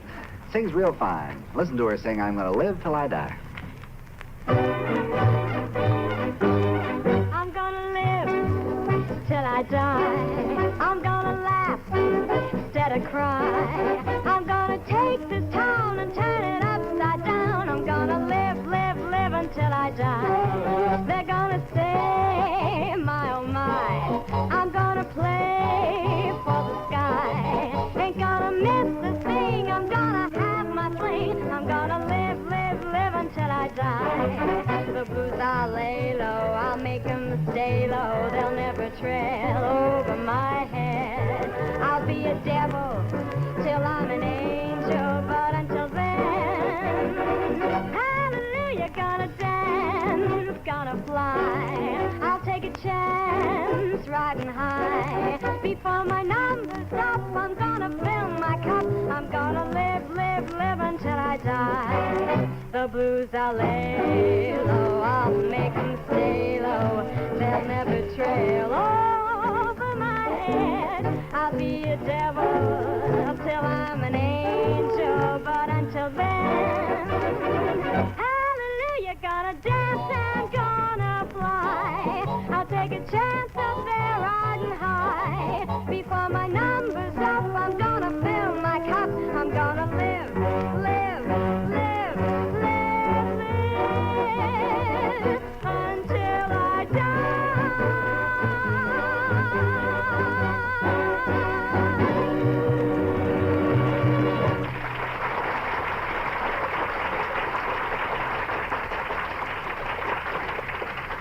I think that's a real good idea for everybody to live till you die. You know? Yeah. I don't think You you almost have to. Yeah, you don't give many arguments out of that, do you, Laurie?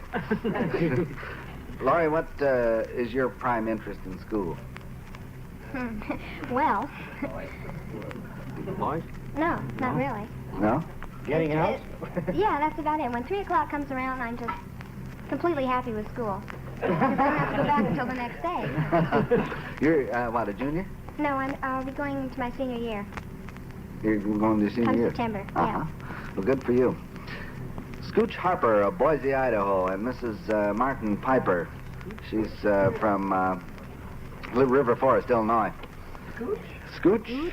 Scooch? I thought Scooch was a girl. Boy. Which? No. Are you Scooch? Yes. Oh, hello, Scooch.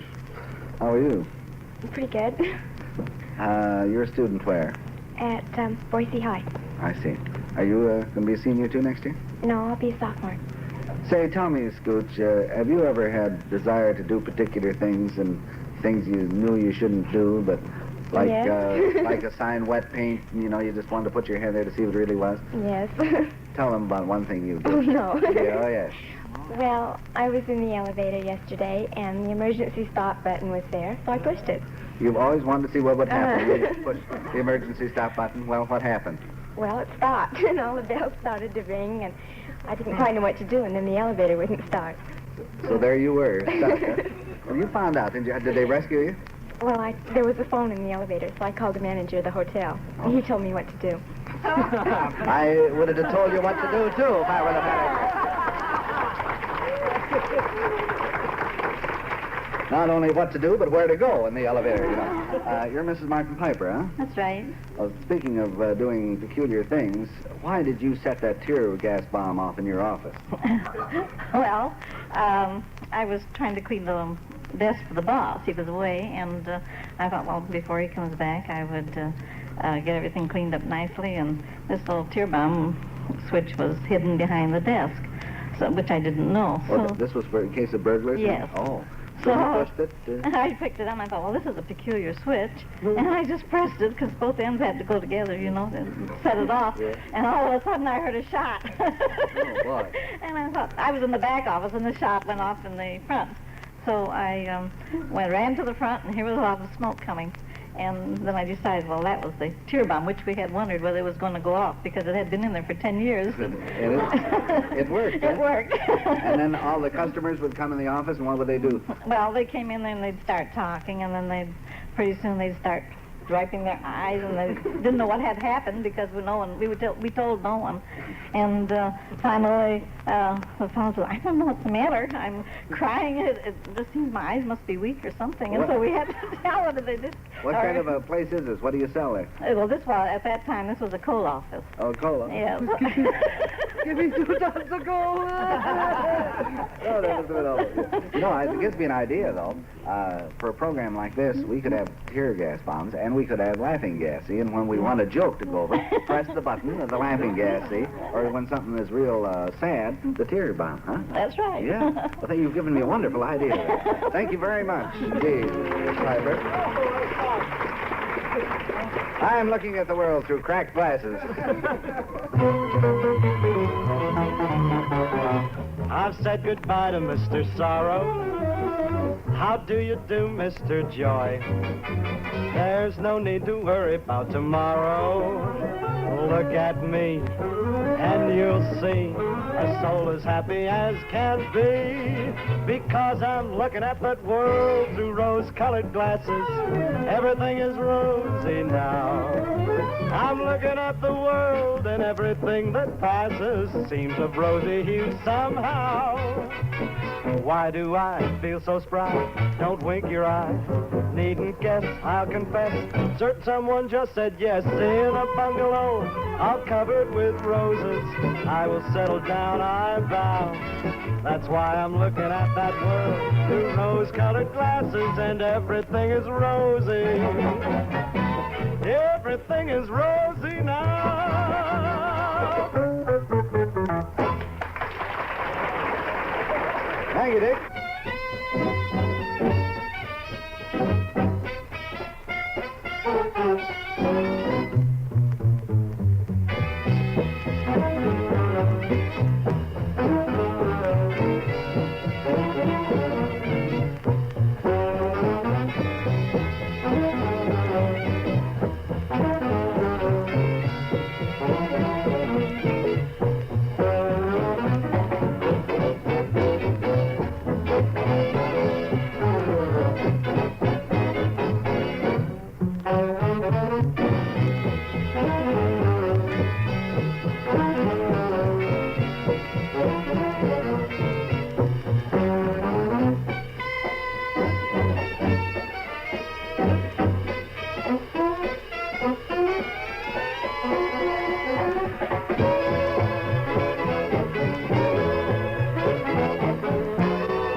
No, if I were elected, I think I'd promise that every 16-year-old girl should look like Laurie Parker. Yeah, That wouldn't be bad, I'd vote for that, too. Laurie, since you are of this tender age, I was wondering about your singing favorites of the male persuasion. Who are they, like Elvis Presley and... Oh, no. Oh, who? I like Frank Sinatra. He's the older type, though. That's fine. I like him, though. You do? This girl's going far with us. Yeah.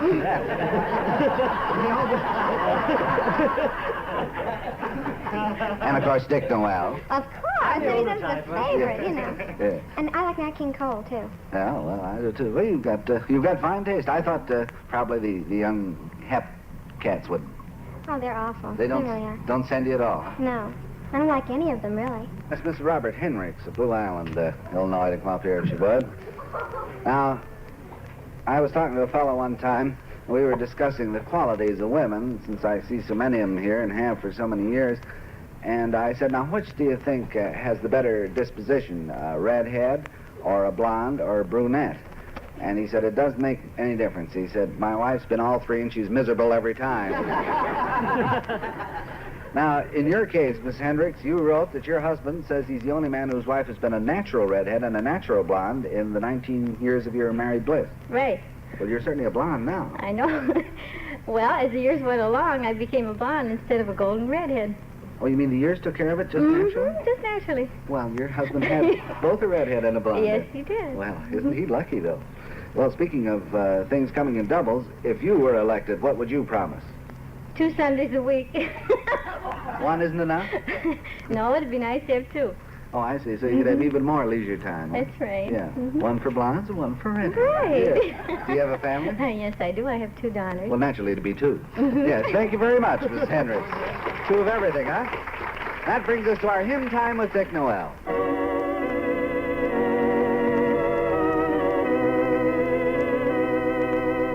I was weak and weary, I had gone astray. Walking in the darkness, I couldn't find my way. Then a light came shining to lead me from despair. All my sins forgiven and I was free from care. I found the answer. I learned to pray. With faith to guide me, I found the way.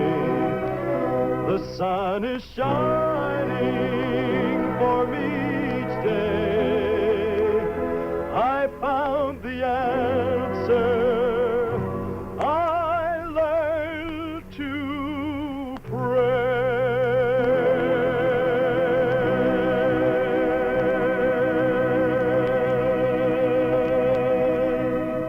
And so, each in his own words, each in his own way, for a world united in peace, let us bow our heads and pray.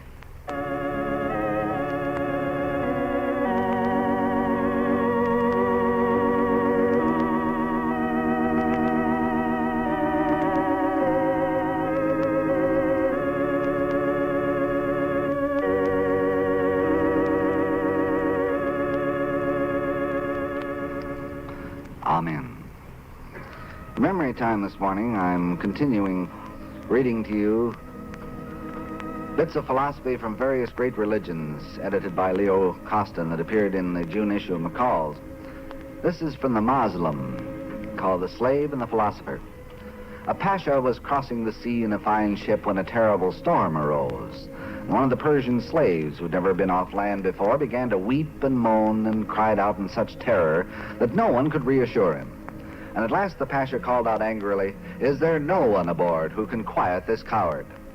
And a philosopher who happened to be on the vessel said, "With your permission, sir, I think I can quiet this man." "Proceed," said the pasha. The philosopher observed the chattering slave and summoned several sailors and said, "Throw him in the water." So they threw the slave in the water, and he began to drown, thrashing about wildly, and his screams were terrible to hear. "Now pull him back aboard," said the philosopher. Sailors hauled the slave back onto the ship, and he clung to the deck, panting and frightened, but silent. The pasha, impressed but mystified, asked the philosopher, "How do you explain this?" And the wise man replied, "Before he had a taste of drowning, he could not appreciate the blessed safety of a ship. To the angels in paradise, purgatory is hell. To the doomed in hell, purgatory is paradise."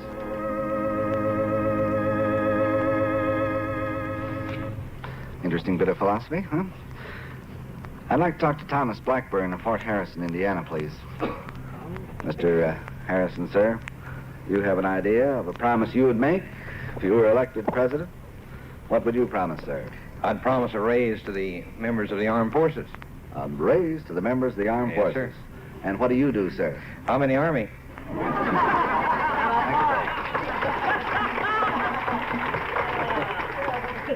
That figured, didn't it? Yeah. Yes, sir. Everybody's kind of interested in his own welfare these days, I guess. All right, let's have a song here. Carolina in the Morning, that ought to do it.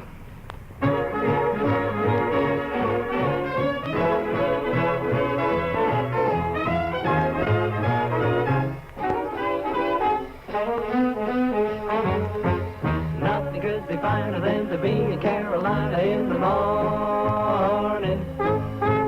No, it could be sweeter than my sweetie when I meet her in the morning. Where the morning glories flying around the door, whispering pretty stories I long to hear once more. Strolling with my girlie where the dew is pearly early in the morning. Butterflies will flutter up and kiss each little buttercup at dawning. If I had a lead lamp for only a day, I'd make a wish, and here's what I'd say. Nothing could be finer than to be in Carolina in the morning. Carolina!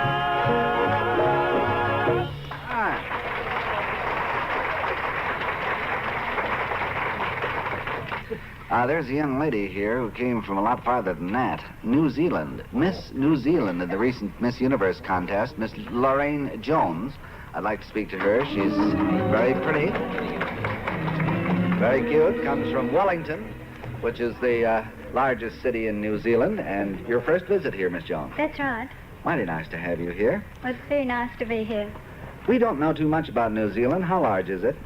Well, it's about 1,000 miles in length, and it's about 103,000 square miles in area. How many people there? Approximately 2.5 million. This is about, 1,000 miles from Australia or so? It's 1,200 miles. Say, isn't it winter time down there? Yes, it is. In some parts it's even snowing. Is that so? How Yes. cold does it get in your winter time? Oh, it all depends what part of the country you're in, but some parts it snows and some parts will be quite warm. A recent Life magazine article showed the amazing scenery there. It's very mountainous. What part of our country does it remind you of? Well, it reminds me a little bit of San Francisco. I think the climate, the heat here really kills me.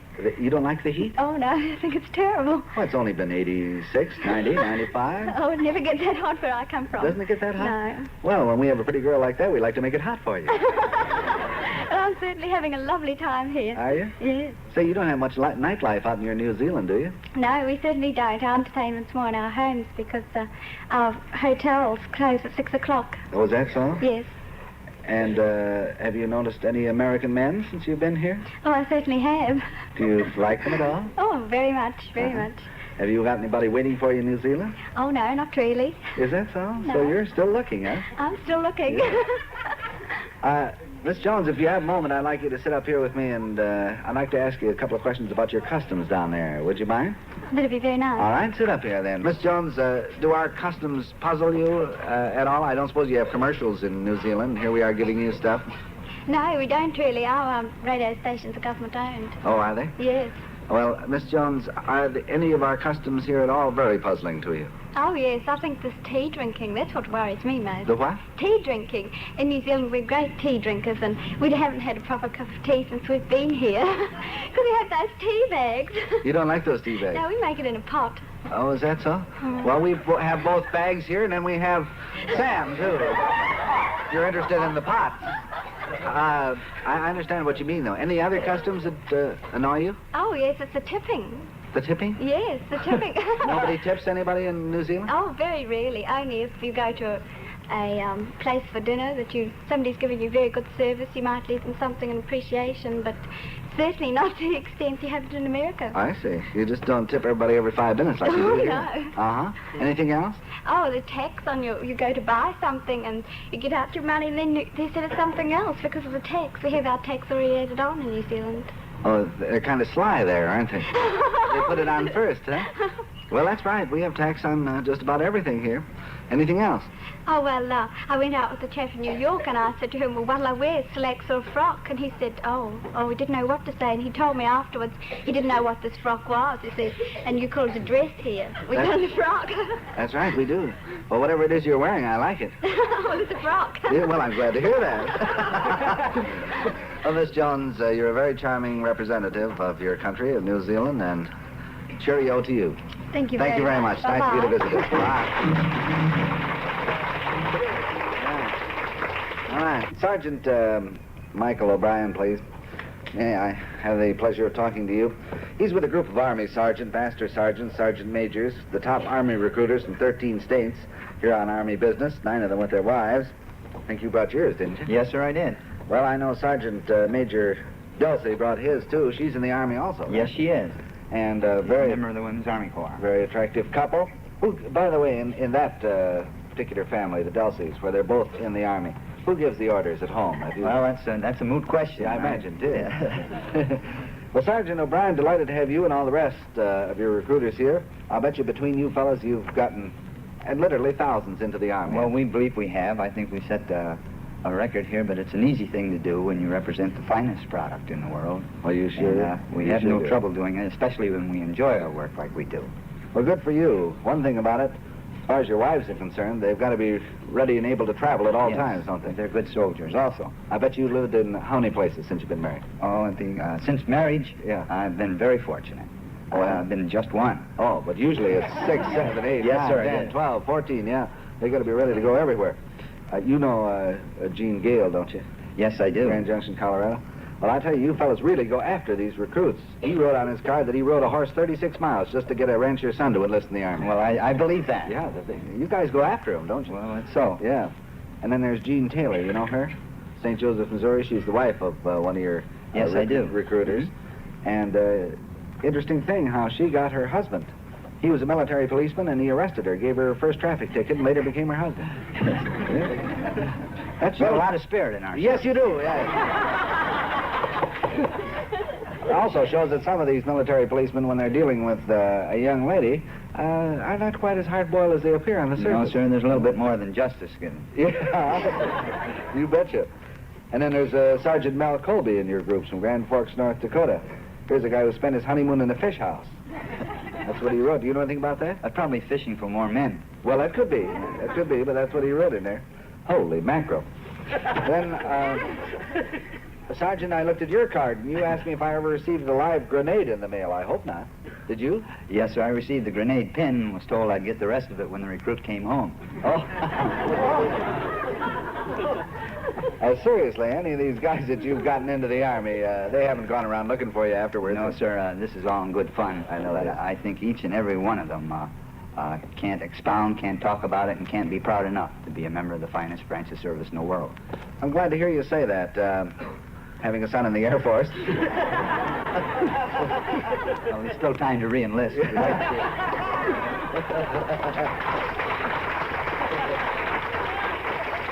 All right, let's get to Laurie Parker now with Remember Me to Jimmy.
Scoops tomorrow. Until then, this is your Toastmaster Don McNeil, the whole gang saying so long and be good to your neighbor.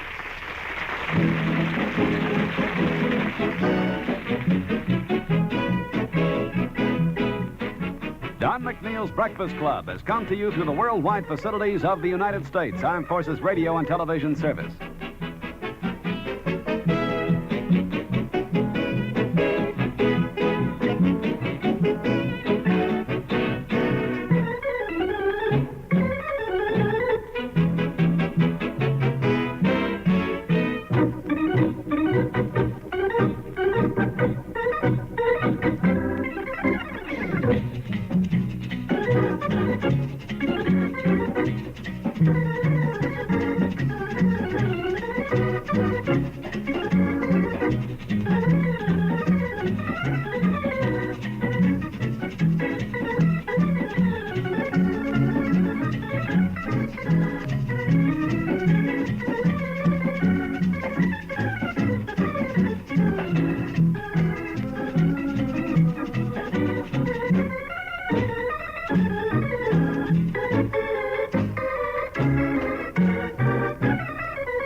This is One Man's Family.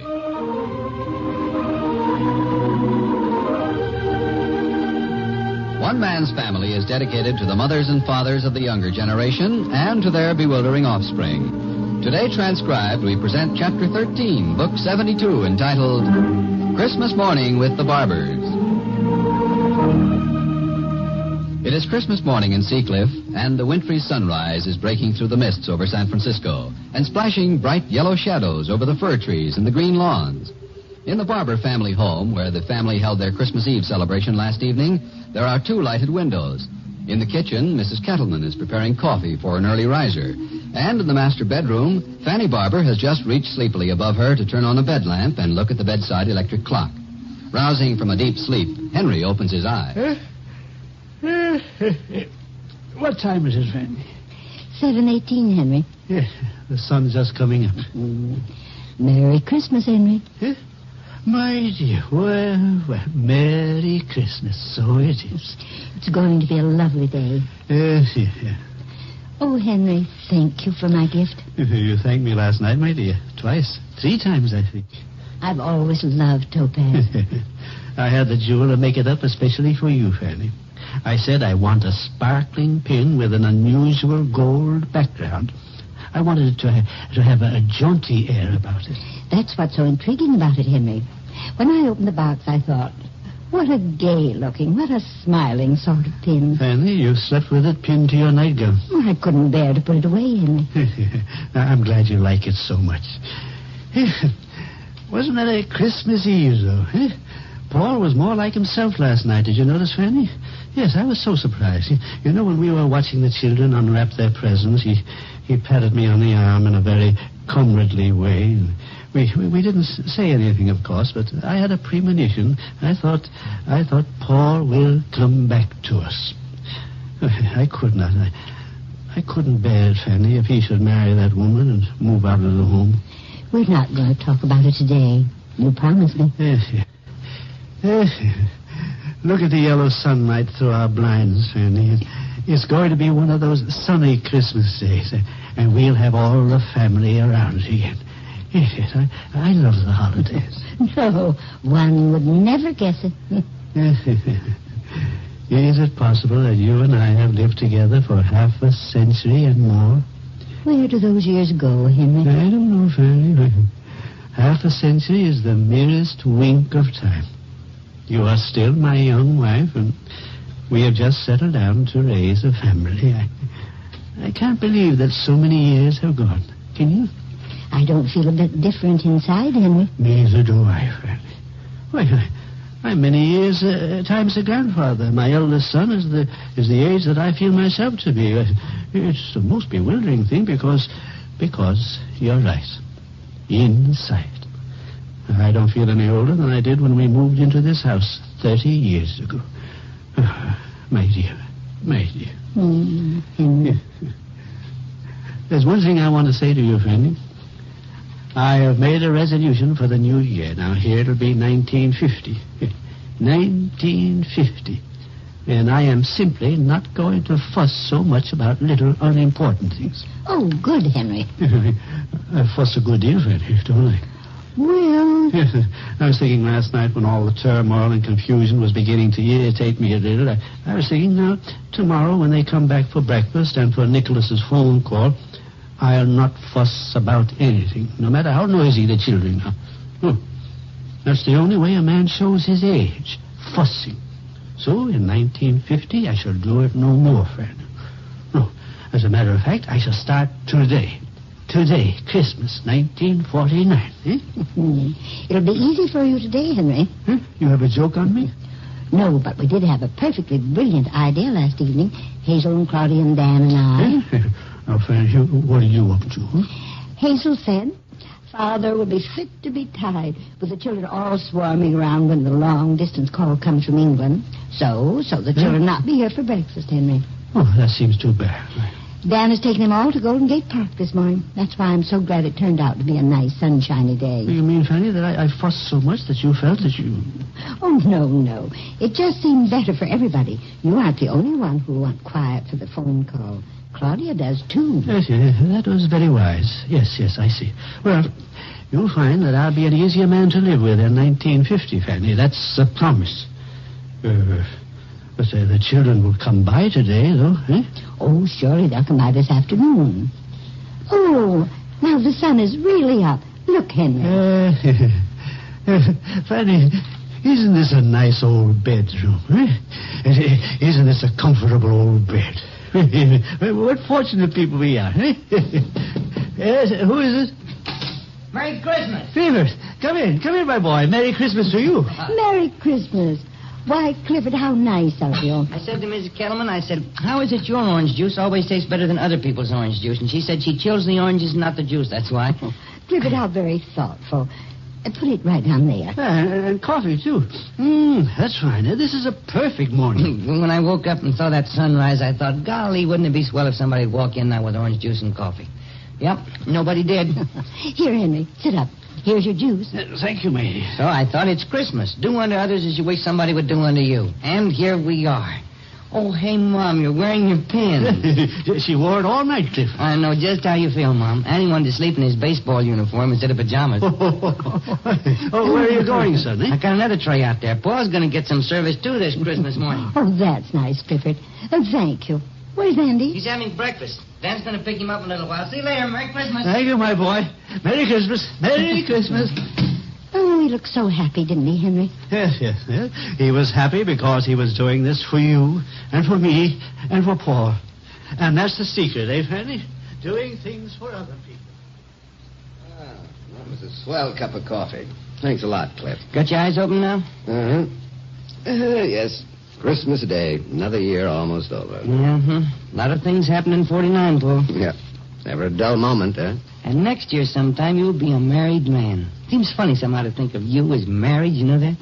Been a bachelor a good long stretch, no doubt about that. But you've certainly found the right girl. I like her more every time I see her. So does Roberta. She really is wonderful, isn't she? Oh, it's perfect for you. I'm busting my buttons to spill the news you're engaged. How much longer are you going to keep it a secret? Oh, it isn't we want to keep it a secret exactly. We just decided it'd be better to wait till after the holidays. Didn't want to upset everybody right at Christmas time. It was Chris's idea. She realized how awkward it'd be if we announced it right now. Yeah, I suppose it would. Doggone, it's just a darn shame, that's all. What? You know perfectly well what. Don't give me that. Grand gal like Chris, and you can't even have her in your own house for Christmas. The girl you're going to marry, just because Dad is so stubborn. It doesn't make sense, Paul. Yeah, it's tough, all right. Well, don't you think when you tell the family it'll be all right, though? Dad's awful hard-headed, but I think he'll come around, don't you? I don't know. From the things he said, it looks pretty doubtful. Yeah, but he always kicks up a fuss at first about practically anything is new or different. Look at the way he used to go on about Nicolette. Now he's crazy about her. Same thing when I first started going with Roberta. Ranted and raved, and then after he got to know her, he was all for her. Maybe the same thing will happen to Chris. Well, that's what I've been hoping, of course. And I'll bet you as soon as Mom finds out you're going to marry her, she'll bring Dad around. Could be. Don't let it get you down, son. Don't worry. I won't. Dad and the whole family put together aren't going to stop this, believe me. Now you're talking. You got one member of the family backing you up anyway. I know, Cliff. You've helped a lot, and I appreciate it, too. Think I better begin to stir. What time is it? About 7:30, I guess. Nicky's phoning at 10, wasn't that it? Yeah, 10 our time. Everybody's coming over so they can wish him a Merry Christmas. All the grown-ups, that is. We had enough kids here yesterday for the tree to last us for a while. They had a wonderful time, didn't they? Well, if you can judge by the noise they made this year, dear. Yeah, I wonder if Chris is up yet. I think I'll phone her and wish her a Merry Christmas. Swell. You didn't get to see her at all yesterday, did you? Just for a few minutes. We thought it'd be the wise thing if I spent Christmas Eve here so as not to cause the family upset. Chris and I will have our Christmas today. As soon as we talk to Nicky and get the family breakfast over, I'll duck out as gracefully as possible. Hand me that phone, will you? I'll call her. Yeah. Here you are. Thanks. Want me to get out, lover boy? Hey, you want to get hit with this phone? No, I don't want you to get out. Why would I? Well, you know how it is when two people... Hello? Chris? Merry Christmas. Thank you. I wake you up? You have? Well, that's pretty ambitious. It was good to hear your voice, too. Hiya, honey. That was Cliff. He's up here in the studio with me. He brought me some coffee. Sure, just a second. She wants to say hello. Here. All right. Merry Christmas, gorgeous. Oh, gee, thanks, Chris. Wonderful. Yeah, a lot of kids, you know, but it was fun. Yeah. I understand you and Paul are celebrating Christmas today. Uh-huh. Well, you've got a lot to celebrate, all right. You know how I feel. It couldn't happen to two nicer people. Hey, I didn't mean for you to talk all day. Your boyfriend's getting impatient. Okay, be seeing you. Bye. Here. Hello, Chris. She says you're sweet. Good. I have lots to tell you, but I'll wait till I come over there. Oh, probably around noon. Okay? Yes, I do. Very, very much. All right. Bye, Chris. I'm kind of afraid I cramped your style being here. My dear young brother, I don't make love over a phone, so you did no such thing. Huh? Yes, come in. Oh, hi, Dad. Merry Christmas. Merry Christmas. Well, come on in. I'm only going to stay a second. Just slipped on a robe. Got to get dressed. Sit here, Dad. No, I only came up to... Well, your mother and I were talking this morning about what a fine day we had yesterday, Paul. I wanted you to know how happy you made her. Yes, how happy you made me by being here. You made us feel that the family was together again, that you were back with us in spirit as well as... your presence meant a great deal to us. Thank you, Dad. I must get dressed. We want to be ready when Claudia and all of them arrive. Yes, it would be nice to talk to Nicholas. Yeah, miss him. His absence is the only thing missing from an otherwise perfect day. Oh, I bet Claude's excited about talking to Nicky. Probably all she could think about this morning was that phone call. Just wait till I straighten the living room and we'll go, Joan. We must watch the time. Oh, I'm watching it. There's no hurry, Claudia. I made up a list of things to talk to Nicky about, and now I've lost it. Why in the world would you make a list, Mother? Well, you know how it is with long-distance phone calls. You plan all sorts of sensible things to say and make up your mind this time you're going to have an intelligent conversation. When you actually pick up the phone, your mind simply goes blank. And all you think about is the distance and the difference in time and all that. And then you say, what time is it over there? And how's the weather? Oh, people always raise their voices, too. As if that'd help. Well, I know what I'm going to say to Nicky. I'll just tell him how much I love my watch. And don't you worry about the time either, because I know what time it is from minute to minute. It is pretty, isn't it? I'll just wear it to parties. I'll keep my old watch for every day. Well, I'll run upstairs now and straighten things there. Oh, it's all done. Pardon? Oh, yeah. I made all the beds up before I came down. And I did the breakfast dishes, too, while you were dressing. Well, Joan, thank you. You've been a very enterprising young lady this morning. When did you get up, anyway? With the sunrise. Oh, goodness, what time was that? Oh, a little after 7. It was beautiful. I watched the light creeping over the hills to the ocean. I felt wonderful this morning. I guess it's the Christmas spirit or something. You were very nice to your grandfather last night. I was proud of you. Well, he was better last night. He wasn't fussing at people. I almost felt sorry for him. Why? Oh, I don't know. He tried so hard to be nice. He wanted to be friends with Paul, but he couldn't be, really. Oh, I don't know. I watched them together. I think Paul was sorry for him, too, in a way. Why do you say that? Uncle Paul patted him on the shoulder once. It was almost as if he was thinking, that Grandfather was a stubborn old man, but sort of nice even so. When was all this? Oh, when the little kids were opening up the presents. It was strange, sort of. Uncle Paul looked kind of sad and amused and sorry for him. I got a queer feeling that Paul was saying goodbye. Oh, Joan, you're dramatizing. No, it was just something I felt. For a minute there, Grandfather looked different to me, too. He's really a wonderful old man, Joan. The world is changing all around him, but he stands for something fine. He stands all right. He's just planted. Now, Joan. But, Claudia, he's wrong so often. Not so often as many people, I've come to think. Well, he's wrong about Christine and Paul, and I'm ashamed of the whole family the way they're acting. I tried to tell you why I can't do anything about Christine and Paul. Surely you understand, Joan. Well, you're so vague, though. You weren't in love with Christine's brother, were you? Is that what you're trying to tell me? I can't cultivate the Fromes, that's all. I just can't do it. There are ramifications and subtleties. I just can't go into it. Here, let me just say this. There are always difficult choices to make all your life long. And if to be loyal to my husband, I have to seem disloyal to my brother Paul, well, then my husband is the one I have to think about. That's the way it has to be. Did you ever read a line in the Bible, whither thou goest, I will go? Yes, it's from the book of Ruth. Well, that's it. Come now, we'll be on our way. Let's get our coats. Oh, I'll get them. I'll wear the fur coat. It's in the front closet. Yeah, I've got it. Oh, my gloves, my purse. Oh, I'm so excited. Here you are, Claudia. Oh, thanks, dear. Just put it over my shoulder. What are you looking so thoughtful about? Huh? Here, let me help you with yours. Oh, someone at the door. Well, we just can't let anything delay us Well, now. there's still lots of time. I'll go see who it is. Oh, no. Have I got everything? Oh, Merry Christmas, Hazel. Merry Christmas. Oh, good morning, Hazel. Merry Christmas. That noisy expedition just left for Golden Gate Park. I thought I'd come by and walk over with you. Glad you did. We were just ready to go. Aren't you excited about talking to Nicky? Oh, I'm all right now, but I'll probably weep when I hear his voice. What are you looking for? My gloves, darn it. I just had them. Have you looked in your left hand? Oh, I guess I am a little jittery. Nicky'd be flattered if he knew. Oh, I've never in my life missed Nicky so much. Make sure the door's locked, Joe. Oh, yeah, I fixed the catch. What a sparkling, lovely Christmas day, isn't it, though? I saw the sunrise. Oh, it was beautiful this morning. It's nice we're all to be together again today.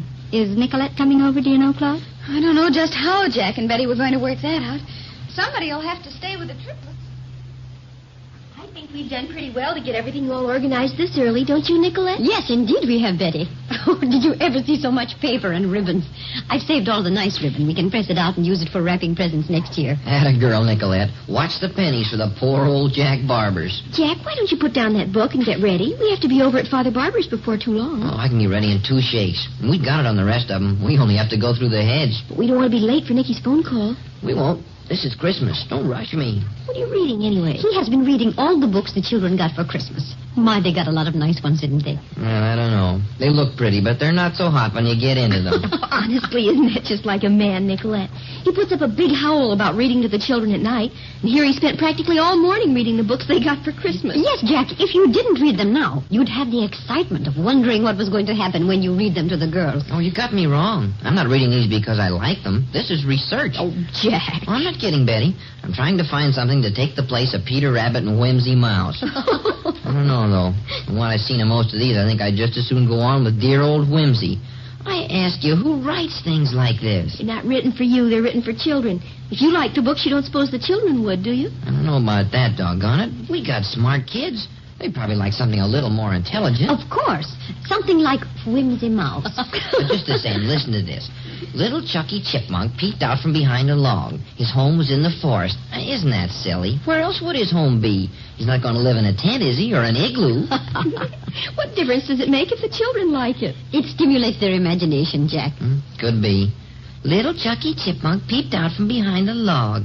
Fine thing for a lawyer to sharpen his mind on. I ought to be reading about res gestae and the quid pro quo. Well, if you ask me, Chucky Chipmunk makes more sense than all that law Latin does. I think so too, Betty. Okay, one lone man can't win over a whole house full of women. Oh, you poor abused man. Give me a kiss. It's Christmas and you haven't kissed me once today. That's it. Now smile and think about all the nice presents we got. Yeah, we did. So what'd you get, Nicolette? I was so busy with our stuff, I never did get to see your present. Oh, I received so many wonderful things I wouldn't know where to begin. Everybody was so generous. They gave me too much, far too much. I would be embarrassed, but I know each gift was given with the heart. All the Barbers are so good to me. What did Paul give you? This bracelet I am wearing. See?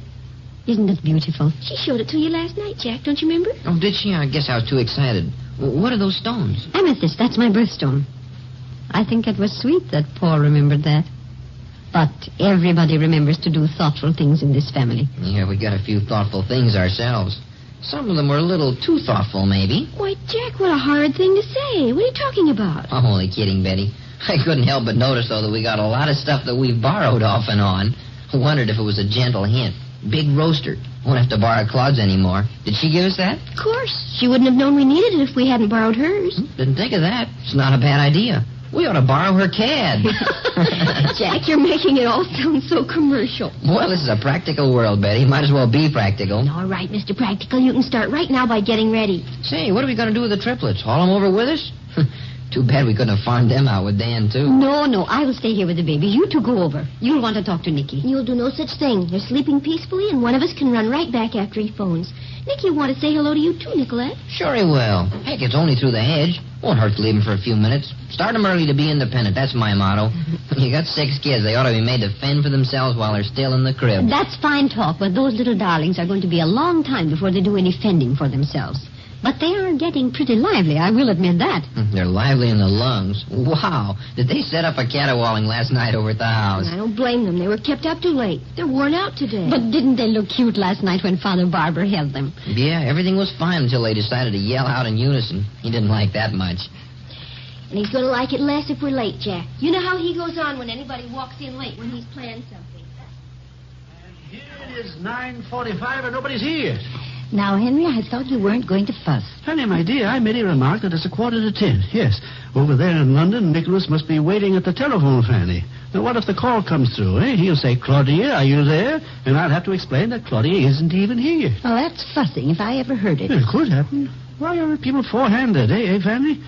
Now, suppose Nicholas were calling me. Where would I be at 9:45, eh? You'd be sitting at the telephone, Henry. Of course I would. I'd be ready. You would have been ready for hours, Henry. Well, I certainly look forward to 1950, when you aren't going to do any fussing. Yes. Have you got plenty of wood in here, Dad? Yes, Clifford. Plenty of wood, thank you. Anybody bringing the morning paper? By George, no, I haven't seen it. We forgot it this morning, Clifford. I'll get it. What time is it? It's 9:47, Clifford. 9:47 and nobody's here yet. Paul dressed? Clifford, Paul dressed yet? He's gone, Henry. Doesn't hear you. Paul won't even be dressed. We'll have to send somebody upstairs for him, and he'll come wandering down in his robe and slippers with his hair all topsy-turvy. Now, Henry, you weren't going to pick at Paul on Christmas. I don't pick at people, Franny. I was merely remarking that he won't even be dressed, which seems likely. That's characteristic of his behavior lately. He's either dressed up like Beau Brummel or not dressed at all. What? Franny. What's the matter, Henry? When did the phone ring last? Why, I don't believe it's rung this morning. Why? It hasn't rung all morning. No, Henry. Why? It's out of order. Oh, now, Henry. That's just what would happen with a long-distance call coming from London. That would be characteristic of the telephone company. Poor Nicholas trying to get through to us and the phone out of order. Hello? Henry, you have to dial operator. Yes. I know you have to dial operator. Does it make that little buzzing sound? You can't hear a thing. Little rain in the night maybe, and down go the wires. Dial operator, Henry. I never saw anything more fragile than telephone wires. Merest little breeze, and they all collapse. The phone isn't dead, is it, Henry? Queer noises in here. Oh, hello, operator? Well, why didn't you answer? Huh? I thought the line was out of order. It wouldn't surprise... Huh? Well, I say it would... operator. No, I don't want any number. I was just testing... I say I don't want any number whatever. Henry, she's working on Christmas. Now, don't fuss at her. Oh, operator. I say, operator, I didn't want a number. No, ma'am. I was merely testing. And, operator, allow me to take this opportunity to wish you a very, very Merry Christmas. There, how was that? We're here. Merry Christmas. Merry Christmas. Claudia, Hazel, Joan, come in. Yes, Merry Christmas. We got here in plenty of time, I hope. You both look fine after our strenuous day yesterday. Oh, and thanks again for the wonderful present. Oh, isn't this nice? Here, get up here by the fire. Let me take your coats. Now, Mother, you just sit down and relax. We can take care of ourselves. I'll take our coats and hang them in the hall closet. Claudia? Thanks, Joan. Thank you, darling. Yes, sit down, my dears. Oh, Joan. Yes? When you come back, bring that handkerchief that's in my coat pocket, will you? Oh, okay. You haven't got a cold, have you, Claudia? No, Mom. But I know I'm going to need a handkerchief when Nicky calls. I'll probably do nothing but blubber over the phone. Won't it be exciting talking to somebody way over in London? I hope we'll be able to hear. If the rest of the family doesn't get here pretty soon, they're going to miss that call. I can't understand why... Now, Henry, there's plenty of time. Always crying before he's hurt. Oh, here's your handkerchief, Mother. Oh, thank you. This is one of my Christmas hankies. Isn't it lovely? I think there's nothing Well, I rounded up the old man. Merry Christmas. Well, this is almost where we left off last night, isn't it? How's everybody? Did you get the paper, Clifford? No, I didn't, Dad. I thought I'd better go up and tell Paul to come on down first before you got too jittery. Well, what we